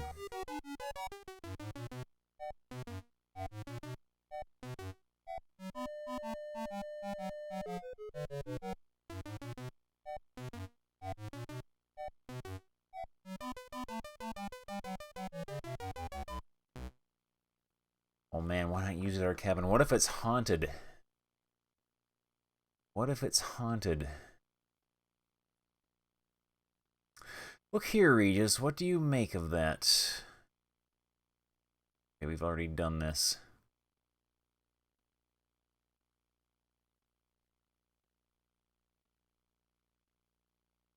Can't make a connection between these two.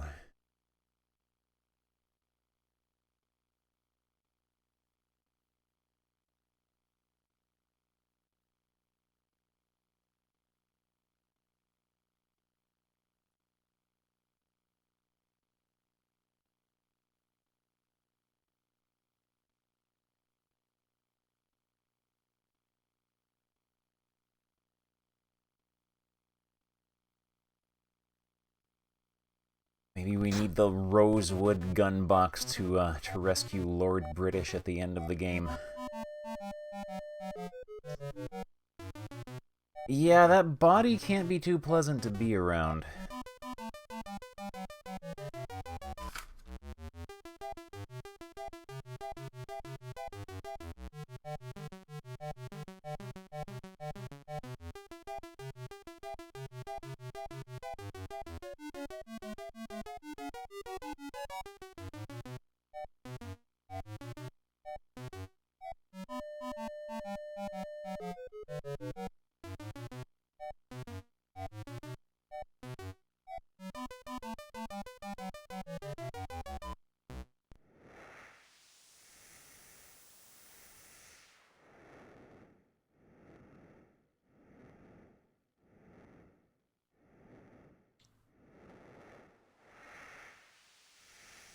Oh, that Henry went and relocked all the doors.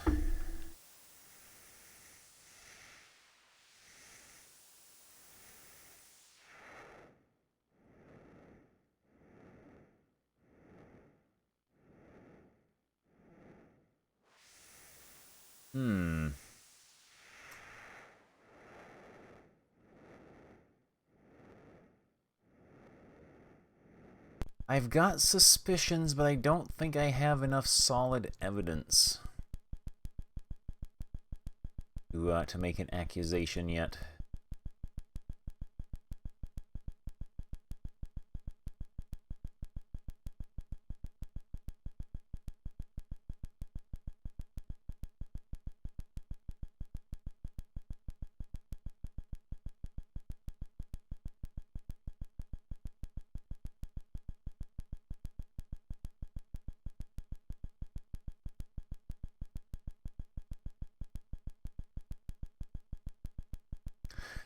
Right now, I am suspecting Lady Bongo for her suddenly bringing up the stock to her stolen gun that she did not mention before I brought it up. I wonder if it was possible to just walk off the edge of the boat here. Plus, she's just acting suspicious in general.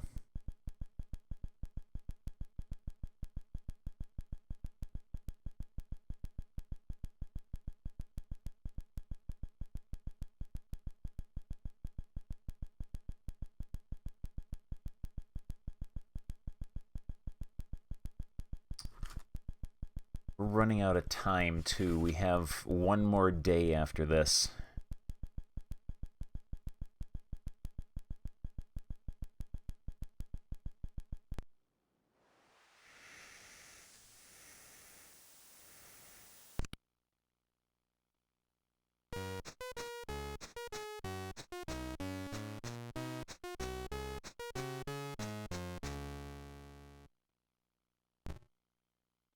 Else around here, is there? No.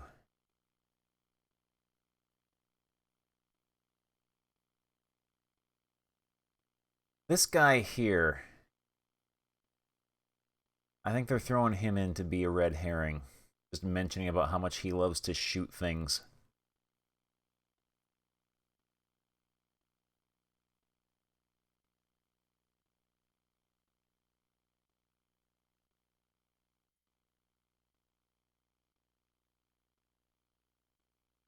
Look very secure, does it?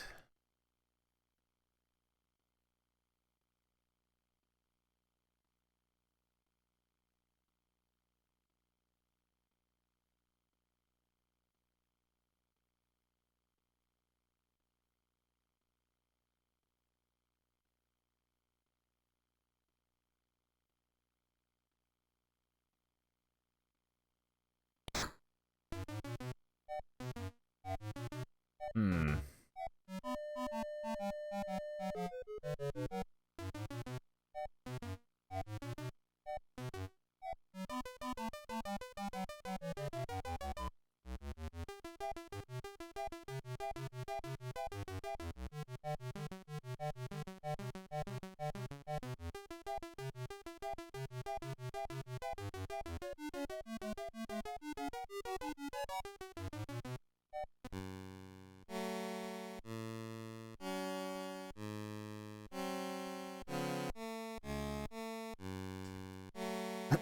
Can't you just open up this jewelry box for me? Or this gun box? My keys would open that.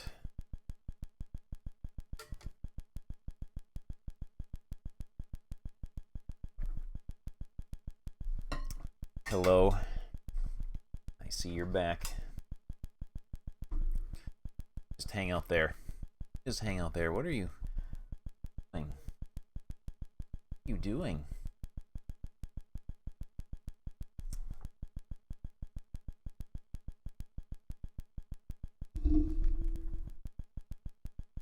He's trying to help with his deductive skills.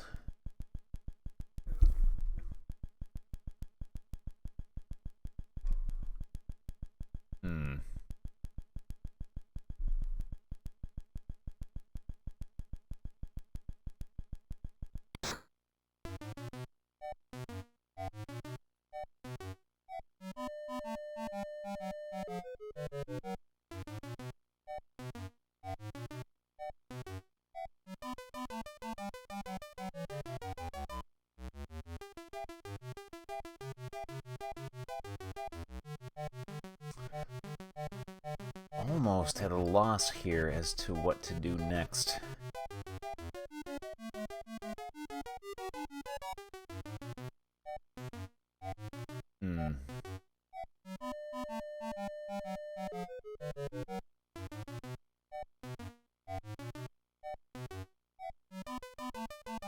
This might be theme of detective, yeah.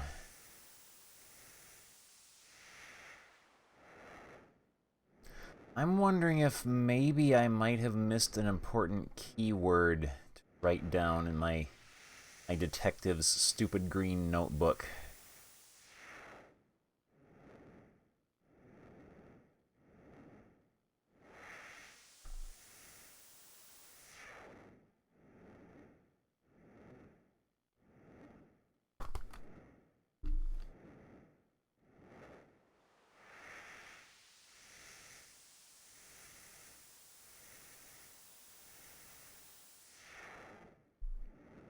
Either kill everyone or just arrest everyone.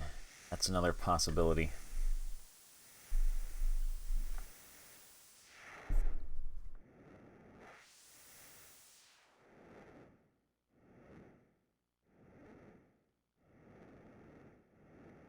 You were trying to grab the detective, weren't you?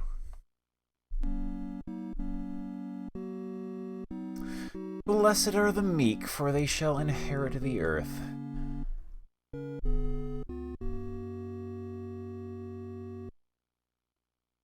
You know about this thing. As thou cuttest the vine, so groweth the seed.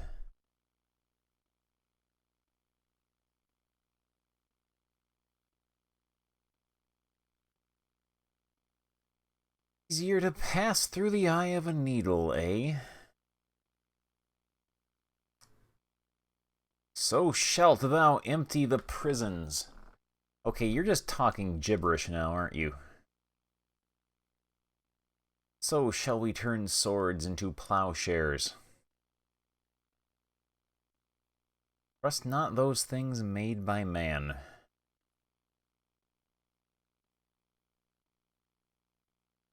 Have they not divided the prey to every man a damsel or two? Judges 5:30.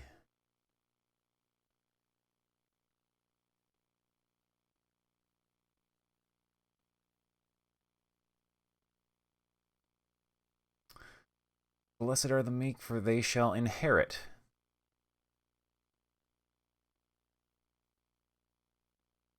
He left off the part, shall inherit the earth. inherit. That's suspicious.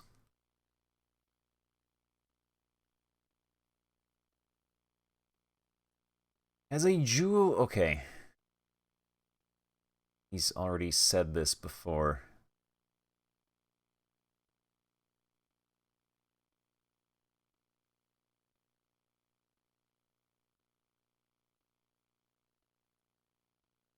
The Cap'n. Remember the story of the prodigal son?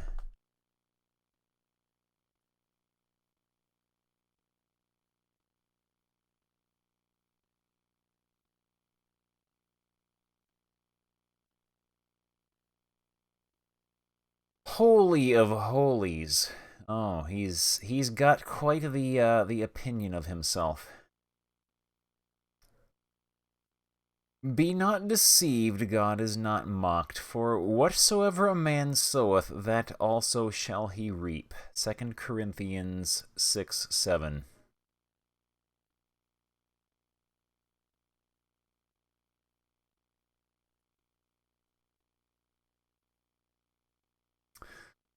Not that which goeth into the mouth defileth a man, but that which cometh out of the mouth, this defileth a man. Matthew 15:11.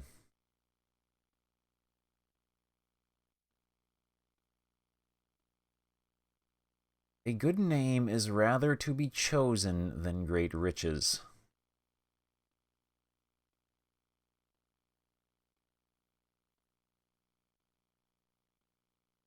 Charity suffereth long and is kind. 1 Corinthians 13:2.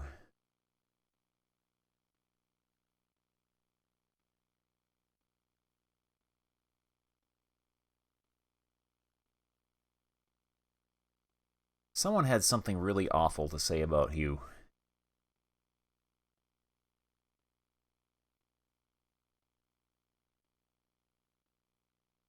Wasn't him.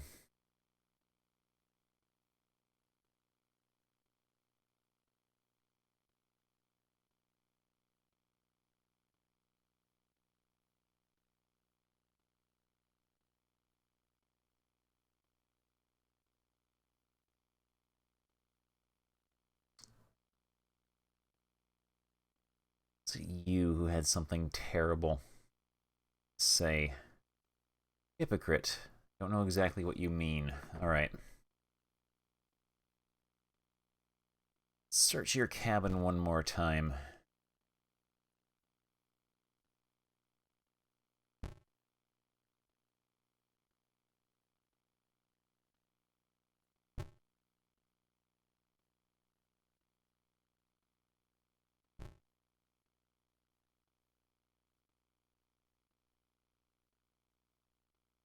Yeah, there are people in this game who are saying that the priest is not to be trusted.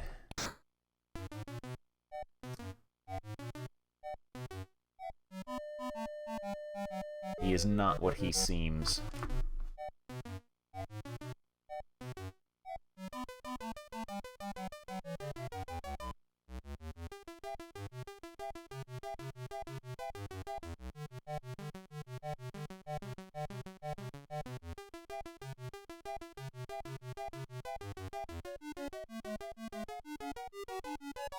Yeah, I'm starting to think that priest is, not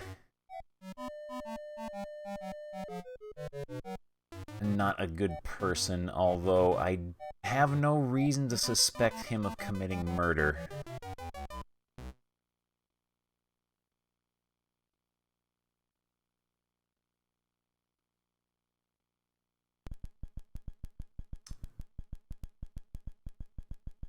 Priest could be an assassin dressed up as a priest, yeah. They're Grunkledor.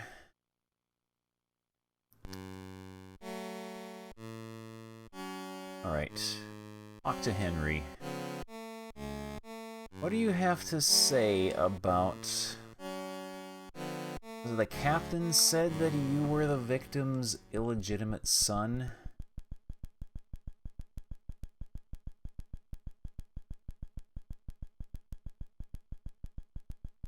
Yeah. He does not respond to that.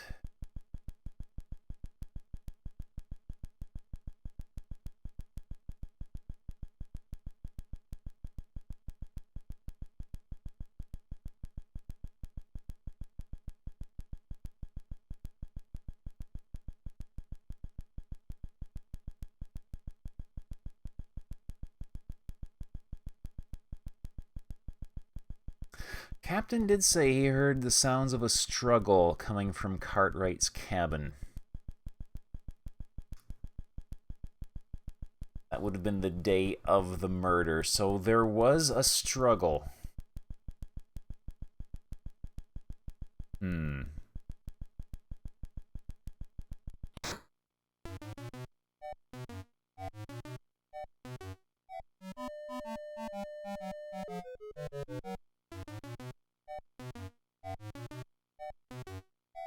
This just leads to the other... Oh, wait, no. I don't remember this room.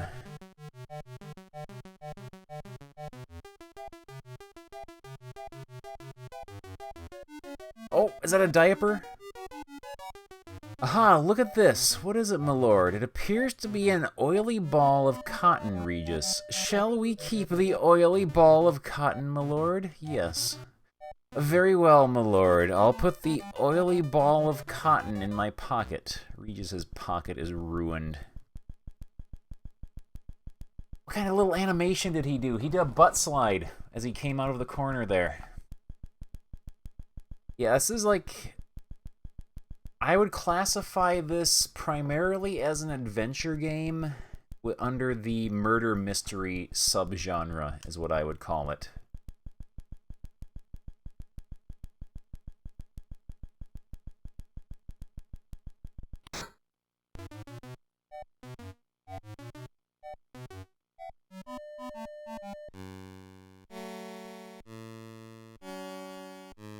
Let's talk to him about that oily ball of cotton.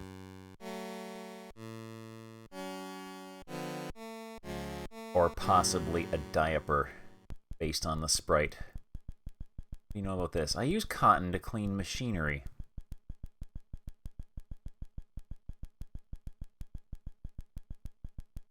Well then...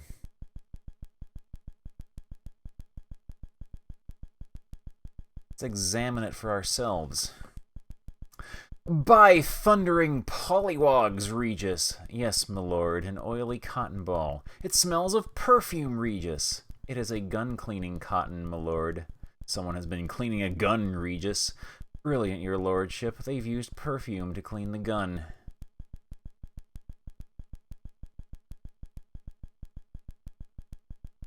Okay, it's gun-cleaning cotton that has been soaked in perfume.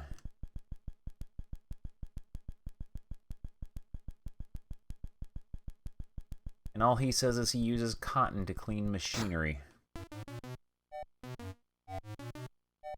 I don't see why a filthy, smelly man would use perfume to clean a gun, though.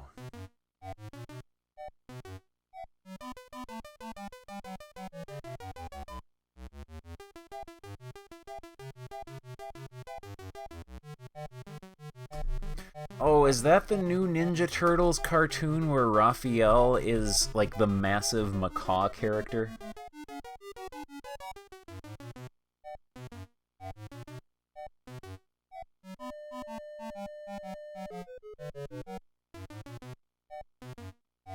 Let's go question Miss Bongo about this perfume-soaked cotton. What do you know about this thing? It smells of that cologne I borrowed from Daisy.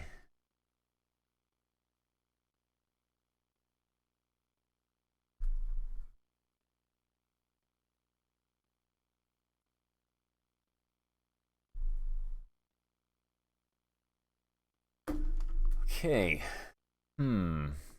Who's Daisy? Is Daisy, Daisy Dupree in room 8. Let's go pay her a visit.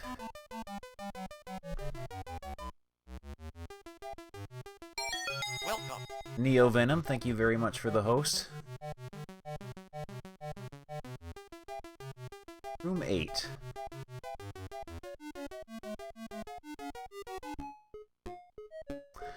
Alright, talk to Daisy Dupree. What do you know about this? My goodness, but that's a dirty ball of cotton.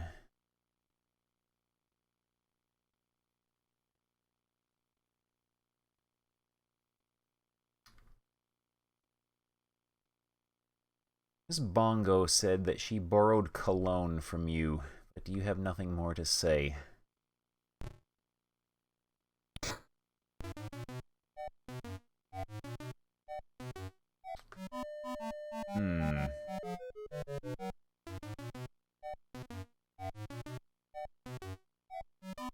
Of course, if this is gun-cleaning cotton that has been soaked in perfume, which she borrowed, that means she used the cotton. Oh man, Macaw. This is one of those games that makes you use your brainer. And every character in the game has their own little theme song. This is a good game.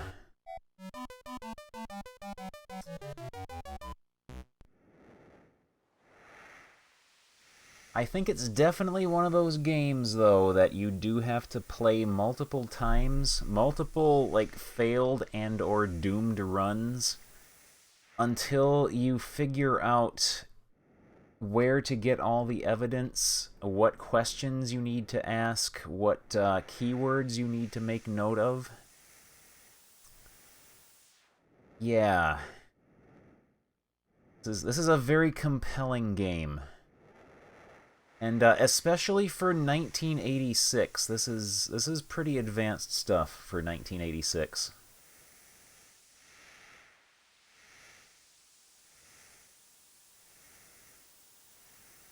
Who else do we talk to about the cotton? I guess we can go visit, who else lives on this floor? We can go around and visit the old madam. Yeah, this is, as far as I can tell, this is the very first, like, graphical murder mystery game.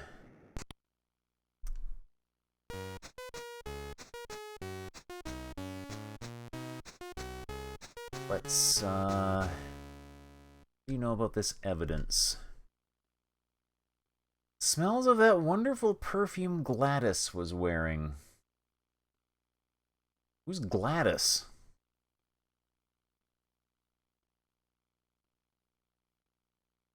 Gladys is like an old lady name.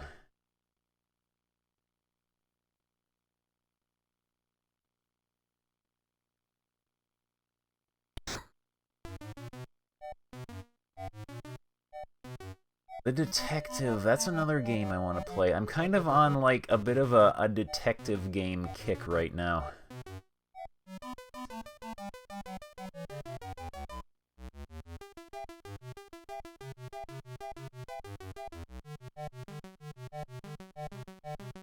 Like, by graphical, murder mystery adventure game, I mean one where you actually, like, move your character around the screen.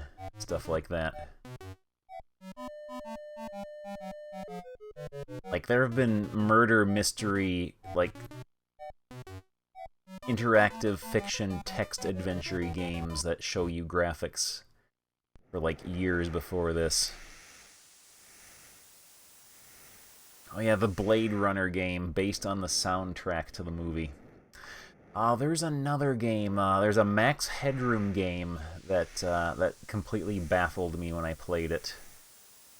Max Headroom, there's a Frankie Goes to Hollywood game that also baffled me.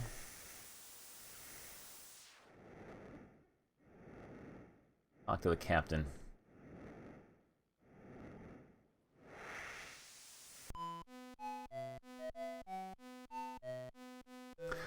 Roger Rabbit, Commodore 64.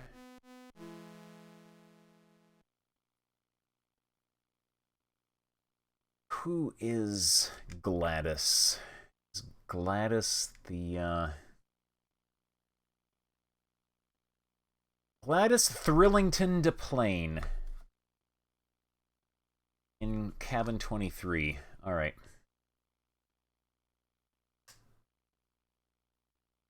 What do you know of this evidence? See a lot of that material aboard this vessel.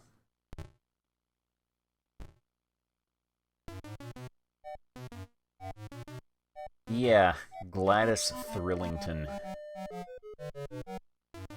Let's go see her in Cabin 23.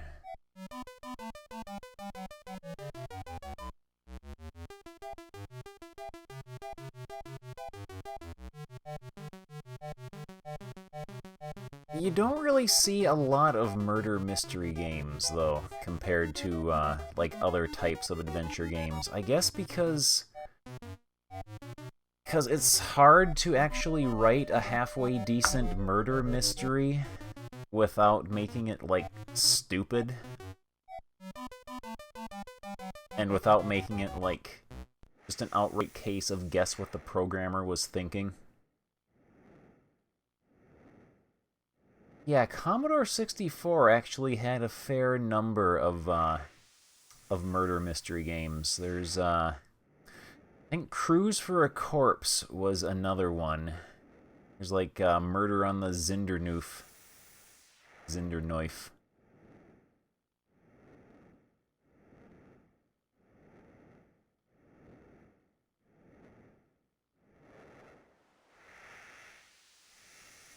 Yeah.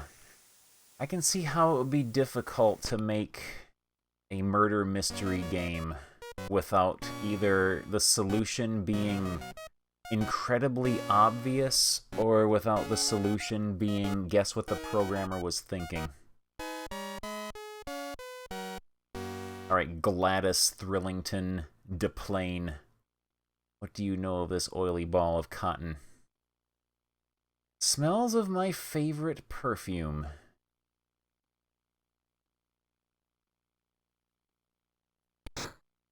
Is all she had to say about that.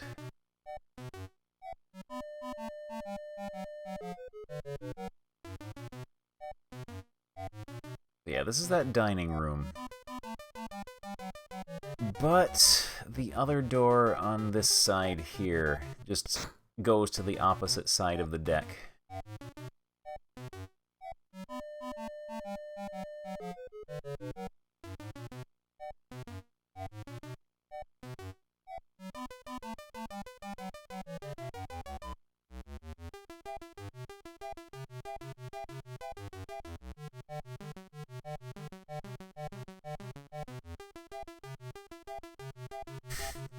This is a good game, though. I am actually really enjoying this. This is... And Regis's walk cycle here is a thing of beauty. He is a good character. I think Murder on the Zinderneuf might have been originally an Atari 800 game. Either that or an Apple IIe game.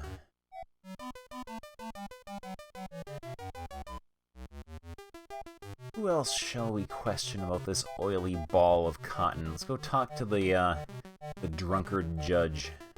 He's in, Cabin 9.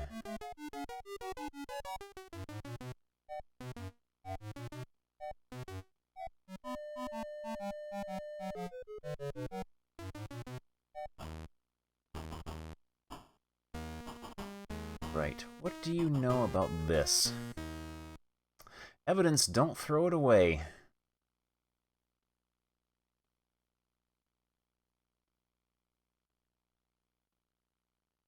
Yeah, I have also heard the best version of Donald Duck's Playground is the Commodore 64 version. Very weird that Al Lowe, who would later on gain infamy for creating the Leisure Suit Larry series, was the programmer and developer for Donald Duck's Playground.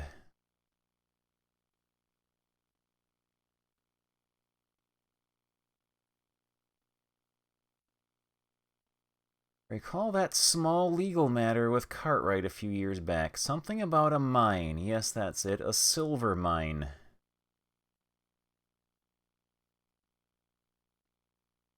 Legal matter.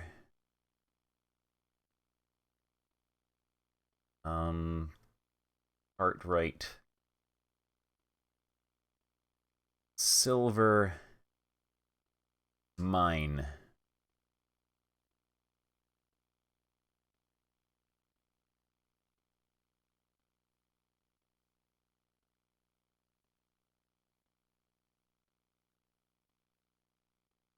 A harlot in sheep's clothing, perhaps. I've seen many before the bench of her sort. We have rough justice on the frontier for such as her.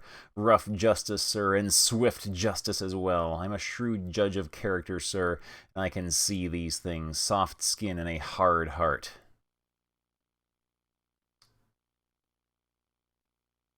He's not a fan of her.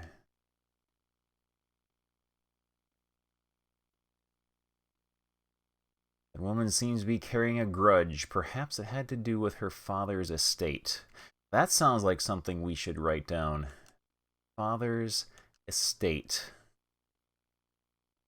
Especially because I am suspicious of her to begin with.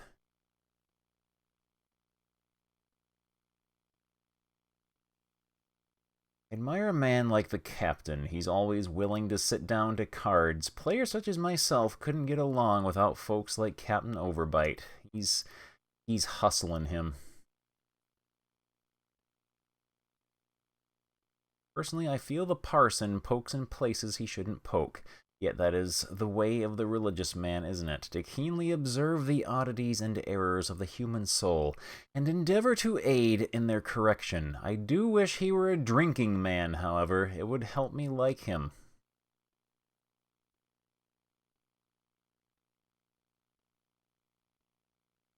So, the parson, Reverend Godwin, he's shady, but not murder-type shady, at least not to me.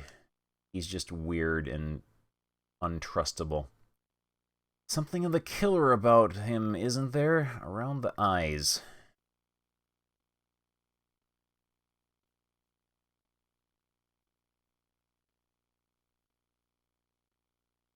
See anything worth writing down there?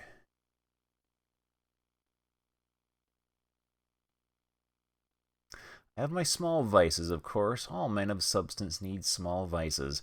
I do play a hand or two from time to time, and I like my drink. My responsibilities are great, and such small vices keep my mind clear.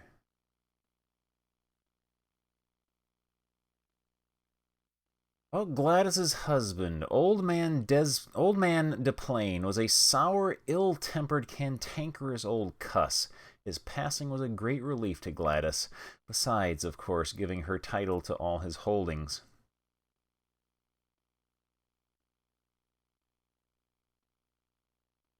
Husband, sour, ill-tempered, title, holdings.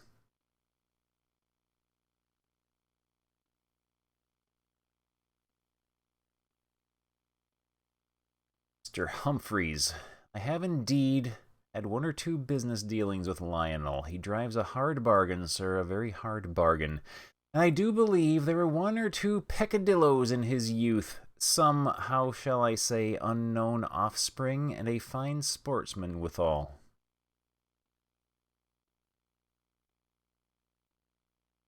Peccadilloes, unknown offspring. Don't see what that has to do with this.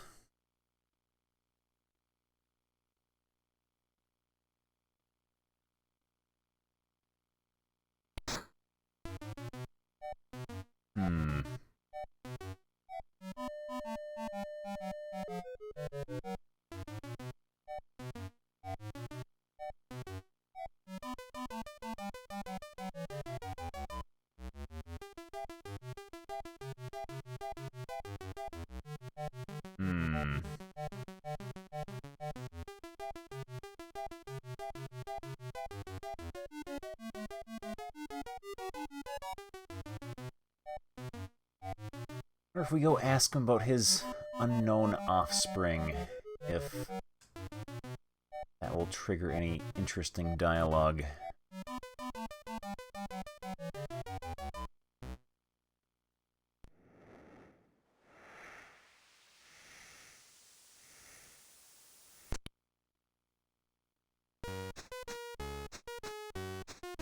Right, share notes.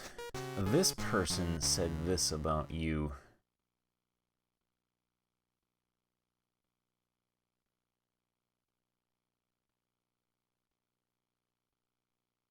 I don't know exactly what you mean. Okay, he's playing dumb about that. That is obviously just lore. That is lore. That is not an important... Not an important, keyword.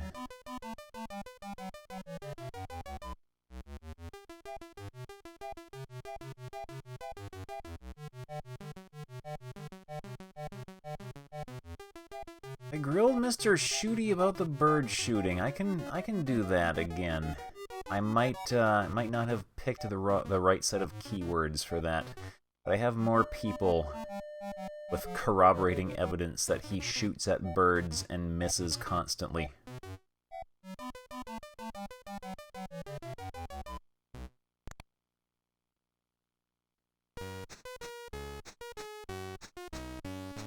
Yeah, I do think the keyword system was maybe a little too ahead of its time. Like, computers of the era, at least home computers that did not cost a fortune, did not really have the resources to handle, like, a full-on keyword recognition system.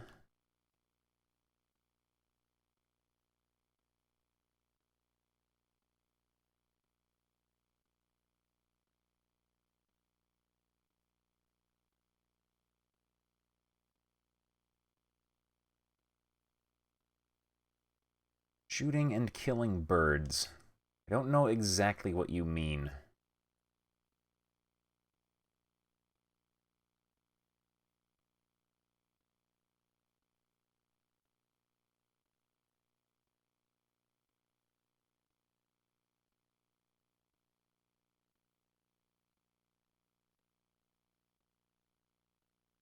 Shooting birds every morning. I don't know exactly what you mean.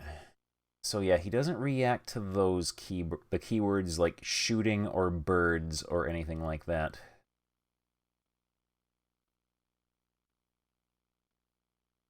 Bolt is not a weapon for birds.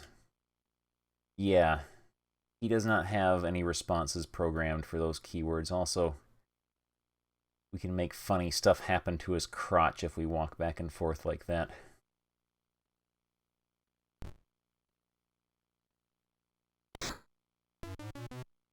So yeah, I'm still thinking, since they are pressing so hard that he goes out every morning to shoot his Colt revolver at birds, they're trying to trick you maybe into accusing him and getting beaten up and thrown off the boat for a false accusal.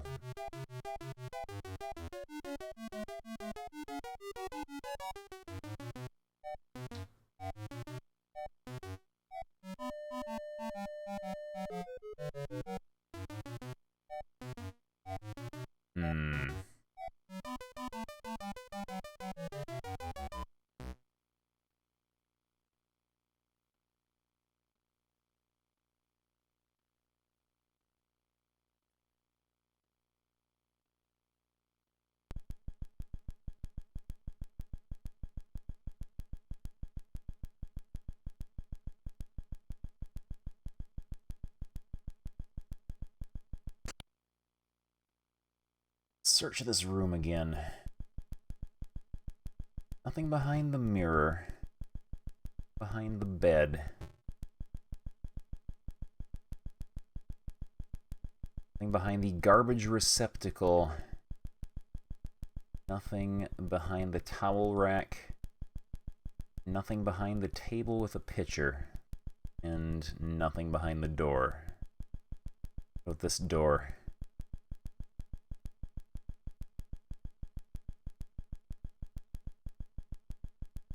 Nothing behind the door. Alright.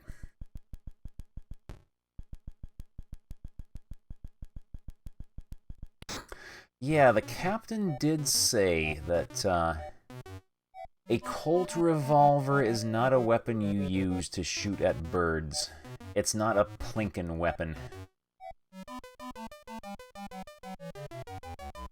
And the bullet we found that rolled through and fell through the crack in the floorboards where the dead body was found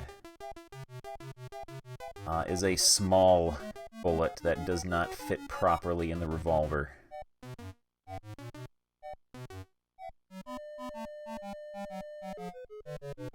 And we also found the grip of a derringer hanging with a chain attached to it, hanging from the railing here, right outside the cabin where the dead body is.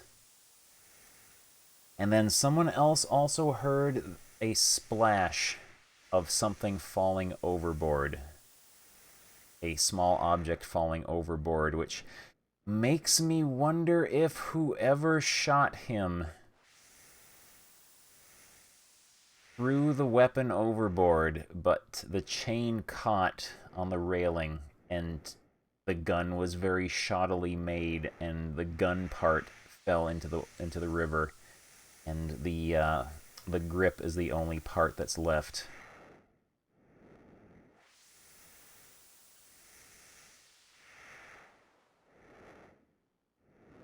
Let's head back to our cabin, open up our steamer trunk and our evidence table, and take a look at our stuff.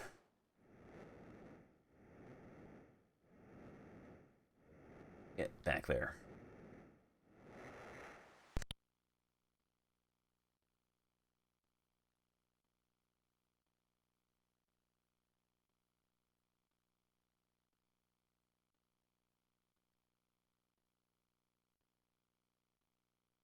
Also, Regis's pockets are getting full. Probably put the pistol in the steamer trunk, because we don't need it.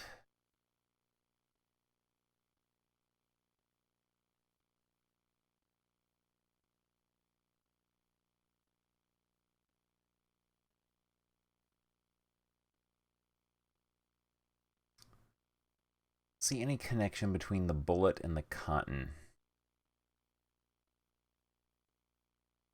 Steamer trunk.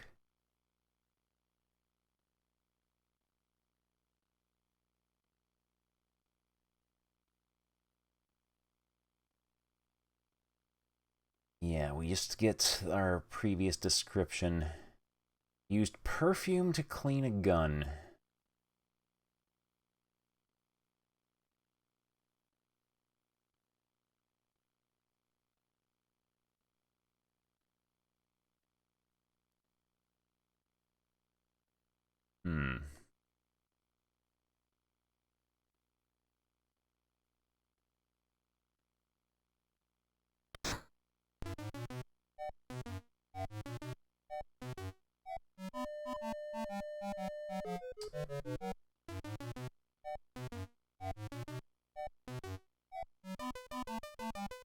So...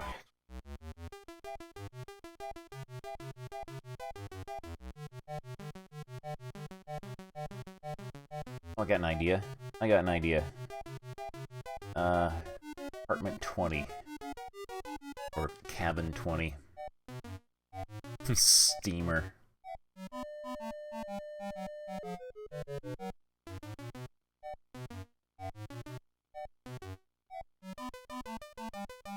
Make Regis walk first in case there's any traps. Gotta go around.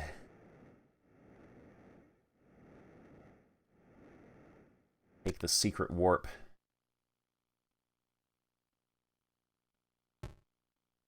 Ah, I'm trapped.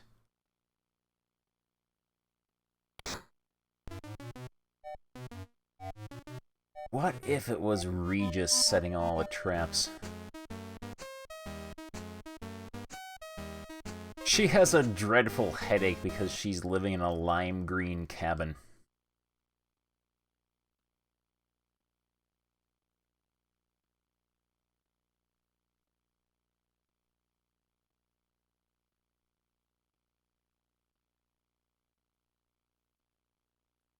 Was Judge Carter is the one who said something about... Okay.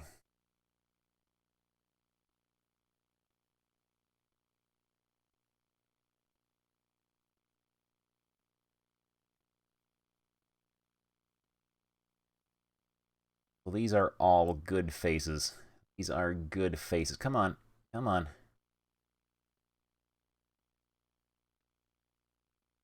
There.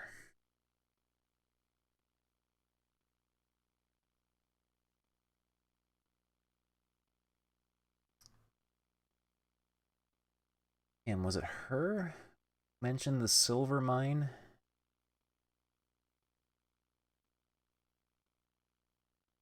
She was the one who said she heard a splash the morning of the murder of some small object falling overboard.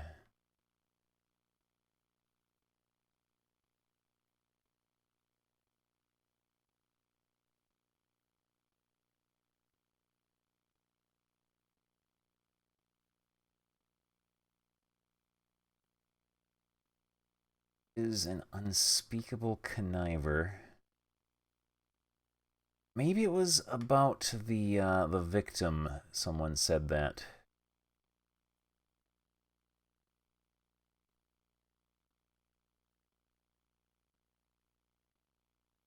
And the judge.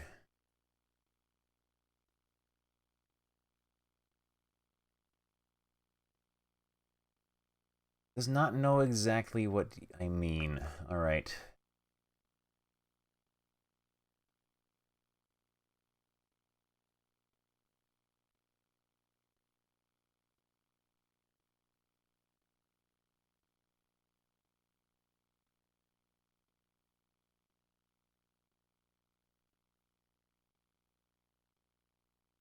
Oh, she's lying there. That is not Daisy Dupree's cologne. That is Gladys Thrillsworth's cologne. She's lying. She's trying to pin it on Daisy Dupree. I think she's the murderess. She is the murderess.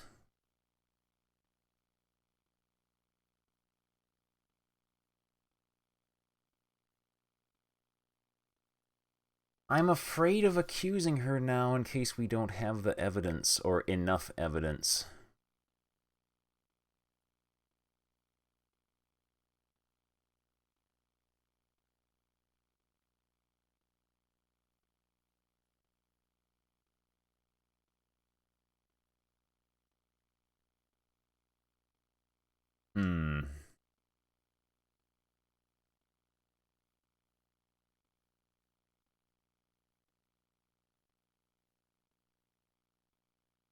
We have, like, nothing from her because she is completely ignorant of everything that is happening here.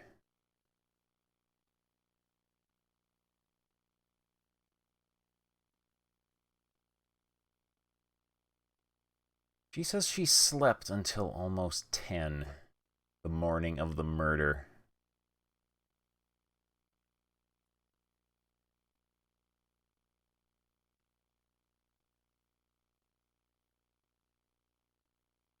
Father was wronged and cheated.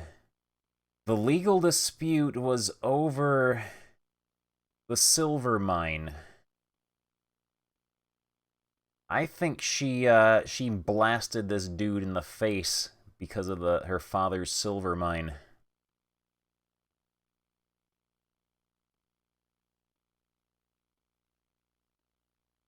Also, if she sleeps in until 10, how does she know about what's-his-face shooting birds first thing in the morning?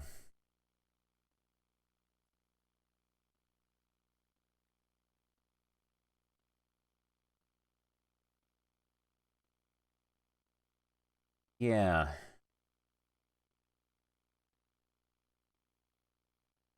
Your story doesn't add up.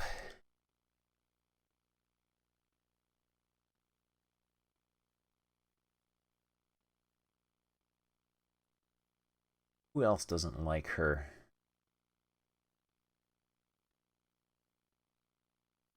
She's from Nevada, which is where that silver mine is. She has a ticket to Nevada as well.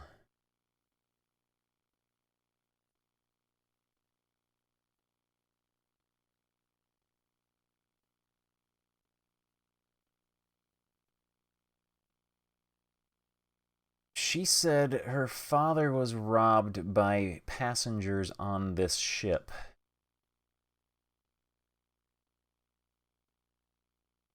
Does she mean physically robbed, as in he was on the ship beaten up and had his wallet lifted, or robbed in a different way, as in a legal dispute that was found not to be in his favor?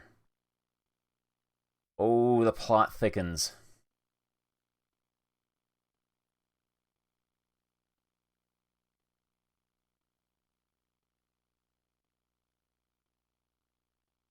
And Reverend Godwin.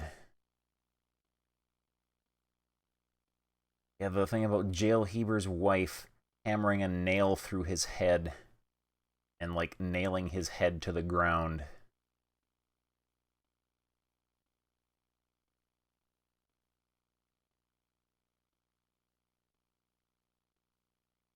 I think she's a liar and a murderess.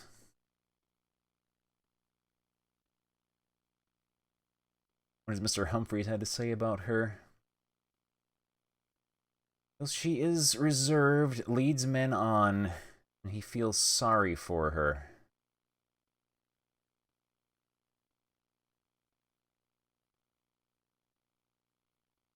Dame de Plain.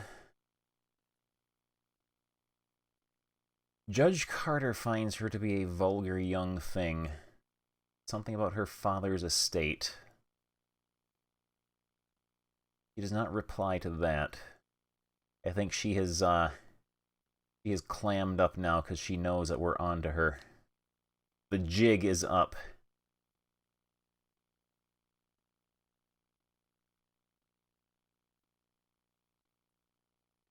Can't trust what Henry says about her because he has a crush. Oh yeah, she also had a different name, Miss Gold. She had a different name. She has changed her name.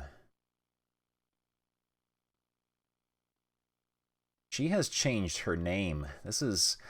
Oh, she is like one of those big ol' onions, except instead of each layer being made of onion, it's being made of suspicion.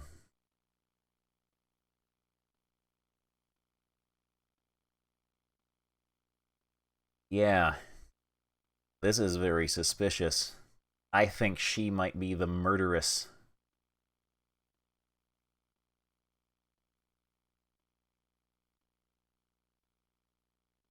Yeah. Let's just check through stuff that she said.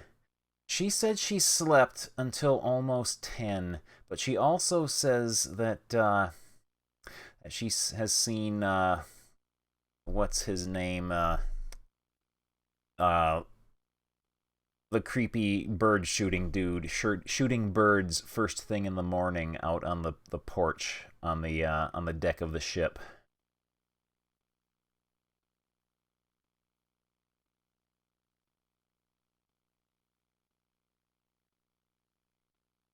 Yeah, how does she know about that?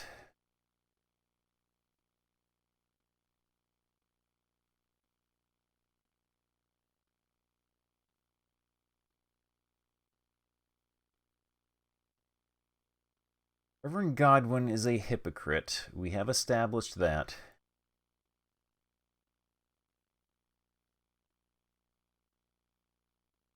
She did say she did not know Henry, and then a little bit later she said he's an honorable gentleman and a hero.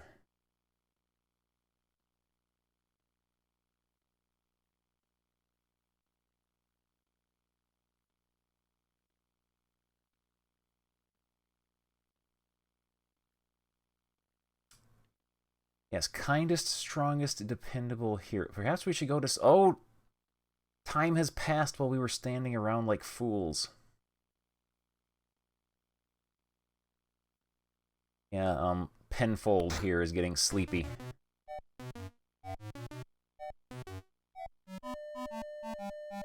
Tomorrow is the last day. We have to make our accusation.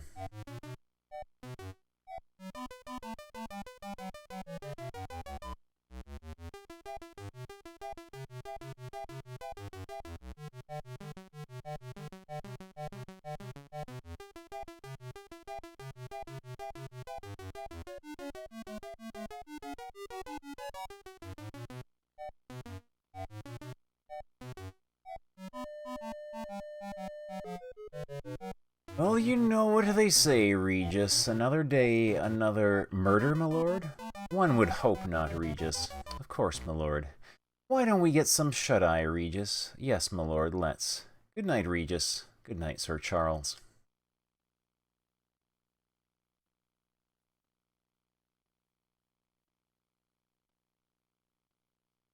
Day 3.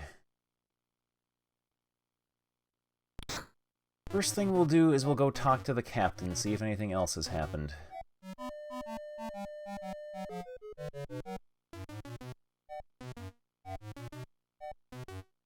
This game originally came with an instruction manual, and it came with a postcard from the detective here writing to his mommy back in England and complaining about the mosquitoes.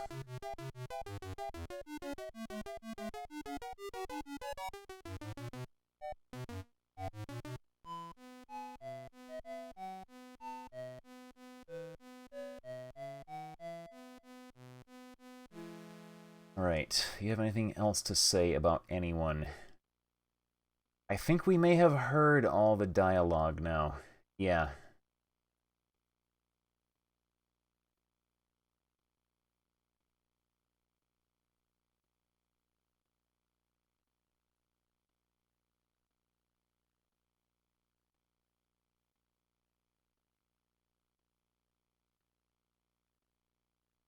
Yeah, okay, he has nothing new to say.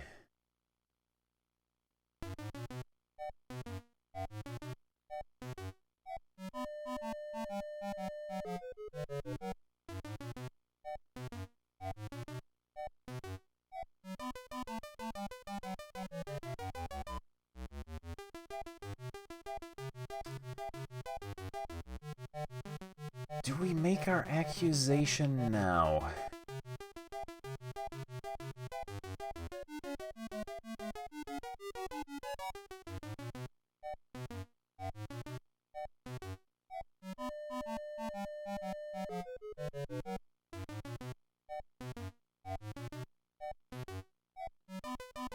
Yeah, it's Sir Charles just going around in his smoking jacket with no shirt.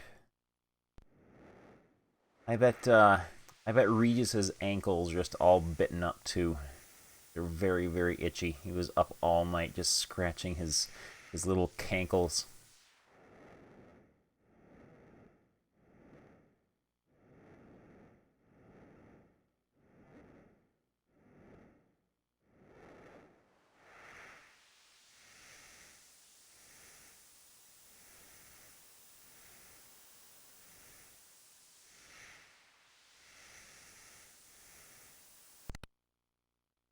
Here we go.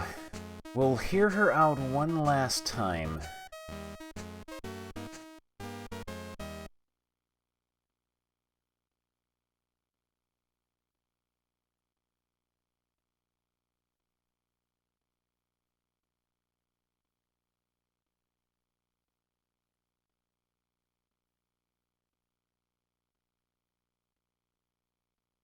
She has nothing more to say.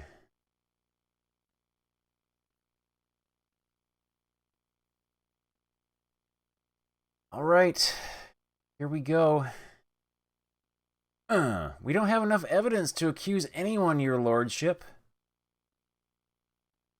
No.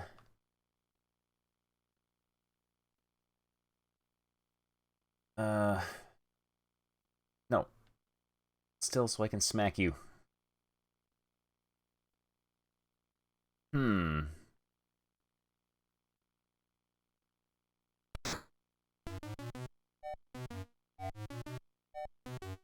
we don't have enough evidence to accuse anyone yet. Because Regis will not allow us to do so.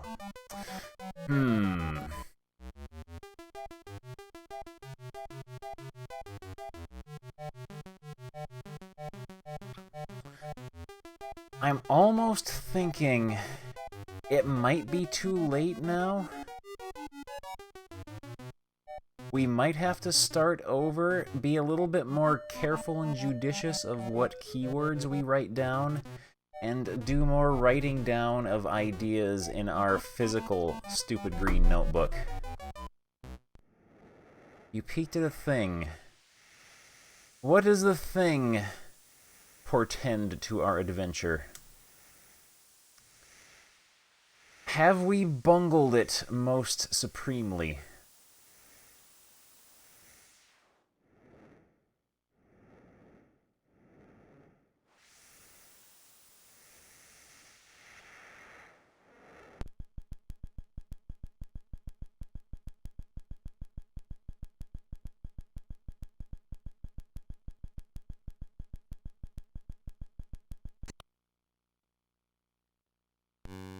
And we need the loot and the warrant. One note we might have missed.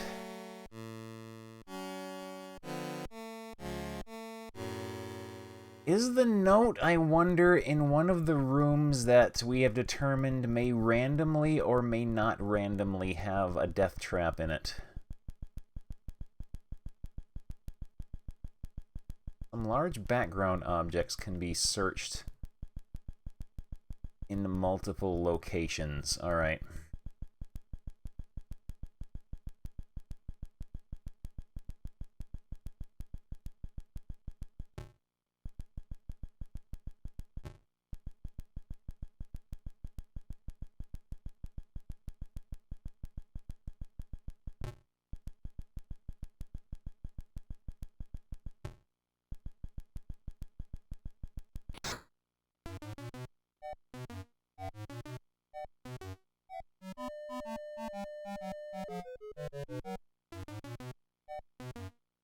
Already inspected this room.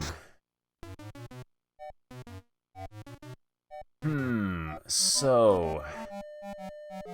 it's looking like maybe we might have to do a new playthrough of this, knowing what we know now. Okay, so death trap rooms, you pretty much just have to save scum then. So we know that much now.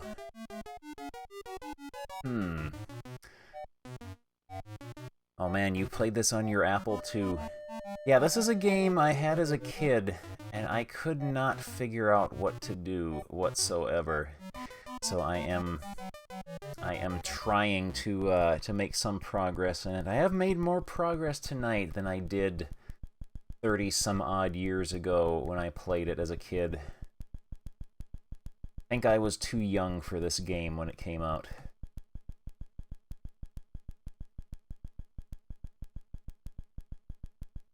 Yeah, we're pretty sure we got the killer, but we have not gathered enough evidence yet. And apparently, we may have missed taking note of some conversations early on that are vital to getting the old storyline going. And also, we did find that some of the death trap rooms do have items in them that you need to find.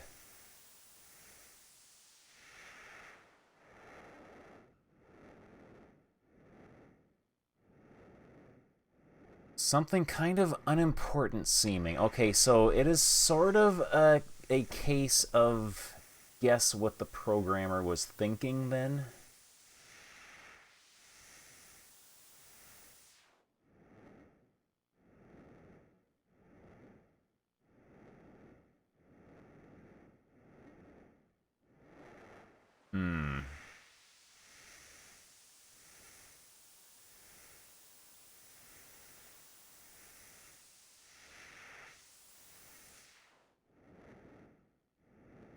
Okay, so it's borderline. Guess what the programmer was thinking.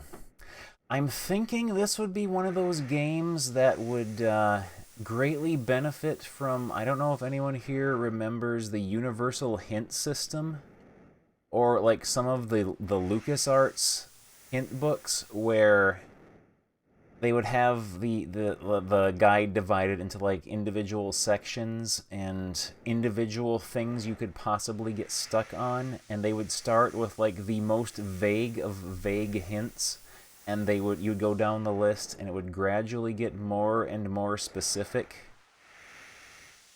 That's what this game could possibly use, I think.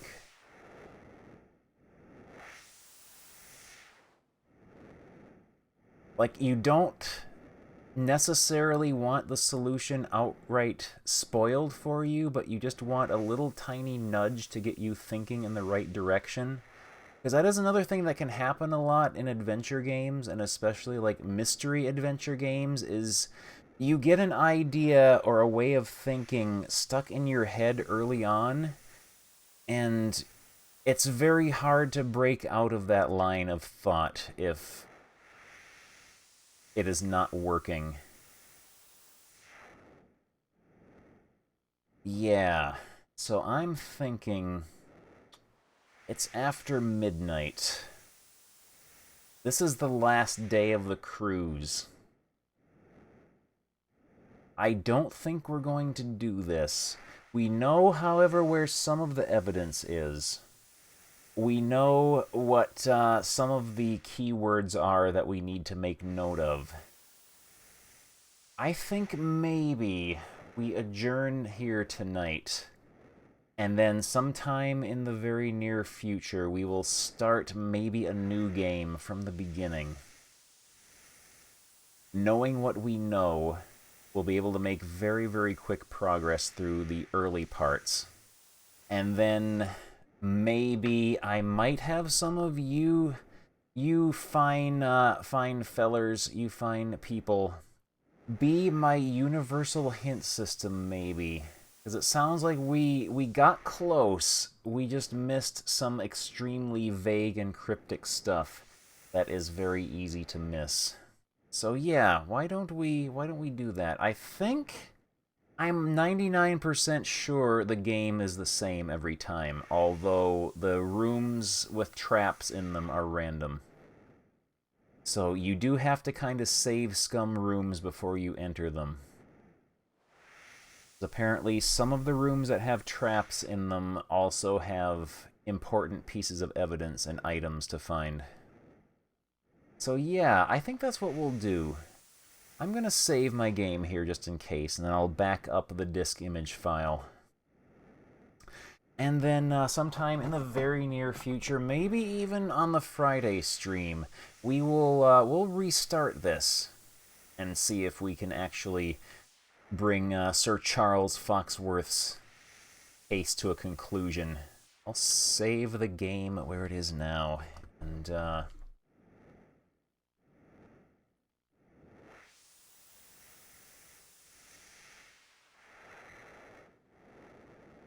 we go. And yeah, I'm gonna find someone to host here real quick. Let's see who is on, or if anyone here is about to thinking about going live, you can go ahead and let me know, and I will just shovel everyone off your way. Otherwise, let's see who's on. Come on, Twitch, work with me here. There we go. Ooh, who is on? Who is on?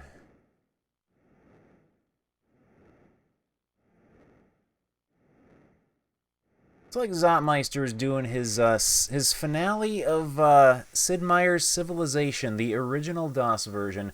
I will just send everyone on over to him. But yeah, I really enjoyed playing that game. That was really fun. I think we might have to do this on Friday. Yeah, we'll do this on Friday. Try to make some more progress. Yeah, anyway, that'll do it for me. Thank you all very, very much for watching. Really, really enjoyed this. Very eager to pick this up again. But yeah, anyway, see you all Friday.